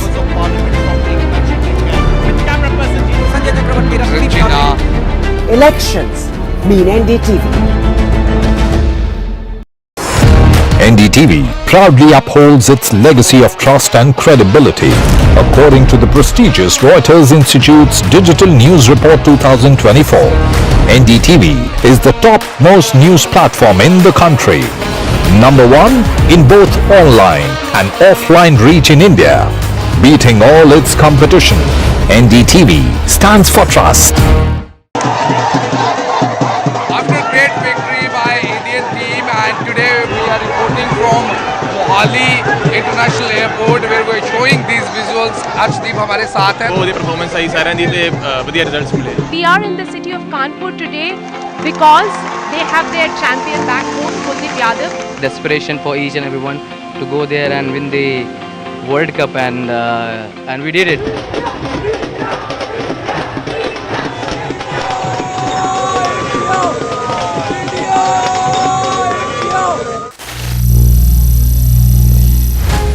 Some people say the metaverse will only be virtual. One day this lecture hall will be made of code, and driverless cars would be trapped in intersections. But even in this maze of the future, you can't wish away health. It's time to become more resilient.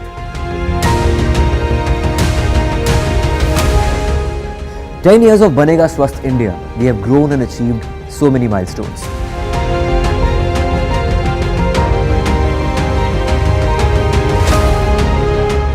And now I have a plan to beat the urgency, to stop breathing with difficulty, to relieve getting choked with inactivity.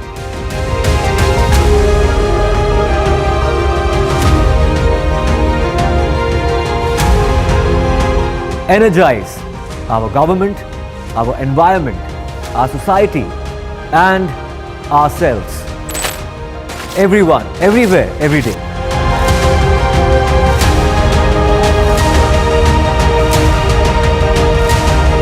Banega Swasth India.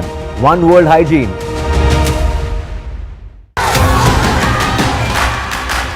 The biggest democratic exercise in the world. Team NDTV covers it from ground zero. BJP really had to fight a tough election this time. Unprecedented exercise. Bharatiya Janata party ने ये देश के विकास Unmatched coverage. There is no dispute. जनता को decide करना है. From polling to counting, NDTV brought you the most trustworthy news and updates. Argentina. Elections mean NDTV. NDTV proudly upholds its legacy of trust and credibility. According to the prestigious Reuters Institute's Digital News Report 2024, NDTV is the top-most news platform in the country. Number 1 in both online and offline reach in India. Beating all its competition, NDTV stands for trust. After a great victory by Indian team, and today we are reporting from Mohali International Airport where we are showing these visuals. Arshdeep हमारे साथ हैं. बहुत ही performance आई ਸਾਰਿਆਂ ਦੀ ਤੇ ਵਧੀਆ results ਮਿਲੇ. We are in the city of Kanpur today because they have their champion back home, Kuldeep Yadav. Desperation for each and everyone to go there and win the World Cup, and we did it.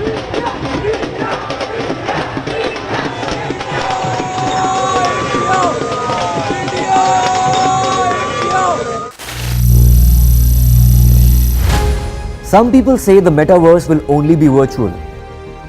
One day this lecture hall will be made of code, and driverless cars would be trapped in intersections. But even in this maze of the future, you can't wish away health. It's time to become more resilient.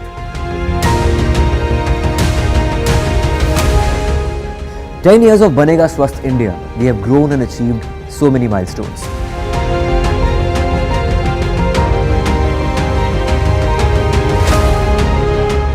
And now I have a plan to beat the urgency, to stop breathing with difficulty, to relieve getting choked with inactivity.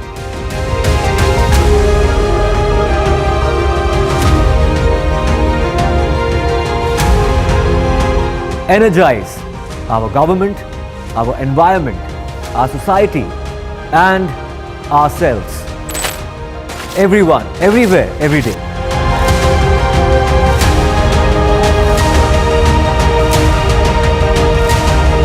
Banega Swasth India. One world hygiene.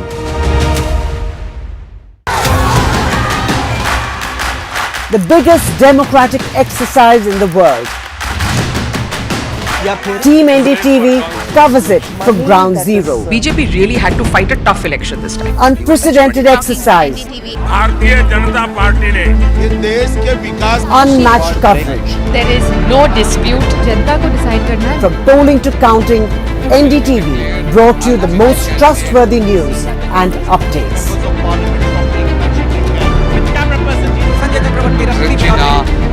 Elections mean NDTV. NDTV proudly upholds its legacy of trust and credibility. According to the prestigious Reuters Institute's Digital News Report 2024, NDTV is the top-most news platform in the country. Number one in both online and offline reach in India. Beating all its competition, NDTV stands for trust. After a great victory by Indian team, and today we are reporting from Mohali International Airport where we are showing these visuals. Arjdeep हमारे साथ है. बहुत ही performance आई साਰਿਆਂ ਦੀ ਤੇ ਵਧੀਆ results ਮਿਲੇ. We are in the city of Kanpur today because they have their champion back home, Kuldeep Yadav. Desperation for each and everyone to go there and win the World Cup, and we did it.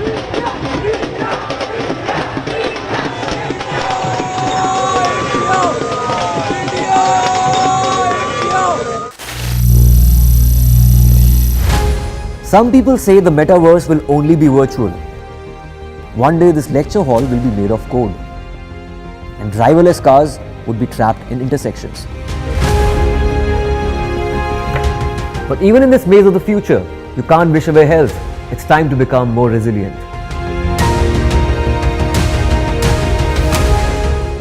10 years of Banega Swasth India.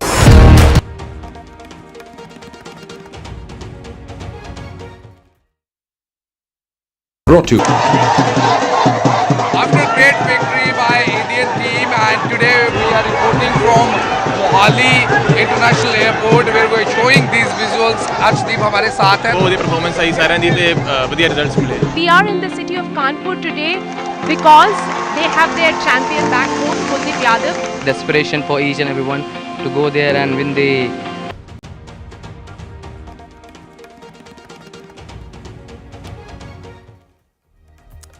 Welcome back. Our top focus on left, right and centre this evening. Well, protests across the UK, and they've turned violent now. Demonstrations across districts and cities. This has palpable rage on the streets of UK. Just a few weeks after a change of guard, the country has descended into chaos.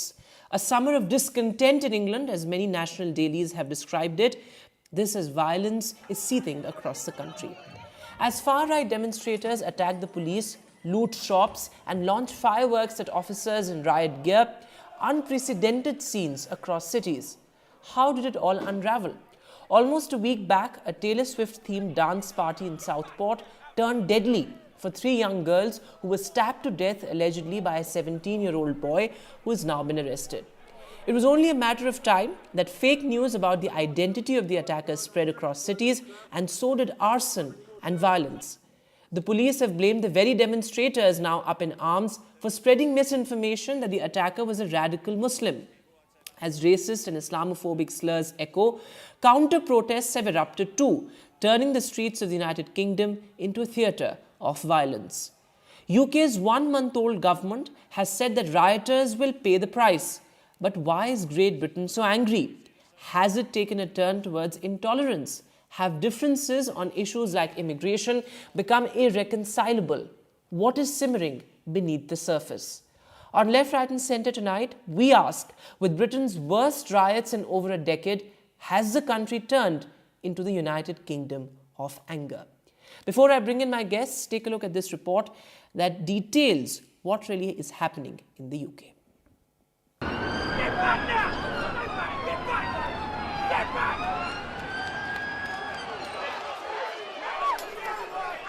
The UK is seeing major unrest as right-wing protests get out of hand, with demonstrators clashing violently with riot police. In response, Prime Minister Keir Starmer has stepped up, promising full support for the police and condemning those who are fueling hate and violence.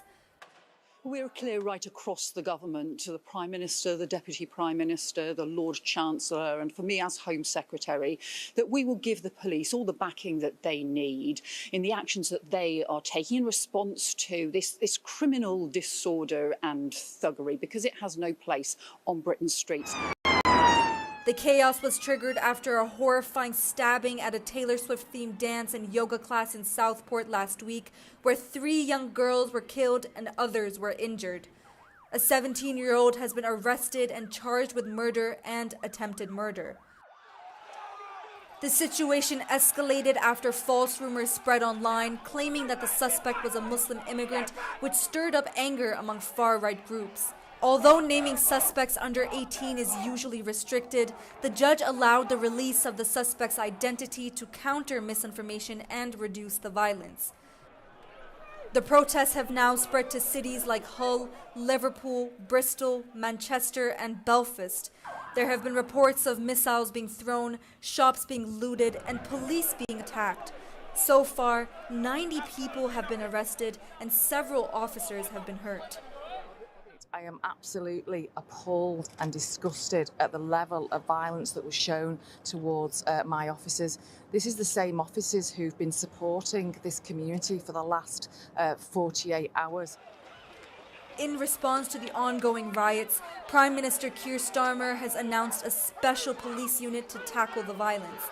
This unit will use shared intelligence, wider deployment of facial recognition technology, and preventative action. Starmer has also called on social media platforms to do more about misinformation, stressing that the online incitement to violence is a serious crime. As the situation unfolds, all eyes are on how the newly elected Labour government will handle it. Samia Afsar for NDTV World. And joining me on the show this evening, Nicholas Nugent, a British journalist, former BBC editor as well. Also, Professor Scott Lucas, Professor of US and International Politics at the University College in Dublin. Thanks, gentlemen, for being with us. But let me go straight across first to Radhika Iyer, who's joining us from London. In fact, Radhika, what is the situation on the ground as we speak? If you're in the streets of London, it's the chances that you will be giving way to police vehicles with sirens on are much larger this weekend than any other. It is quite unusually high, the police presence that is seen just outside of London, and security outside many high streets, malls are quite high. Wembley, for instance, at the stadium is quite high.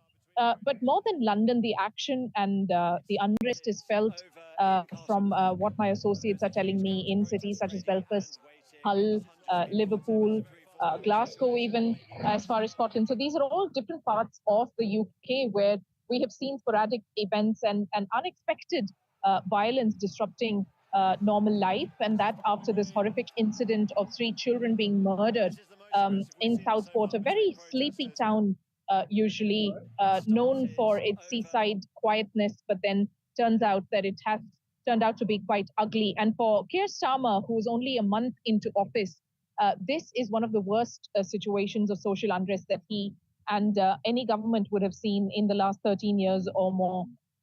And that's because violence has disrupted across in different cities at different times, which is why the huge presence of the police. But we do know that the police is out there also ready to make arrests if need be for any disorder that is being caused to public property, arson, and such protests without permission. That's what is happening on the ground.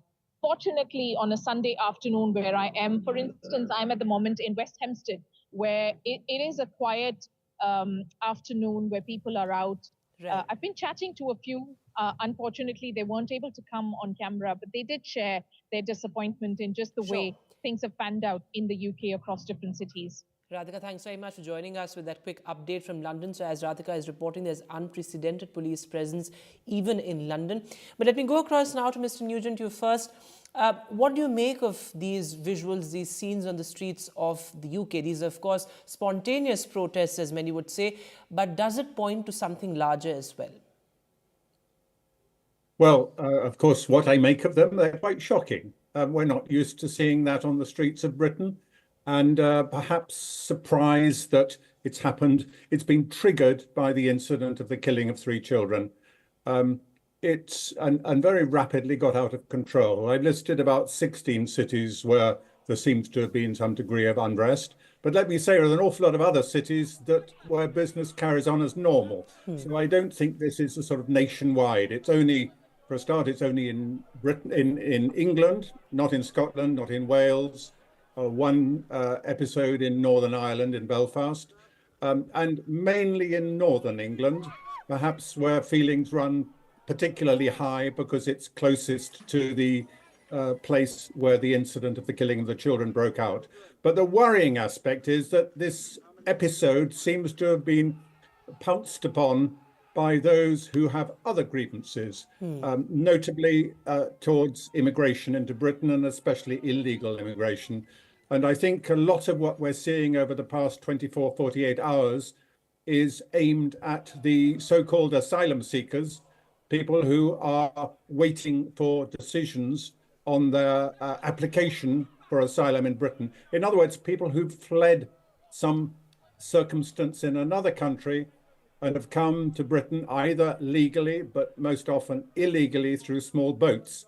And these seem to be the targets of the mob. Let's call it the mob, because it's a little uncertain to what extent it's organized, but certainly spontaneous outpouring of anger now aimed not so much against the alleged killer of the 3 children, but against illegal immigrants or immigrants in general in particular. That's the worrying side of it. And of course, it's taken on an ethnic dimension too. Yes. And notably the cities where the mob has taken over or is trying to take over are all cities with an ethnic mix, with a lot of immigrants, perhaps first generation settlers. So that's worrying because on the whole, Britain has quite good community relations. And I would go so far as to say that even the cities that are targeted at this moment, on the whole, have good community relations.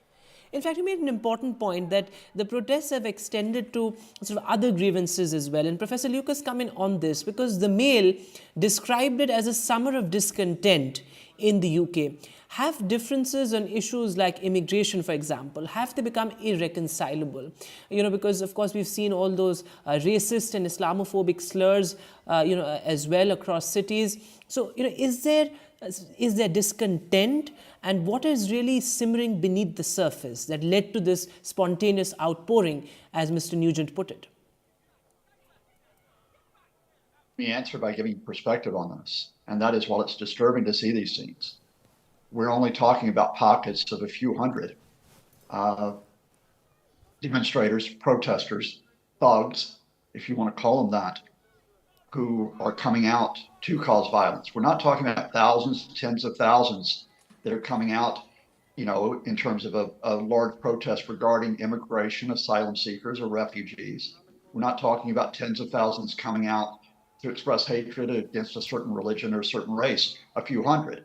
The problem here is that those few hundred people who come out in each place are being excused and sometimes supported by 2 national television channels, Talk TV and GB News, who are connected with the Hard Right Reform Party. Indeed, the leader of the Hard Right Reform Party, Nigel Farage, who has made racist and anti-Muslim statements on his program on GB News. An MP has a program on GB News to back the far right. That's what we need to call out. If you were to talk actually about the reality of immigration, undocumented immigrants, not illegal immigrants, undocumented immigrants, refugees, and asylum seekers, the large majority of immigrants who come to the United Kingdom, 90% in fact, are legal immigrants who come here as students, including from India, who come here to work. What happens is you're getting a distorted picture of the UK because of a certain political party and because of certain TV channels and because of social media where far-right groups are whipping up these places to attack. Okay, several important points there, and I'm afraid I have very little time left on the debate. But Mr. Nugent, I also wanted to touch upon the aspect of fake news, especially in an environment where you have political and social lines so sharply divided. In fact, a World Economic Forum said that the threat of misinformation and fake news is more serious than even the threat of war and climate change. So how do we curb this menace of fake news? And as a senior journalist yourself? Well, indeed, that's a very big issue, and it's an issue that has been with us for some time, much debated in Britain and indeed across the European Union. And I take the point, fake news is partly responsible for this. But I think let's take it slightly wider than that, because as Professor Lucas mentioned, social media in general. So it's not just fake news, it's the ability of certain groups within society to use social media to bring about an event such as we've seen in these cities in the last few days. So yes, you put your finger on it. It's the transfer of information is critical at a time like this, and it does put particular responsibility on those let's call them mainstream media, traditional media, to get the story right. Controlling social media is a pretty hot potato, and I do think we can draw an easy conclusion that that's the way things have to go. Absolutely. I think what is important is that conventional media has to get things right. Right. Absolutely. Thanks very much, Mr. Nugent and Professor Lucas, for being with us this evening. This remains one of our top focus on NDTV, but we're running out of time on Left, Right and Centre. Thanks so much for watching. Good night.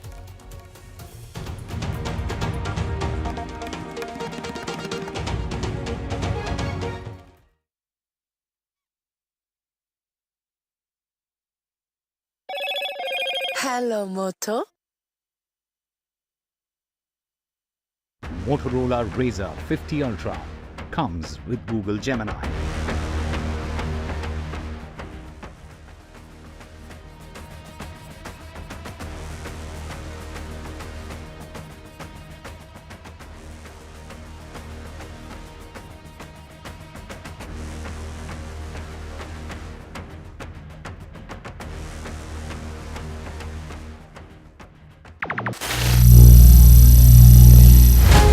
Some people say the metaverse will only be virtual.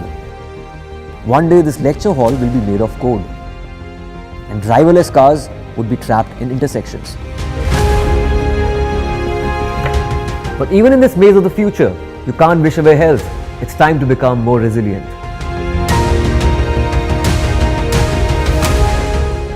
"10 years of Banega Swasth India, we have grown and achieved so many milestones.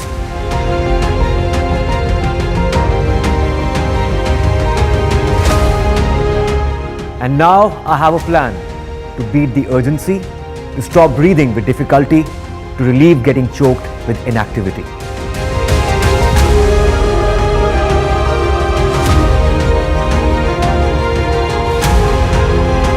Energize our government, our environment, our society, and ourselves. Everyone, everywhere, every day.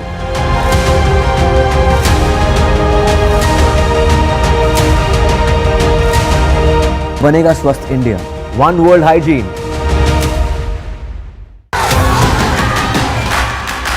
The biggest democratic exercise in the world. Team NDTV covers it from ground zero. BJP really had to fight a tough election this time. Unprecedented exercise. Bharatiya Janata party ने इस देश के विकास Unmatched coverage. There is no NDTV proudly upholds its legacy of trust and credibility. According to the prestigious Reuters Institute's Digital News Report 2024, NDTV is the top most news platform in the country. #1 in both online and offline reach in India, beating all its competition. NDTV stands for trust. After a great victory by Indian team, and today we are reporting from Mohali International Airport where we are showing these visuals. Arjdeep हमारे साथ हैं. बहुत performance आई सारे दी थे बढ़िया results मिले. We are in the city of Kanpur today because they have their champion back home, Kuldeep Yadav. Desperation for each and everyone to go there and win the World Cup, and we did it.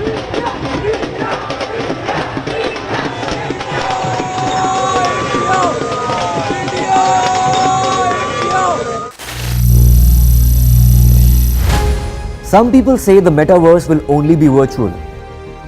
One day this lecture hall will be made of code, and driverless cars would be trapped in intersections. But even in this maze of the future, you can't wish away health. It's time to become more resilient.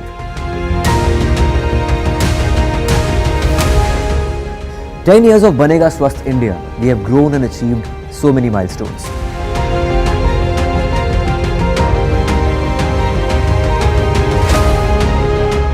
And now I have a plan to beat the urgency, to stop breathing with difficulty, to relieve getting choked with inactivity.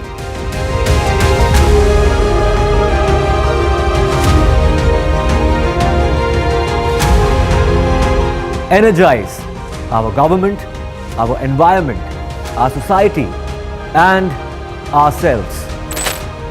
Everyone, everywhere, every day.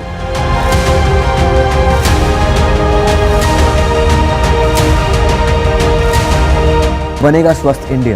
One world hygiene.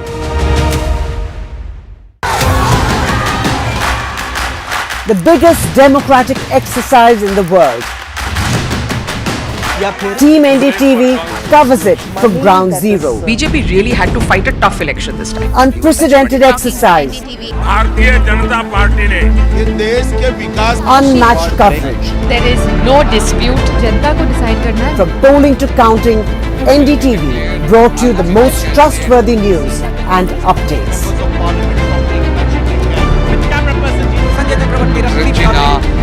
Elections mean NDTV. NDTV proudly upholds its legacy of trust and credibility. According to the prestigious Reuters Institute's Digital News Report 2024, NDTV is the top-most news platform in the country. Number 1 in both online and offline reach in India. Beating all its competition, NDTV stands for trust. After a great victory by Indian team, and today we are reporting from Mohali International Airport where we are showing these visuals. Arjdeep हमारे साथ हैं. बहुत ही performance आई सारे दी थे बढ़िया results मिले. We are in the city of Kanpur today because they have their champion back home, Kuldeep Yadav. Desperation for each and everyone to go there and win the World Cup, and we did it.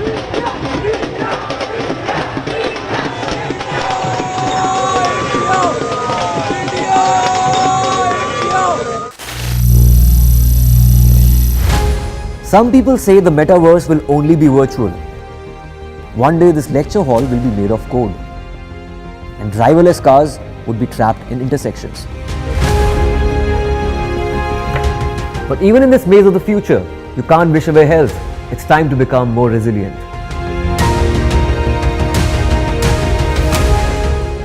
10 years of Banega Swasth India, we have grown and achieved so many milestones.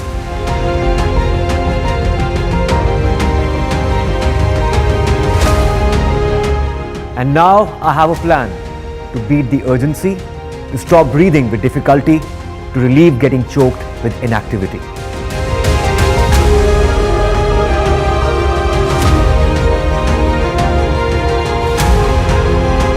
Energize our government, our environment, our society, and ourselves.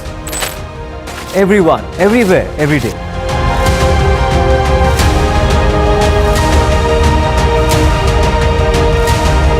Banega Swasth India. One world hygiene.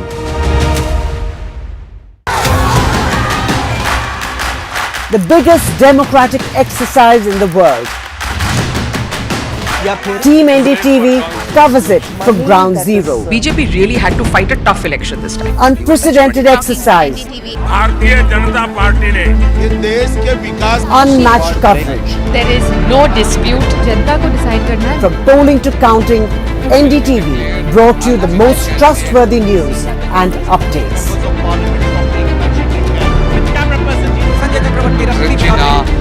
Elections mean NDTV. NDTV proudly upholds its legacy of trust and credibility. According to the prestigious Reuters Institute's Digital News Report 2024, NDTV is the top-most news platform in the country. Number 1 in both online and offline reach in India, beating all its competition. NDTV stands for trust. After great victory by Indian team, and today we are reporting from Mohali International Airport where we are showing these visuals. Arjdeep हमारे साथ है. ਉਹਦੀ performance ਆਈ ਸਾਰਿਆਂ ਦੀ ਤੇ ਵਧੀਆ results ਮਿਲੇ. We are in the city of Kanpur today because they have their champion back home, Kuldeep Yadav. Desperation for each and everyone to go there and win the World Cup, and we did it.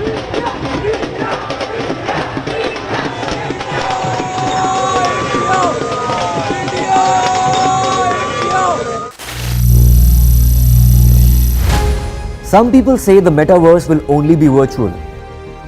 One day this lecture hall will be made of code, and driverless cars would be trapped in intersections. But even in this maze of the future, you can't wish away health. It's time to become more resilient.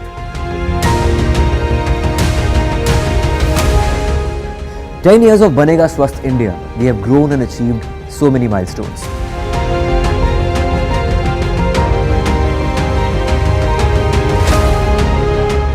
And now I have a plan to beat the urgency, to stop breathing with difficulty, to relieve getting choked with inactivity.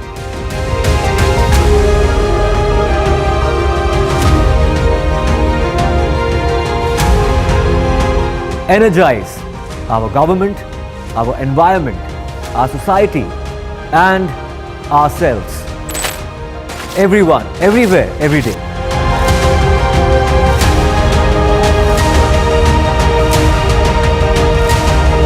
Banega Swasth India.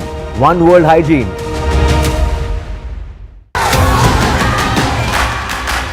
The biggest democratic exercise in the world. Team NDTV covers it from ground zero. BJP really had to fight a tough election this time. Unprecedented exercise. Bharatiya Janata party ने ये देश के विकास Unmatched coverage. There is no dispute. जनता को decide करना है. From polling to counting, NDTV brought you the most trustworthy news and updates. Argentina. Elections mean NDTV. NDTV proudly upholds its legacy of trust and credibility. According to the prestigious Reuters Institute's Digital News Report 2024, NDTV is the top-most news platform in the country. Number 1 in both online and offline reach in India, beating all its competition. NDTV stands for trust. After great victory by Indian team, and today we are reporting from Mohali International Airport where we are showing these visuals. Arjdeep हमारे साथ है. ਉਹਦੀ performance ਆਈ ਸਾਰਿਆਂ ਦੀ ਤੇ ਵਧੀਆ results ਮਿਲੇ. We are in the city of Kanpur today because they have their champion back home, Kuldeep Yadav. Desperation for each and everyone to go there and win the World Cup, and we did it.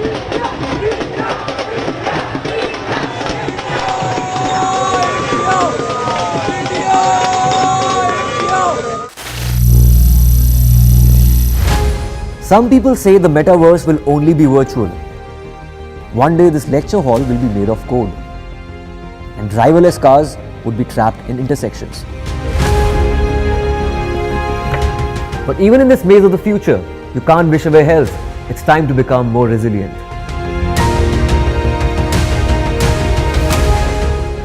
"10 years of Banega Swasth India, we have grown and achieved so many milestones.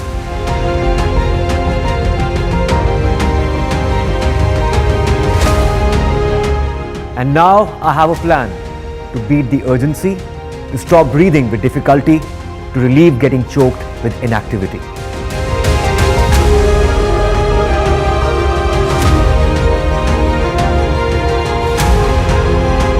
Energize our government, our environment, our society, and ourselves. Everyone, everywhere, every day.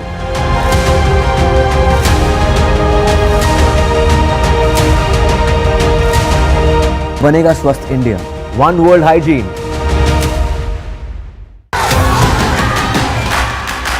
The biggest democratic exercise in the NDTV. Development which is done. It takes into consideration the fact that these are very, very sensitive areas prone to landslides and prone to flash floods. And therefore, we need to do everything which is compatible to sustainability in these areas. And, political consensus is critical for that. And I think the challenge for political parties is that they must build consensus on all these critical and important areas of development.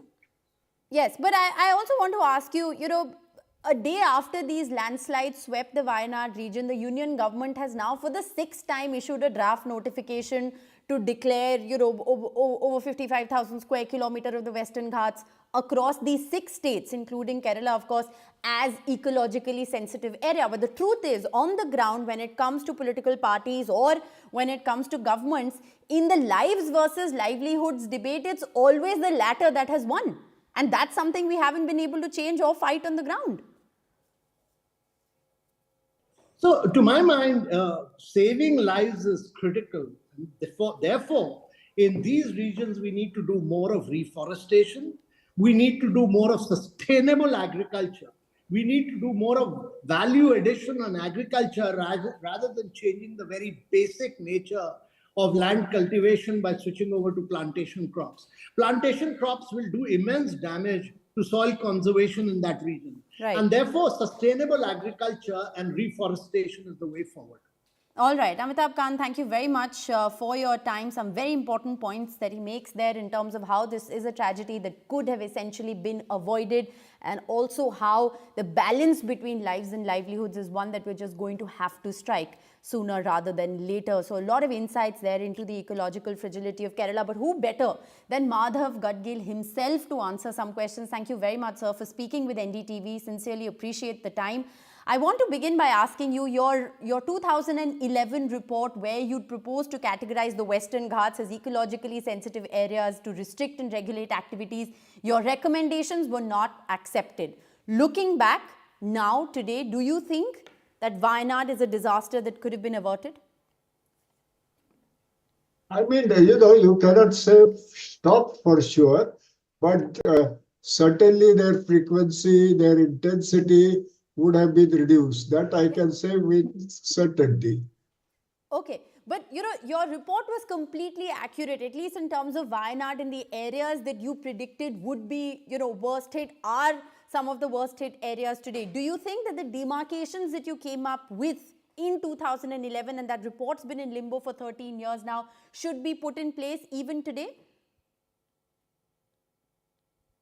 Not just Wayanad, after all. Actually, certainly all of Western Ghats everywhere.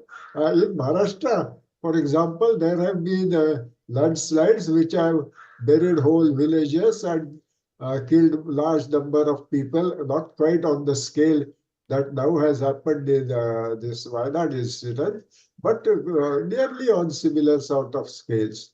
And it is actually the kind of unnecessary infrastructural activities that are going on. One of my geologist friend in Pune has made a careful study, not of just big landslides, but all scale landslides, and shown that between 2011 to 2020, 100-fold increase in landslides at various scales in Maharashtra Western Ghats. Right. So this is something which we should be careful about and not go ahead. I mean, details can be given about how the road building and railways and so on, how they have recklessly destroyed the environment, which was not at all necessary. They could have done it carefully. Okay, so there is a way to do it. This has obviously not been the best way. Anybody who's read your report or read any article has said that your report almost is prophetic when it comes to what's happened in Wayanad today. Thank you so much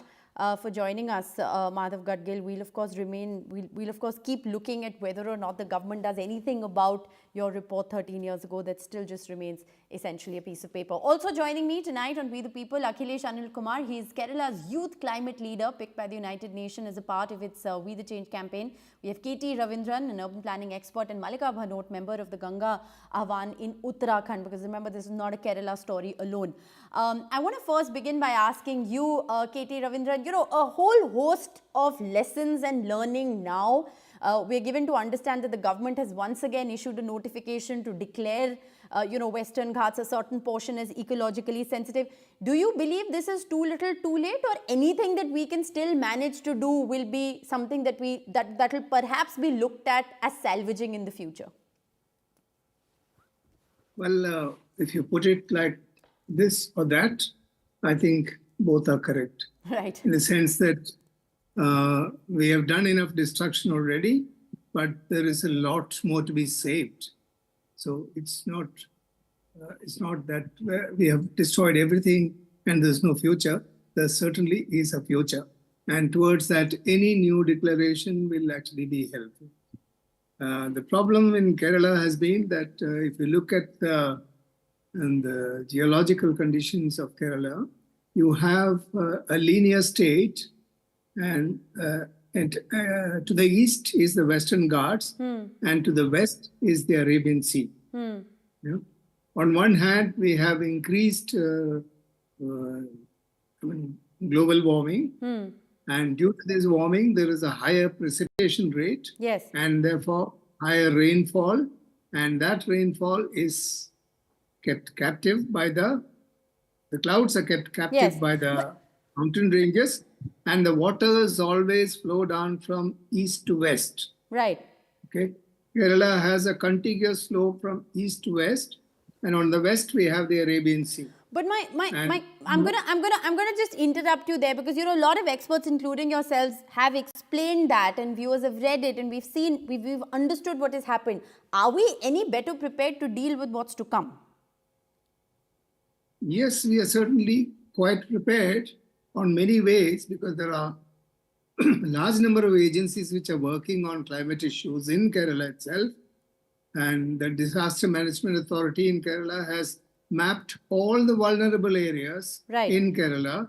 The information exists, everything is digitally available. Okay. But the unfortunate thing is that there is no link between the planning efforts which are being made at state level and this information base. All right. So the link, if this link is established, then we'll have a proper planning taking place on a scientific basis. Well, a lot of that planning clearly still needs to happen, and it may exist on paper, but how much of it is actually being implemented on the ground? I think that's the question that we really need to ask. Akhilesh, I want to bring you into the conversation as a young climate activist from Kerala. Many say that they saw this coming, and several of those reports, like we said, exist on paper. But what is happening on the ground, and this is not a Kerala story alone, is that while climate change is real, our contribution to making these tragedies worse for ourselves is also very real. How prepared do you think we are to take on the climate challenge in the future, whether it's in Kerala or anywhere else in the country? Thank you for having me. I hope I'm audible. Yes, you are. Please go ahead. I think, when we're talking, we are pretty underprepared from what we are seeing happening right now, especially in Kerala. From my journey starts from 2018 floods, where we saw almost 500 people dying in devastating incidents all across the state. Now, coming forward a few years, now we are seeing around 360 plus people already died and another almost 300 people missing. And in this period of time, we have seen many such disasters coming back, hitting the state as well. And this is just in the case of Kerala, but when you look at international level, there's been multiple calls for action. And I don't think this is just one call for action to wake up, but there has been multiple wake-up calls that we have seen throughout the past few years, and establishing that definitely this is climate change, and climate change is, bringing a huge impact. And it's here to stay. Across. And it's here to stay unless we are going to take rigorous policy interventions and actions across the map. And there's one thing I think that's missing out of this conversation, which is the human impact of this conversation.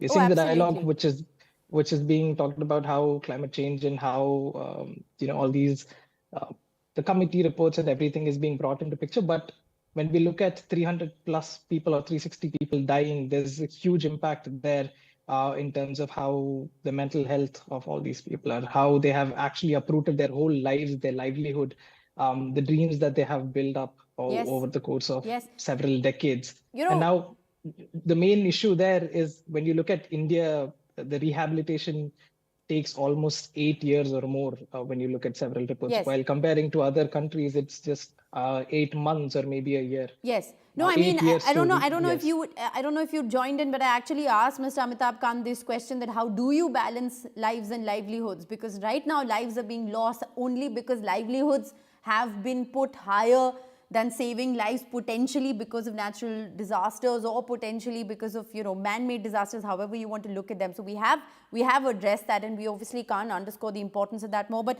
Malika Bhanot, it's very nice of you to join this conversation, because like I've been saying from the beginning of the show, this is not a Kerala story alone. This is a story that concerns all of us across the country, particularly the hill states. Look at what's happening in Himachal and Uttarakhand even now. Clearly, we just move on from tragedy to tragedy and nothing seems to change on the ground because no projects are being stalled as a result of impending disasters. Exactly. As I remember last time that I had come to you, we were again discussing some kind of disasters, and disasters have such short-lived memories. Every time there's a disaster, there's a discussion, and all of us who are concerned, we raise our voices, and then everything just basically dies its own death. As you have already mentioned, all of that is essentially, there are several reports on paper. There are, in cases of Uttarakhand, right from 1970s, I can quote Mishra Commission, to the recent reports, nothing has been implemented, nothing has been followed. As a result of this, we have Joshimath disaster, we have 2013 Kedarnath tragedy. After that, we have submissions from Ministry of Environment agreeing that the infrastructure projects accentuated, they actually escalated the impact of the disaster. So my 2 cents to this conversation, since you've already covered many points, is to understand that the infrastructure projects, 2 things. The infrastructure projects are accentuating the impact of the disasters. That is very important conclusion to understand, that why is it we need to regulate development. And secondly, it is not lives versus livelihoods, because the lives we have, it is criminal negligence if we cannot prevent these disasters from happening. Because these disasters are claiming lives, people are dying. So it's not a question about lives versus livelihoods right now. It's our survival is at stake. So but it's that kind of an urgency even though we've right seen now. so many of these tragedies, and you've been on shows with me in the past where we've talked about this, it's not like those environment assessment reports or the impact assessment reports are still being read or considered seriously. It hasn't stalled a single project, like I said, and that is why we are having to have these conversations on whether we're ready to deal with the impact of climate change or not. We are so not ready, because the only preparedness that can actually be there with any kind of government, state or central, is to prevent these impending disasters. Just to prepare a report and just to keep talking about it is not going to help. And also I would like to point out that, for people who feel that development is so important, I don't know why is it that they feel that the eco-sensitive zone declaration is going to be anti-developmental. Eco-sensitive zone, for example, actually divides all the activities in a region into prohibited, regulated and promoted. So you have like a huge scope for localized development, for decentralized development, vis-a-vis environmental conservation. This whole idea that, your infrastructure, if you're not allowing large-scale infrastructure, you are preventing development. This is traditional thought which needs to go away. Because, right now we are literally surviving. Chardham, if you see, for example, what is happening. Several landslides have been triggered in the Garhwal area, most vulnerable area. We have already witnessed what happened in Himachal last year, what happens in Northeast, now in Jammu and Kashmir, now in Western Ghats. What more examples do we require? Well, I don't think we need any more warnings or any more wake-up calls. I think what we need on the ground is action. And I think this is something that this tragedy has highlighted. I thank you all very much for your time, for joining us on this edition of We the People. I'm afraid that's all the time we have tonight. If you have tuned in, good night and thanks for watching.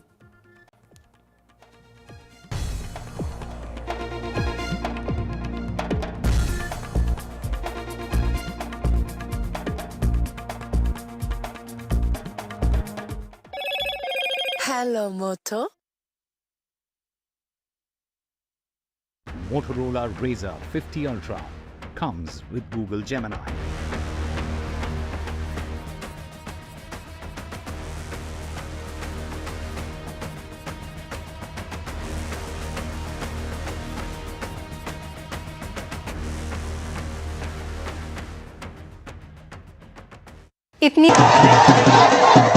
After great victory by Indian team, and today we are reporting from Mohali International Airport where we are showing these visuals. Arshdeep हमारे साथ है. बहुत ही performance आई साਰਿਆਂ ਦੀ ਤੇ ਵਧੀਆ results ਮਿਲੇ. We are in the city of Kanpur today because they have their champion back home, Kuldeep Yadav. Desperation for each and everyone to go there and win the World Cup, and we did it.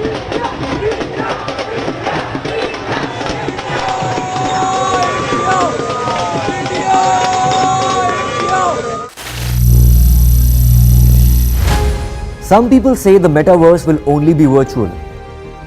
One day this lecture hall will be made of code, and driverless cars would be trapped in intersections. But even in this maze of the future, you can't wish away health. It's time to become more resilient.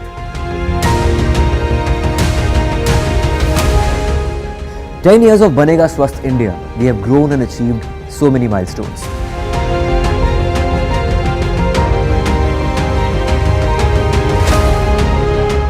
And now I have a plan to beat the urgency, to stop breathing with difficulty, to relieve getting choked with inactivity.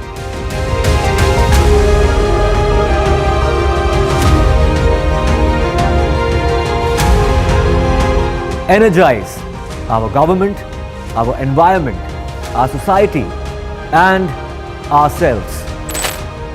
Everyone, everywhere, every day.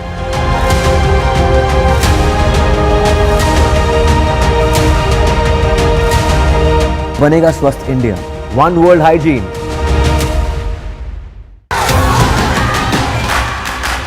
The biggest democratic exercise in the world. Team NDTV covers it from ground zero. BJP really had to fight a tough election this time. Unprecedented exercise. Bharatiya Janata party ने इस देश के विकास Unmatched coverage. There is no dispute. जनता को decide करना है. From polling to counting, NDTV brought you the most trustworthy news and updates.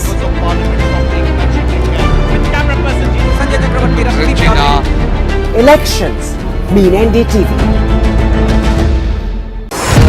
NDTV proudly upholds its legacy of trust and credibility. According to the prestigious Reuters Institute's Digital News Report 2024, NDTV is the top-most news platform in the country.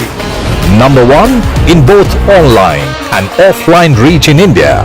Beating all its competition, NDTV stands for trust. After great victory by Indian team, and today we are reporting from Mohali International Airport where we are showing these visuals. Arshdeep हमारे साथ है. बहुत ही performance आई ਸਾਰਿਆਂ ਦੀ ਤੇ ਵਧੀਆ results ਮਿਲੇ. We are in the city of Kanpur today because they have their champion back home, Kuldeep Yadav. Desperation for each and everyone to go there and win the World Cup, and we did it.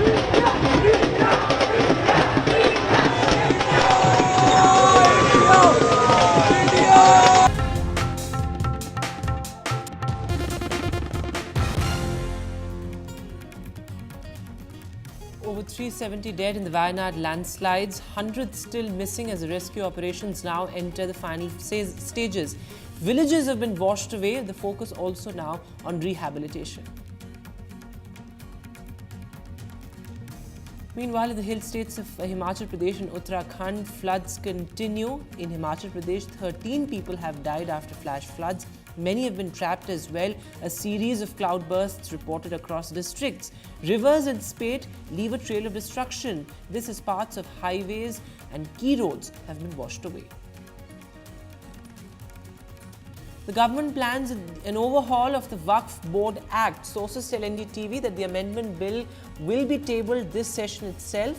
And the government says that the Waqf reform is to defend the rights of common Muslims. Meanwhile, Muslim bodies hit out. They say this is an attempt to dilute the powers of the Waqf Board.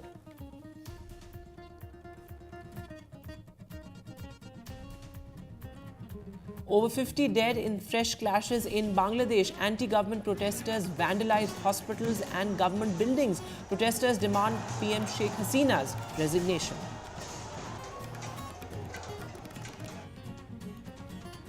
Riots continue across the UK over the stabbing incident. The UK Prime Minister Keir Starmer says this is far-right thuggery.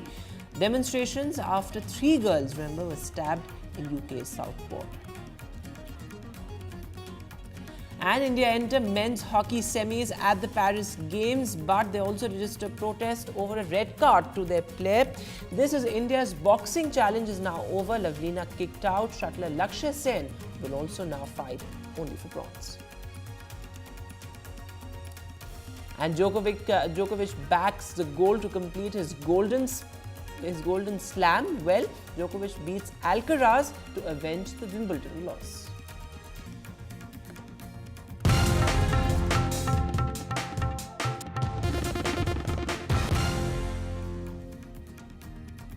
Hello and welcome. You're watching NDTV. I am Vedant Agarwal. Our lead story. Well, after entering the semi-final, the Indian hockey team has raised concerns with the refereeing in Olympics. Of course, India's Amit Rohidas, remember, was given a red card against a match with Great Britain. Remember, this hearing is going to be crucial because if the red card is not overturned, Rohidas will not be allowed to play in the semi-finals. My colleague Rika Roy is joining us live from Paris. So, Rika, an incredible feat indeed there for the Indian hockey team, but they've registered their protest saying that this red card was illegitimate. That's what they have registered a protest with the International Hockey Federation for the red card that was given to defender Amit Rohidas during the course of the play, which is why India ended up playing with one man less for about 44 minutes. They had to defend waves and waves of English attack without Amit Rohidas. And if this red card is not overturned, then Amit will not get to play in the semi-final. So the challenge has been raised. The hearing is going to happen later this evening around 7:30 p.m. Paris time, and we will get to know what is the outcome. Apart from that, they've also spoken about about how shoddy umpiring has been during the course of this match. So India has raised several objections, several points that need to be addressed regarding this match, but primarily it is the red card of Amit Rohidas that they are challenging right now. That's right, Rika. So, of course, that semi-final is going to be crucial. But, of course, as you're reporting, the Indian team has raised concerns vis-a-vis the shoddy umpiring, as they say. But stay on with us as we look at the other big headline from the Paris Games this evening. Well, Djokovic has won the gold medal. And, of course, it's an incredible victory there. He's avenged, in a sense, his Wimbledon loss after defeating Spain's Alcaraz. And he's also become the oldest men's tennis player to win a gold at the Olympics. So, Rika, pretty interesting there how Djokovic has managed to avenge that Wimbledon loss. And it's not just Wimbledon loss. You see, this is the first big victory for Novak Djokovic this year. He hasn't managed to win any of the slams this year as yet, but he has managed to win this gold medal at the Paris Olympic Games, something that has eluded him for so long. This is his first Olympic gold. He wins at the age of 37, the oldest man ever to win it, and he joins the ranks of Steffi Graf, Andre Agassi, Rafael Nadal, Serena Williams to make a golden career slam. Talking about the match, it was a two-setter, 7-6, 7-6, which lasted nearly 3 hours. So both the players dug very, very deep. The first set itself was about 94 minutes, and it will give you an understanding of how deep both the men dug at Philippe Chatrier here at Roland Garros with a packed crowd. And I have to tell you that this was one of the rare ticketed events at the Olympic Games where every seat was sold. So there were very few journalists actually who could go and watch this game. And Rafael, and after the win, Novak Djokovic said that he was aware that Carlos Alcaraz was one of the toughest contenders, and he felt that he could win the game, he could win that match. But ultimately, the day was his, the match belonged to him, and he fought very, very hard. He said He put everything. He put his mind, body, soul, and even family on the line for this moment of truth after winning the Olympic gold medal. Right, Rika, thanks very much for joining us. And it seems like a stunning evening in Paris there. So I hope you have a lovely evening there as Rika brings us that ground report from Paris. But looking at some more news now, well, in India's neighborhood, Bangladesh is on the boil again. Nearly 95 people have died in a fresh flare-up in Bangladesh. There you can see those dramatic visuals coming in. This as anti-government protesters set fire to cars, vehicles, also government buildings there, and they demand PM Sheikh Hasina's resignation. There's a nationwide curfew as well. The Indian embassy has urged Indian nationals in Bangladesh to stay on alert. Here's a report.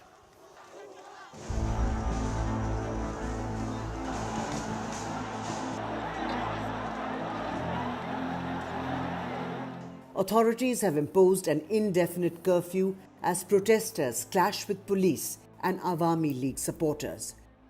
The latest round of tension comes as student leaders have declared a campaign of civil disobedience against the government.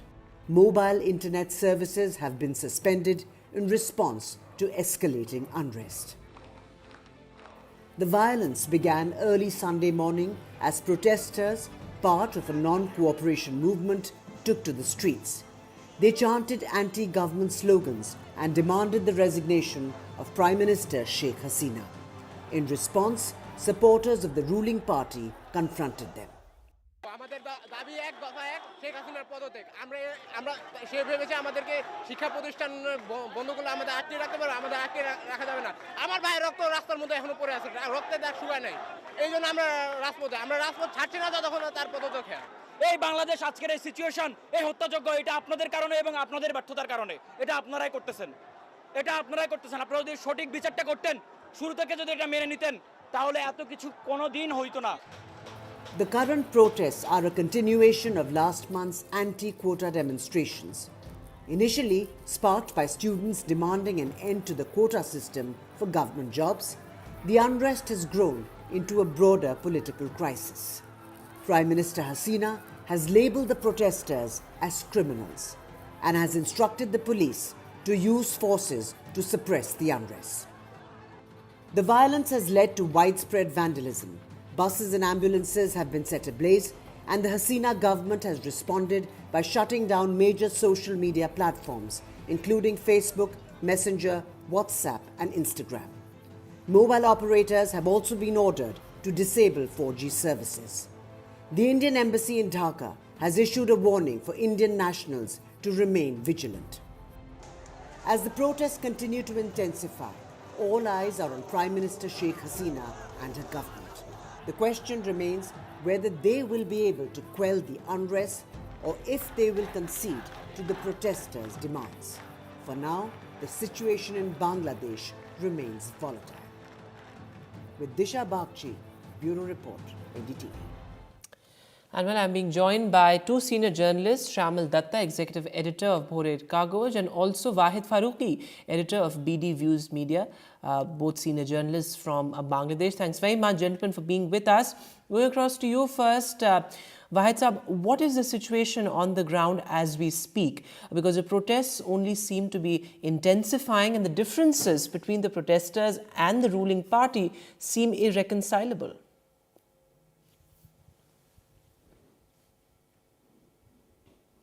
Wahid Farooqi, if you can hear me. All right, we seem to have an audio issue there with Wahid Farooqi, but Shamal Datta, if you'd like to take that question, because, what is the road ahead? There seems to be this deadlock that has lasted for days on end now. Yeah, the thing is that from tomorrow it has turned into a different struggle since the students' leaders are demanding the resignation of the Prime Minister, and they have declared one-point program that Dhaka march tomorrow. In the meantime, today we already, as my correspondents from across the country, they are saying that death toll will cross 100. Actually, right now, in my paper, I'm giving the figure is 97, but there are some other still in the treatment for several hospitals. especially some police officials who actually killed in a police station attack in Pabna district of northern area of Bangladesh. Today, this is one of the most biggest day because a lot of people killed and most of them are ruling party leaders and the police. We start from a very small issue of reform of the quota, but now is came into one point demand of resignation of the Prime Minister Sheikh Hasina. That's right. And also, Shamal, that they're just looking at how these protests have panned out, in the past couple of weeks. While, of course, it began with that anti-reservation stir, but it has spiraled into a wider movement in a sense, because many other grievances have also sort of been voiced in the course of the past couple of weeks when we've seen violence and protests across the country. So there is a larger state of sort of discontent among people. Actually, it starts from the 1st of July when there was a High Court verdict of cancelling the quota, and you know that it was initially it was a very peaceful agitation from July 1st to July 13. Every day student protest, and it was very peaceful. All the television broadcast is live, but from 13 it has become more actually. There are a lot of agitations are volatile and it's became very critical also to the government. But initially it was not like that, and the government and some also police officials are saying that some BNP, Jamaat and Islami Chhatra Shibir, who is the student wing of Jamaat Islami, they are already penetrating this agitation program. And so that's an important point you're making. Do you also say that there are groups with vested interests? Because if that is the case, then that of course becomes a larger law and order issue as well. Are there groups with vested interests part of these demonstrations as well? Of course, because the normal student, what I believe that they are not in this vandalization program. Today, the nature of the violence is very critical, and it's attacking police station. As I feel that it's almost 39 police station has been attacked. 14 police people already died. Right. And several are in the hospital. It could be the death toll will cross 100 by tonight. Yes, and that is extremely concerning because, we saw hundreds die in the protests earlier as well. In fact, Wahid Farooqi is also with us. He is an editor with BD Views Media. Wahid bhai, what do you think of, the way forward? Because there has been this sort of logjam or deadlock between the ruling party and the protesters there, and now it's sort of become a wider movement. Many grievances have now been voiced in these demonstrations that are turning violent by the minute. What is the way forward now? Thank you. Chance me to join this program. I give you a small scenario. This was a peaceful movement, and the journalist students are carrying out the movement for the reforming of the quota system. But the movement got a new shape when, as the ministers and the ruling party leaders made provocative remarks against the students and also engaged the ruling party's student wing to suppress the movement. In the mid-July massacre, the law enforcers and the ruling party cadres killed more than 250 students nationwide. It's an unverified figure as the authorities did not disclose the list of the victims in details. But the public perception is the number of the casualties are higher than the statistics. Chhatra League carried out arms attack across the country on the peaceful movement, which has been participated by the people, all works, including students, teachers, and parents. The countrymen have come to streets to protest against the government's massacres, mass arrested, and issues of false cases. To the latest, a total 85 people have been killed across the country today, including 6 people in Norshingdi, 7 killed in Feni, 22 people in Shirazganj, including 13 policemen 4 people in Kisharganj, 6 people in capital Dhaka, 4 people in Bogra, 4 people in Munshiganj, 4 people in Magra, 3 people in Bhola, 5 people in Rampur. 3 people are killed in Patna, 4 people in Sylhet, and Yes. 3 people include policeman in Kumilla. So, 1 person in so the Jaipur, death toll 3 is people likely to in cross Bhola. 100 is what the sense is. But also, you know, Vatsap, the fact is that people, you know, this government has lost the popular support. There seems to be a breakdown of trust in this government. So what do we do going forward from here? Because, you know, people can't just keep dying and these protests are only getting out of hand. I don't know. I don't know what is the situation come to next, and I don't know. I really don't know how it's end. The students. This movement is actually a students movement, but now it's a people's movement. So Right. I don't know what is the next. Okay. Thanks very much, gentlemen, for being with us. The situation in Bangladesh seems to be worsening as mobilizations across the country continue and hundreds are expected to die. Also, unfortunately, of course, nearly 97 people have died, is what some of the media is reporting locally. But as the gentlemen are pointing out, death toll is expected to cross 100. That's right. Thanks very much for being with us. This remains one of our top stories on NDTV. But moving now to unrest in the UK as well. Well, the streets have turned into a theatre of violence as after the stabbing of those 3 young girls in Southport, demonstrations continue across the country. In fact, there are counter-protests as well. There are anti-immigration protests and buildings have been vandalized as well in some cities is what the sense is. And there you can see those that standoff between the police as well as those protesters. The UK government has said that the rioters will pay the price and the UK Prime Minister has dubbed it far-right thuggery. Take a look. I utterly condemn the far-right thuggery we've seen this weekend. Be in no doubt, those that have participated in this violence will face the full force of the law. The police will be making arrests, individuals will be held on remand, charges will follow, and convictions will follow. I guarantee you will regret taking part in this disorder, whether directly or those whipping up this action online and then running away themselves. This is not protest. It is organised, violent thuggery, and it has no place on our streets or online. So the UK Prime Minister there pulling no punches. Joining me on the show this evening, Vijay Raina, a senior journalist and ex-radio editor with BBC London. Vijay Raina, I apologize. Mr. Raina, how do you see these visuals? Because these are truly unprecedented.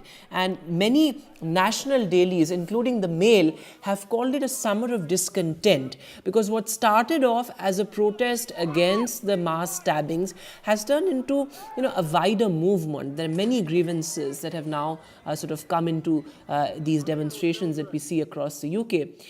How do you see this? What do you make of it? Well, first of all, it is absolutely unbelievable. I've been living in this country for 4 decades, and I could never imagine that for weeks we will be seeing this happening all across the country, from Manchester, Liverpool, Leeds, London.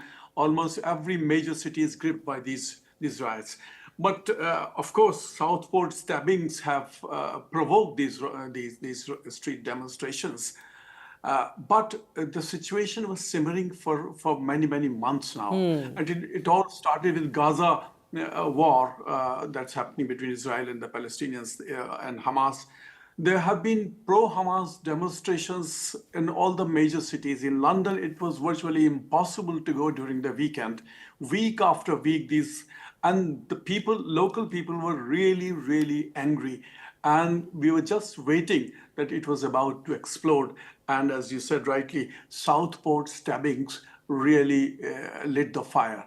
Now, the problem which a lot of local white population is seeing is that the Prime Minister, Keir Starmer, has given more than one statement and it looks like that he's blaming everything on the far right groups. Yes. It's not. It's a two-way situation. There have been, immigrants here, and immigrants are very, very assertive, especially those who have come in last few years. They want social security. They want full protection. They want to practice their religious, practices. So the situation was simmering, and anybody could see that it was coming. So that's an important point you're making, that perhaps at a time when the UK needs a healing touch, as many would say, the Prime Minister has made a rather strong statement and a rather strong remark there. But issues of immigration, issues of race, as many would say, have these differences become irreconcilable? Why is the UK so angry? Why is it so sharply divided? Well, first of all, let us accept the fact that in the last few years, the politics in UK has been a total chaos. What we have seen, 5 prime ministers, one after another, changing in the Conservative Party. So Conservatives virtually left a leadership vacuum.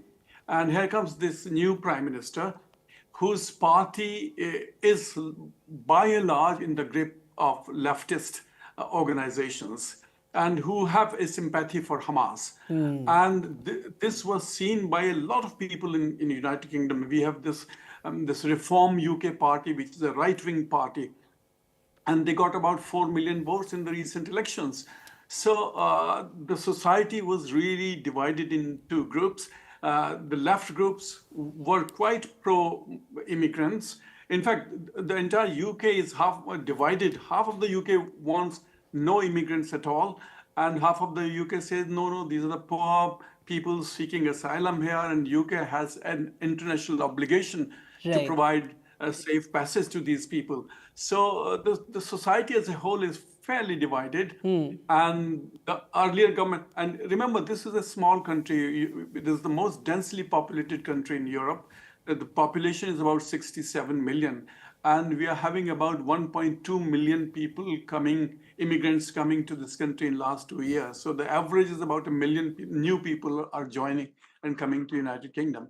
So there's a lot of worry in the local population, and then they assert themselves on the streets of major cities week after week after week. So situation was just waiting to explode. All right, Mr. Vijay Rana, thanks very much for being with us this evening. As Mr. Rana is pointing out, the situation just needed one trigger, and perhaps it was those mass stabbings that we saw in Southport that really triggered these widespread demonstrations. That's all the time that we have on the show this evening. From all of us here, goodbye.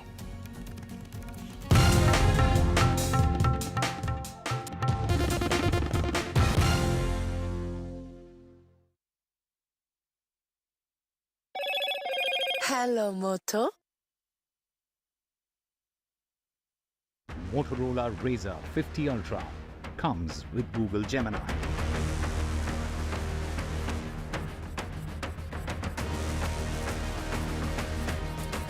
And the Indian team enters men's hockey semis at the Paris Games after defeating Great Britain, but it also raises concerns of a faulty red card being given to one of its players.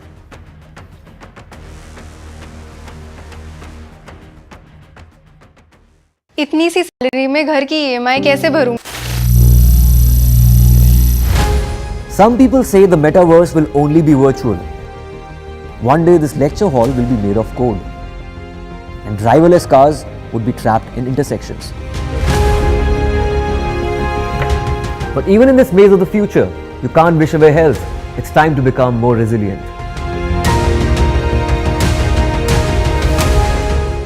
10 years of Banega Swasth India, we have grown and achieved so many milestones.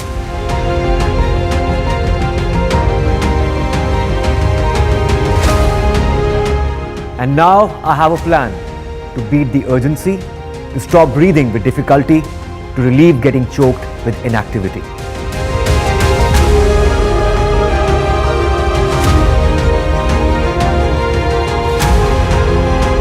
Energize our government, our environment, our society, and ourselves.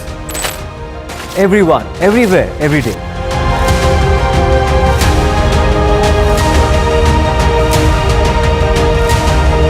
Banega Swasth India.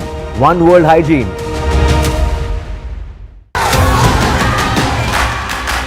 The biggest democratic exercise in the world.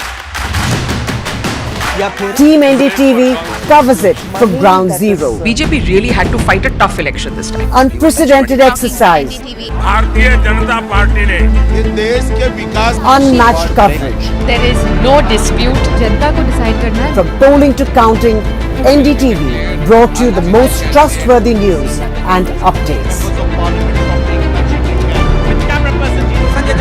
Argentina. Elections mean NDTV. NDTV proudly upholds its legacy of trust and credibility. According to the prestigious Reuters Institute's Digital News Report 2024, NDTV is the top-most news platform in the country. Number one in both online and offline reach in India. Beating all its competition, NDTV stands for trust.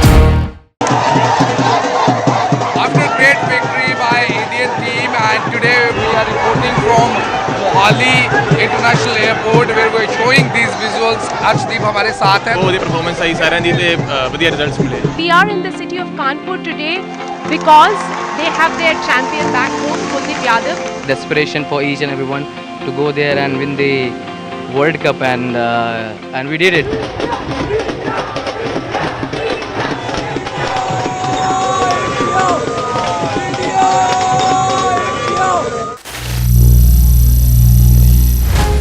Some people say the metaverse will only be virtual.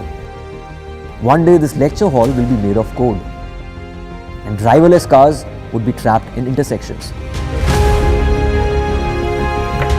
But even in this maze of the future, you can't wish away health. It's time to become more resilient.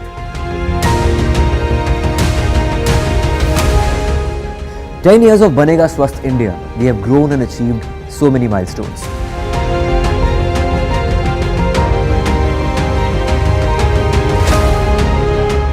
And now I have a plan to beat the urgency, to stop breathing with difficulty, to relieve getting choked with inactivity.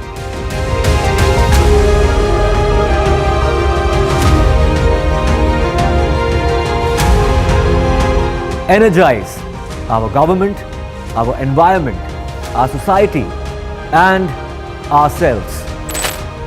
Everyone, everywhere, every day.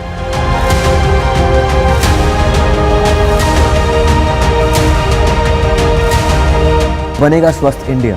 One world hygiene.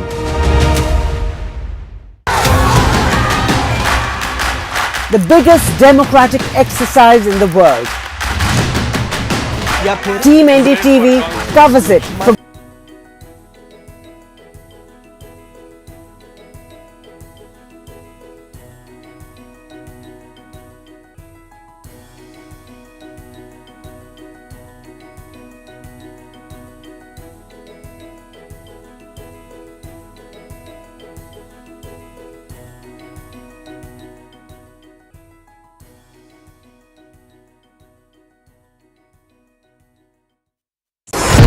NDTV proudly upholds its legacy of trust and credibility. According to the prestigious Reuters Institute's Digital News Report 2024, NDTV is the top-most news platform in the country. Number one in both online and offline reach in India. Beating all its competition, NDTV stands for trust. After a great victory by Indian team, and today we are reporting from Mohali International Airport where we are showing these visuals. Arshdeep हमारे साथ हैं. ਬਹੁਤ ਹੀ performance आई ਸਾਰਿਆਂ ਦੀ ਤੇ ਵਧੀਆ results ਮਿਲੇ. We are in the city of Kanpur today because they have their champion back home, Kuldeep Yadav. Desperation for Hello, Moto. Motorola Razr 50 Ultra comes with Google Gemini. Far-right protests in the UK turn violent as demonstrations continue across cities. Over 370 dead in Wayanad landslides. Rescue operations enter day 6. Many still missing.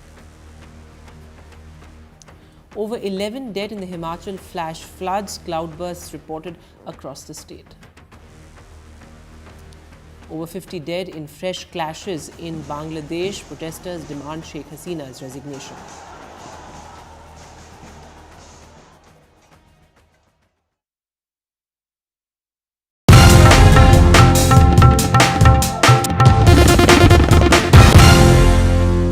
Somebody who has written extensively, not only about the economics of misinformation, which is probably something that is very well associated with him, but also about the high degree of polarization in American politics, and in the present context, very relevant to the fact that how Kamala Harris joining the race will have a deep impact, at least on the current presidential poll scenario.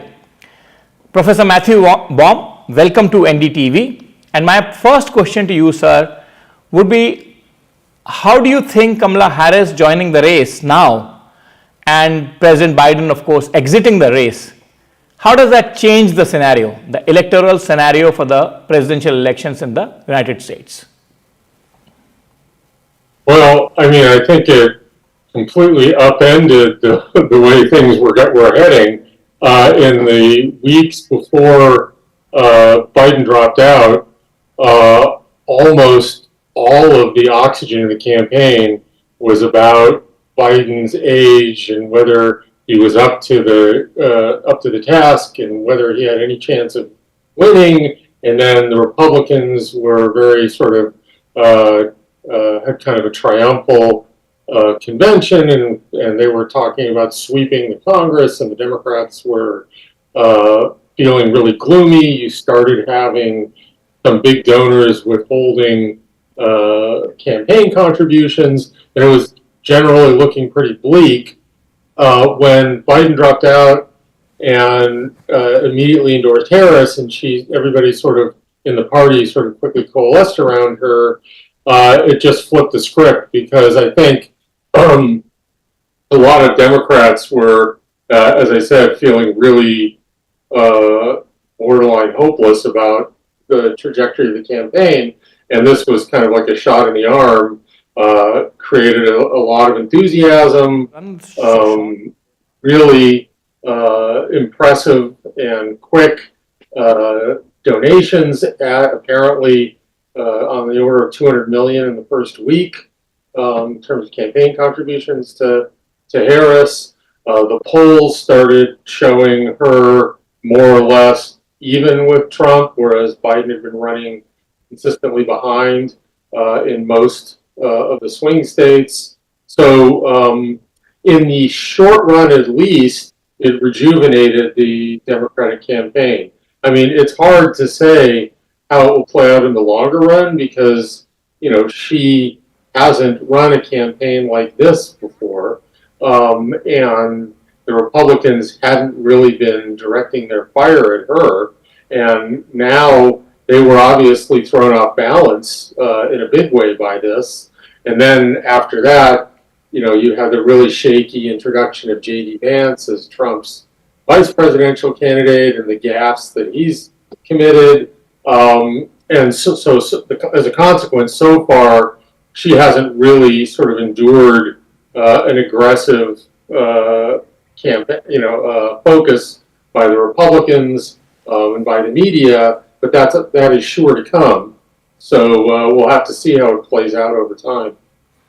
Professor, you have also written extensively, researched extensively about misinformation, the term that is loosely known today as misinformation. You've also written about the economy of misinformation, as in the money that misinformation makes for certain products, certain companies.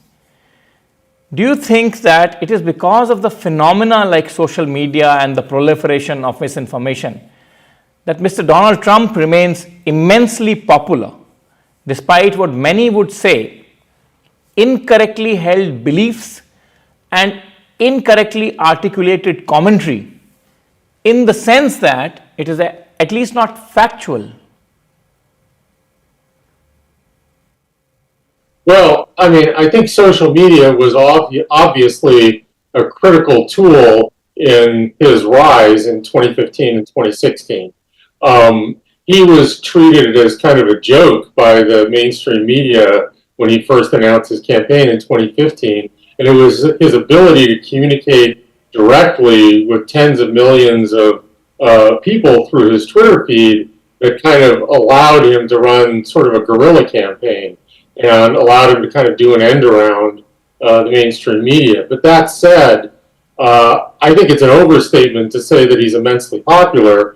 You know, this is a very divided country.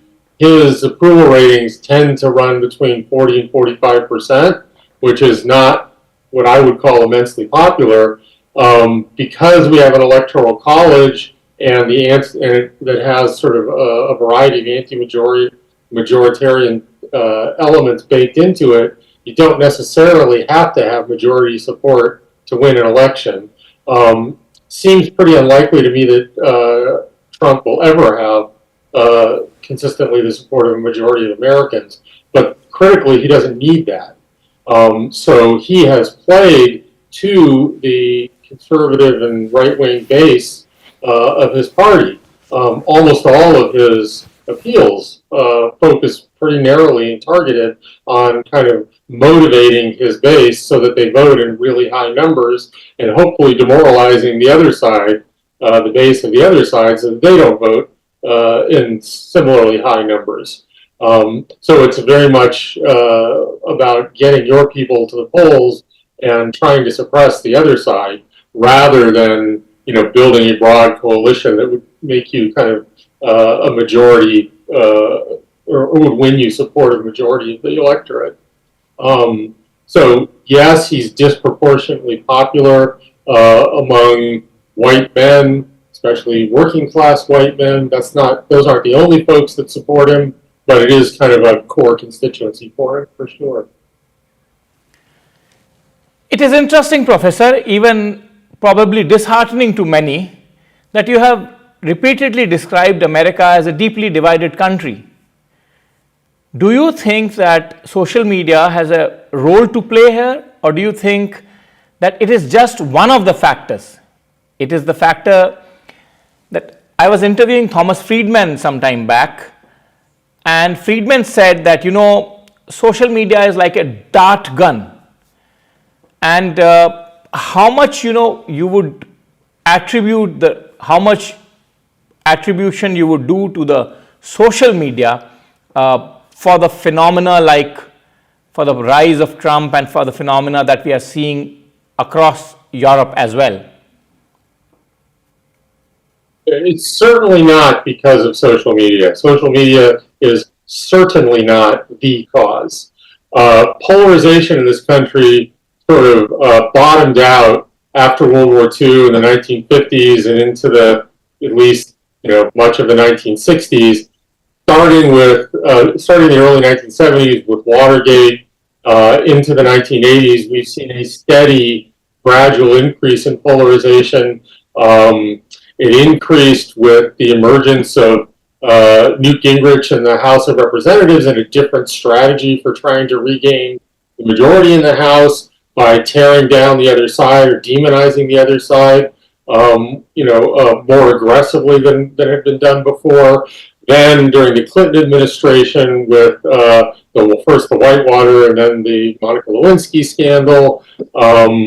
Then you can think about the controversies around the 2000 election in Florida and the Iraq War and the financial crisis, and just go forward, and you can see the polarization was increasing over, there was this arc of rising polarization emerging over 4 or 5 decades. Social media doesn't exist before 2008 or so, and it really doesn't become kind of the force that it is for some time until sometime after that. So what does that mean, that social media don't matter? No, that they certainly do as an accelerant, among other things. Thomas Friedman, journalist, not professor, I'm sorry. His analogy, I think, is a pretty good one. That gives everybody a dart gun and allows them to sort of fire at each other. And it also facilitates, to some extent, the kind of the emergence of echo chambers that take people who are angry and introduce them to other people who are angry so that they get to make each other more angry. And that has resulted in an increase in the extent to which the two sides dislike each other. It's not just they disagree on policies, but they just don't like each other. And there are all sorts of examples of how that's manifested. So I think social media are an accelerant that exacerbate the problem, but it's absolutely not the case that they created it. And how much do you think, that science of fake news that you talk about and the economics that drive it, that is behind polarization? And then let me broaden the arc of this question and, let me say that not just in American politics, but the world over, the polity in general, the administrators appear to be deeply divided now. I mean, something that was probably never the cause or the case 2 or 3 decades back. Well, I suppose I would tell kind of the same story with respect to misinformation or fake news that, it can be harmful. Most people don't encounter very much of it most of the time. The latest research suggests that, even during presidential campaigns, people aren't encountering or sharing a whole lot of misinformation, except a relatively small portion of the public is, disproportionately strong partisans who already know what they think, or whom this is, again, more of an accelerant than a creator of their attitudes. That's not to say that it can't be harmful, and in certain situations, very harmful. So I think misinformation is definitely bad. And if you want to sort of talk about this globally, you have governments attempting to orchestrate disinformation campaigns to sort of stir up polarization. We certainly saw that with Russian efforts in the 2016 and to a similar extent, although it didn't get as much attention in 2020 in the U.S.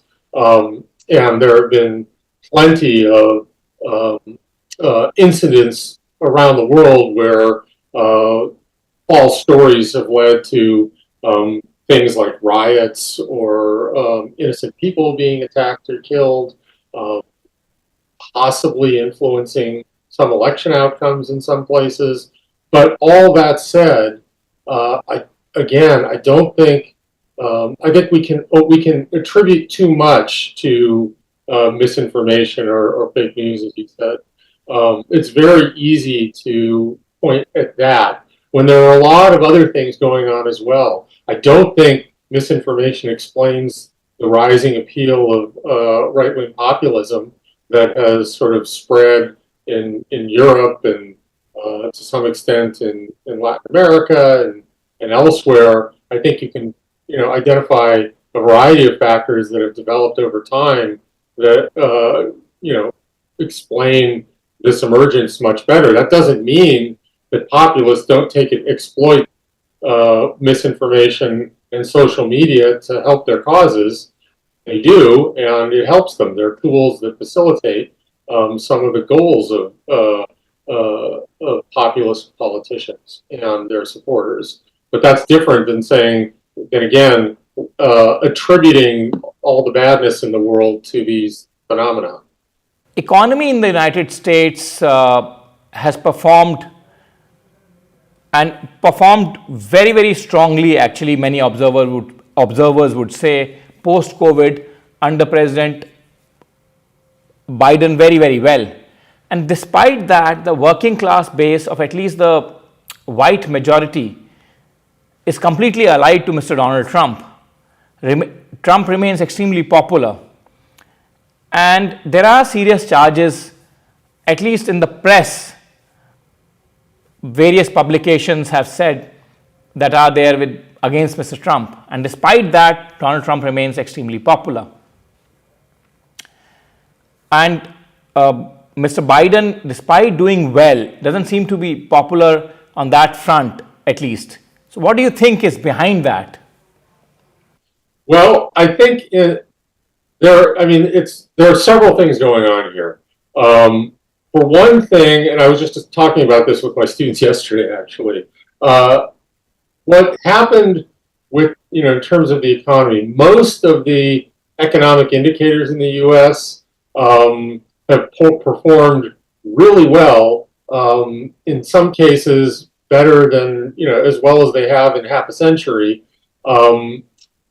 What the real outlier is that we had this spike in inflation. It didn't last that long, but Americans haven't really dealt with inflation in like 4 decades. And it sort of became this mythological boogeyman that especially Republicans have been sort of sounding the alarm on again and again and again, decade after decade, even as there was no inflation. So when it finally spiked up, it kind of drowned out everything else. Inflation is scary because when you go to the grocery store or a gas station and prices are substantially higher, you notice that instantly, and it makes you feel poorer.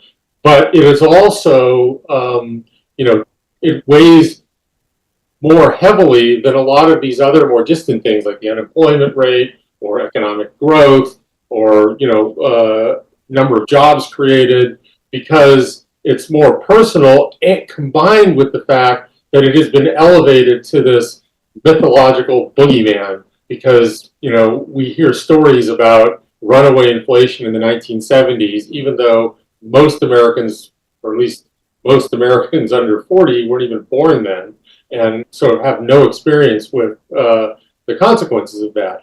Now, so the inflation declined pretty rapidly and is now only a little bit over sort of the Fed's ideal long-term target of 2%. I think most recently was running at about 2.5%, far from a crisis. But as we have seen for decades, public recognition of a change in the economy, especially an improvement in the economy, lags that change substantially. And that's even before you get to the polarized environment in which one side will absolutely refuse to acknowledge that anything has improved.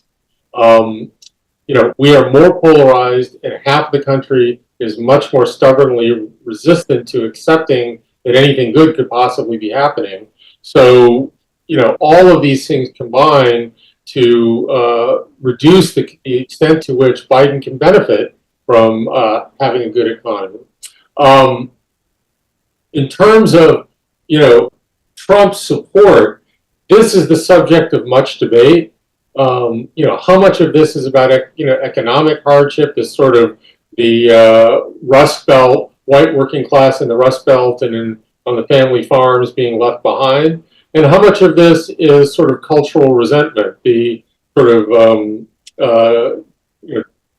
racial and ethnic diversity, the rising racial and ethnic diversity in the country, the increasing prominence and emphasis on progressive ideals about LGBTQ rights and diversity, equity, and inclusion, and all of those things that the Republicans have emphasized that resonate with people who may resent the sense that their country isn't the way they remember it to be. I think there are economic dimensions. Sure, there certainly have been substantial problems with addiction and the opioid crisis. Energy transition has been really hard in some places like West Virginia. So there really are economic factors, but there's also an important cultural dimension. And that's not just in the United States, that's also in Europe with all of the immigration, for instance, following the Syrian civil war, which created economic pressure in those countries and cultural resentments, which populist parties were ready and waiting to exploit. So, there are a lot of things going on, but it isn't just an economic story. And even to the extent it is an economic story, it's not a complete mystery, I think. I think it's kind of, if you kind of look at the way things have unfolded with Biden, as frustrated as the White House surely is, you can sort of see why there's this lag. I mean, if they had another year rather than just a few more months, I think eventually the fear of inflation would recede, assuming inflation remained low, and then people would start to notice some of the other things, assuming unemployment stayed low and interest rates start to come down, and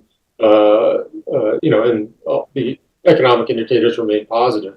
But that lag, it's the same sort of thing that doomed George W. Bush in 1992 in his campaign against Bill Clinton. The economy had recovered well before that election, but most Americans thought we were still in a recession, and that hurt him a lot in the election. And my final question to you, Professor, is that how much do you think realistically Kamala Harris has a chance against the very rampaging Donald Trump at this stage? Remember, the whole instance at Butler has also accentuated his popularity amongst his base, at least. And can Kamala Harris actually really hope to win this one?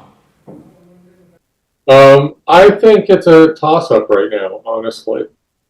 I think it's too close to call. Certainly she can win, and certainly he could win. If you had asked me this a week before Biden dropped out, I would have said Trump is in the driver's seat. Right now he's on defense, and she's on offense. The Democrats also have their convention coming up, which will give them sort of an addition, usually would give the party that's having a convention a boost. So that momentum seems likely to last for a while. It's unclear whether it'll be enough to win the election. We'll see, but I definitely think she is competitive at this point, and more so than Biden was. And thank you, Professor Baum. Thank you very much. And thank you, as always, for your absolutely cogent, crystal clear views on issues that are extremely tricky and probably have a large portion of the world in their grip.